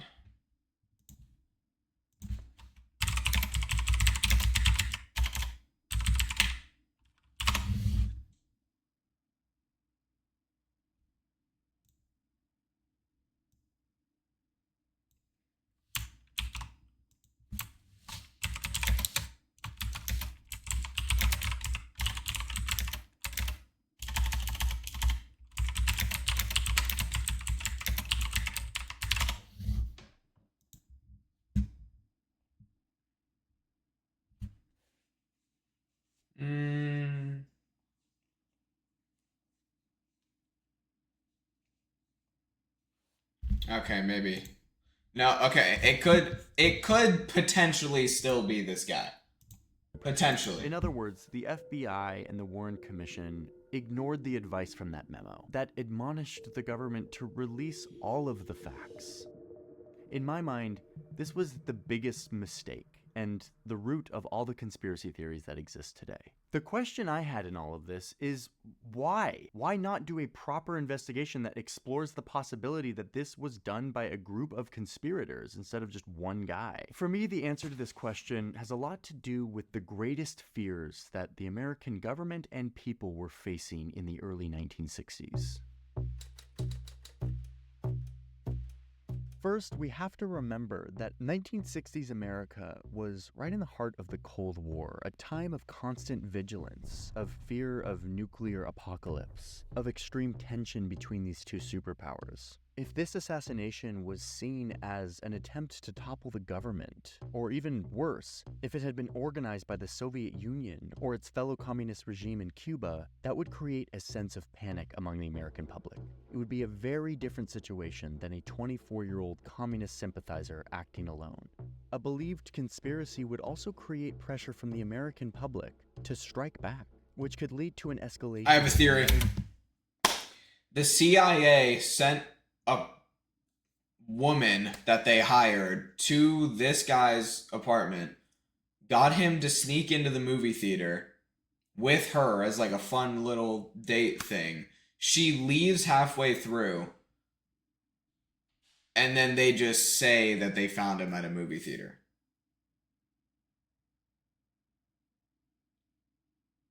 And just say oh, he was hiding in the movie theater. But in reality, they got him there. What the fuck, you're interrupting my theory, huh? You done? Great. And then they killed him because they knew that he would probably say that in the trial. So they killed him. Nuclear-armed nation. Oh, and the CIA also had an incentive to keep an investigation from being too widespread. At the time, they were secretly conducting all of these operations to assassinate Cuba's leader, Fidel Castro. This was a big deal, and it was a big secret at the time. Any deep investigation into possible conspiracy with Cuba might reveal that the CIA is trying to assassinate Fidel Castro, which would not be good for the CIA.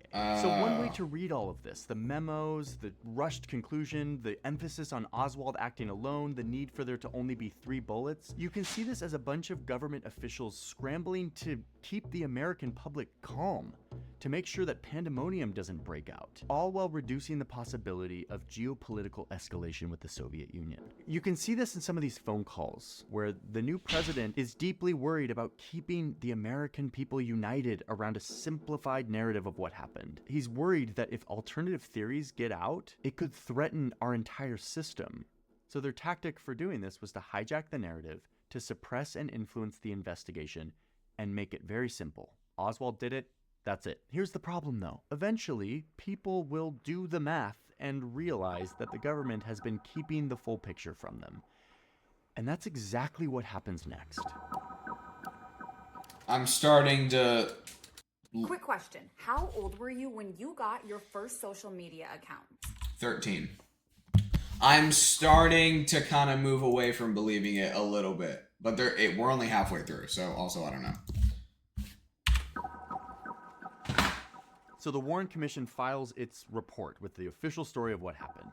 But soon after they do so, members of the Warren Commission themselves come out and say like they don't actually believe the story that the Warren Commission just put out, especially when it comes to the key assertion that one bullet was responsible for causing 7 wounds. I could not convince myself that the same bullet struck Wilson. You mean that you yourself weren't convinced about the single bullet theory? No, I wasn't convinced. Governor Connolly, the one who was sitting in front of JFK, and the one who was supposedly shot by that one single bullet, he disagreed with the story. I understand there's some question in the minds of the experts about whether or not we could both have been hit with the same bullet. I just don't happen to believe that. Even the new president, LBJ, wasn't totally... I mean, 4 puncture wounds? I mean, that's crazy. It passed through your body 4 times. And then also passed through JFK's body. So it passed 5 times. Convinced. I mean, he was kind of secretive about it, but he eventually did come out and tell a reporter from The Atlantic that he thought that this was a conspiracy, that it was Cuba retaliating against the US for all of these CIA attempts to assassinate their leader. This was not good for the Warren Commission and their story. Then, 12 years after the assassination, this full uncut version of a strip of film that shows the assassination of JFK finally airs on national TV. It's the film shot by the Dallas dress manufacturer Abraham Zapruder. They were allowed to put this on the news? Execution of President Kennedy. This was the first time that Americans could see solid visual evidence of this event. But why hadn't it been released earlier? To some, this film contradicted the official account from the Warren Commission. And it sparked this new demand for real answers from a government that kept behaving like it was hiding something. All of this is coinciding with a time in American history where Americans are losing faith in the federal government. You just see this massive, nosedive. All of the CIA's covert operations are starting to come to light. The country is mired in this endless war in Vietnam. The president's people were just found spying on their political opponents in a hotel in DC. The government has not earned our trust at this point.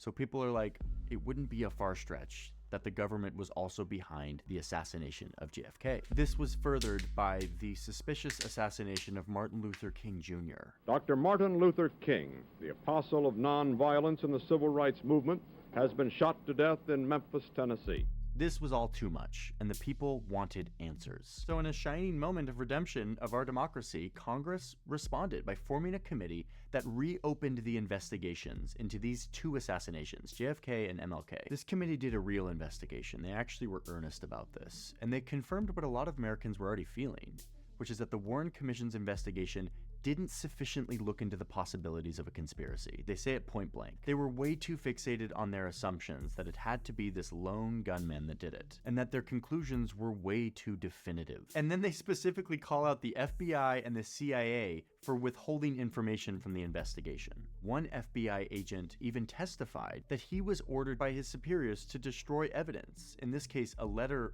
that Oswald had written to the FBI. And he handed it to me and he said, Oswald's dead now, there can be no trial. Here, get rid of this. Why was the FBI asking its agents to destroy evidence? The committee concluded that it was a, quote, high probability that it was 2 gunmen that fired at JFK and that it was probably a conspiracy. That's what it says. But they stopped short of trying to determine who that other gunman was or who had organized the conspiracy. And then they once again make the recommendation that all of the information on this topic be made public. Isn't it time for the American people to at least... So did they pay off the FBI agent? ...know what happened at 12:30 p.m. in Dallas, Texas on November 22nd, 1963? Quick caveat, The committee's conclusion that the assassination was probably a conspiracy relied heavily on one piece of evidence, which was the sound recording from that day, where you can hear gunshots and you hear more than 3, and it kind of inferred that there were like multiple shooters. This evidence was later challenged and kind of debunked by the FBI, but also a different research facility that basically said this sound recording wasn't even gunshots. It wasn't even recorded during the time of the assassination. But to me, the whole conspiracy thing was not actually the most important part of this committee's report. The most important part was that they confirmed that the Warren Commission had been cherry-picking evidence and hiding stuff from the American people. After the Congressional Committee confirmed to the American people that the FBI and the CIA had been hiding evidence, the conspiracy theories rose up once again, culminating in this movie in the early 90s that paints an alternative picture of what could have happened here. A shadowy government conspiracy to kill the president, or at least a conspiracy to cover up the real story. Oswald, Ruby, Cuba, the mafia. They made a movie about what could have possibly happened? That's risky. Like some kind of parlor game prevents him from asking the most important question, why? Why was Kennedy killed? Who benefited? Who has the power to cover it up?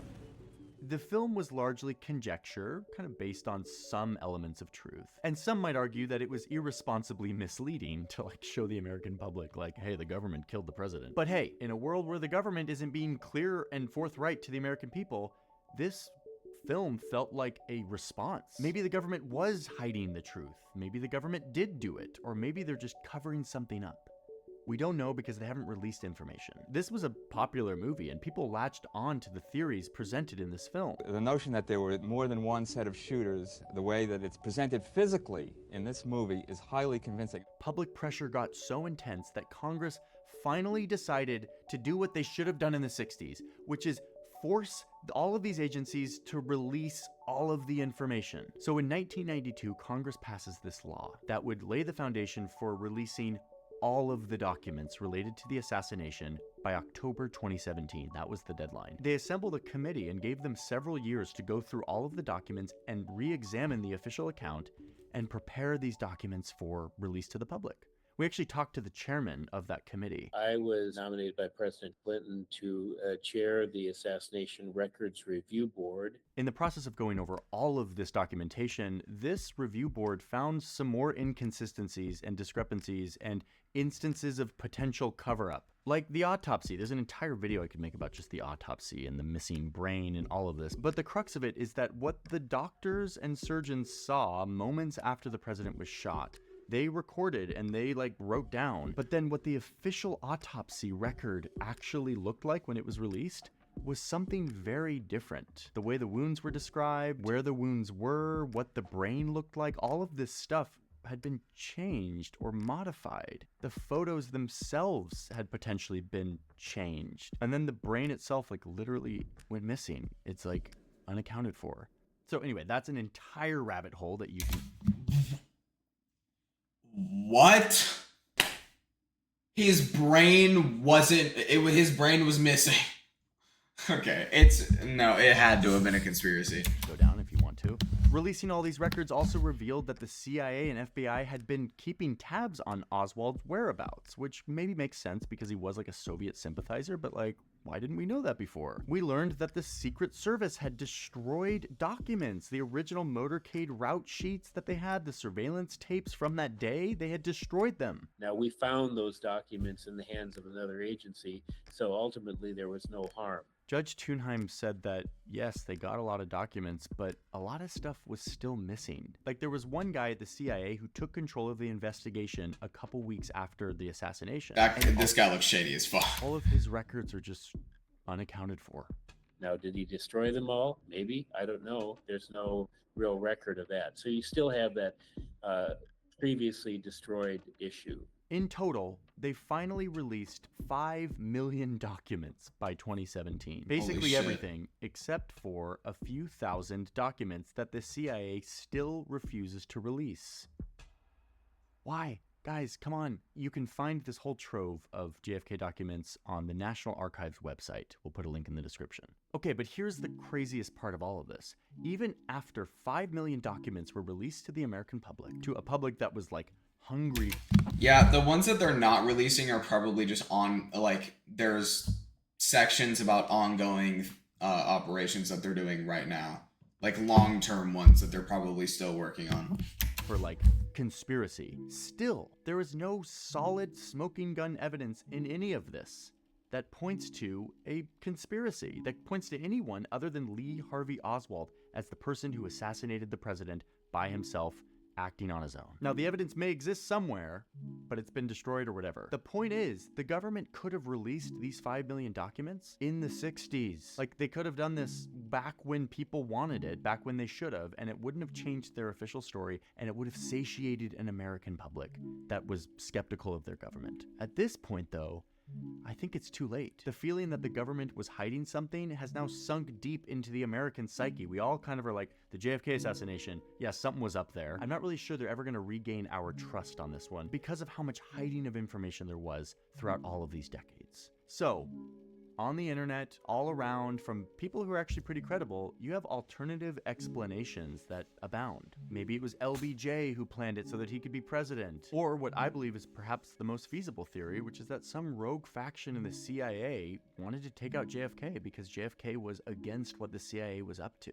He was shutting down their covert operations. And then there's, of course, the idea that Cuba did it. I mean, that's what LBJ, the president after JFK, thought. Like, he was like, it was probably Cuba because we've been trying to assassinate their leader. The point is that because of the information vacuum left by the CIA and the FBI holding back evidence from the American people, people started to look at the evidence they did have and grasp at any evidence they could find for conspiracy. They started connecting the dots of the witnesses who met mysterious or suspicious deaths. Many theorists will fixate on this mysterious man holding an umbrella in this video on a sunny day, maybe giving the signal to a second shooter. It's all very tantalizing, and some of it is actually very valid as like leads for further investigation. But despite a lot of really fishy stuff, I have not seen any solid evidence that proves an alternative story to the one that was told to us back in the 60s, that Lee Harvey Oswald was the guy who did it and he acted alone.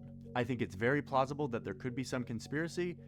I think we will never know because we simply don't have the evidence. One thing I do know for certain, though, is that the moment this investigation turned into an effort to stifle information and influence the facts towards one conclusion, it laid the foundation for the public to turn this into a cesspool of speculation. Again, I keep going back to that feeling of being lied to by your government. It's very potent. It sticks with you. It creates fertile ground for conspiracy theories of all kinds to sprout. Because when you feel like you're being... I mean, our government's been hiding shit from us for, like, this is not like the only thing they've hit. I think 9/11 was an inside job. There's probably so many things that they're still hiding, but they hid plenty of stuff that we know about now for decades. Like, this is not the only thing.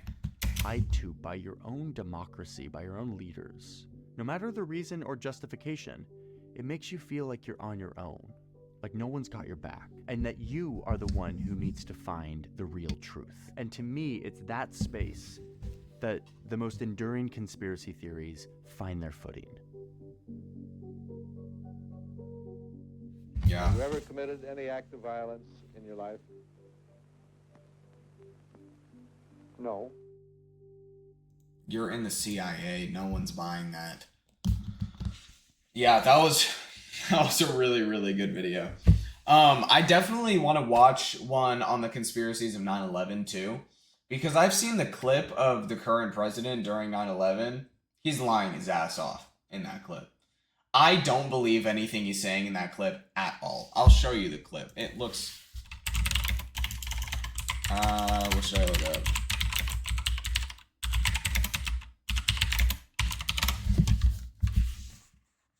It's like, it's literally just on like the side of a road. Like it's in like a neighborhood. Where is that interview? Good evening. Not this one. He's like on the side of the road and it looks so shady. Donald Trump after 9/11. I don't think I could care any less what Donald Trump had to say about 9/11. Where is it? I don't remember where it is. Yeah, I don't remember. It was literally, he was just standing on the side of the road and he was so obviously bullshitting. Like, he was lying for sure. I didn't buy anything he was saying during that interview. But yeah, that was a really good video. That was a good stream. That was the last video of the stream. Most of those are going to be YouTube videos. I don't think the one about the spy is going to be a YouTube video, but the rest of them will. So you'll see these videos go up along with the Siege gameplay. Some other things, the VOD channel on YouTube is up, so now I have a channel posting just VODs, no clips or anything like that. I just post full streams unedited. And then also I have my main YouTube channel. You can go subscribe to that. And newer project that's probably going to be coming up soon. I made 2 extra channels. One's in Spanish and one's in French. So I'm going to try and translate all my audios from my streams and videos and post them onto those channels just to spread my audience a little bit more. So yeah, there's also those channels. You can go follow those. I'm not sure when I'm going to get videos up, but I'll figure that out soon. So that's going to be happening soon. But yeah, I'm super excited about all of that. Tomorrow's going to be, I think it's going to be a bit of a shorter stream. I'm not completely sure what we're doing yet. I think I'm probably going to be playing some games with Packard, maybe Hayden. No reactions tomorrow, but there are going to be reactions the day after that. So yeah, I will see you guys tomorrow.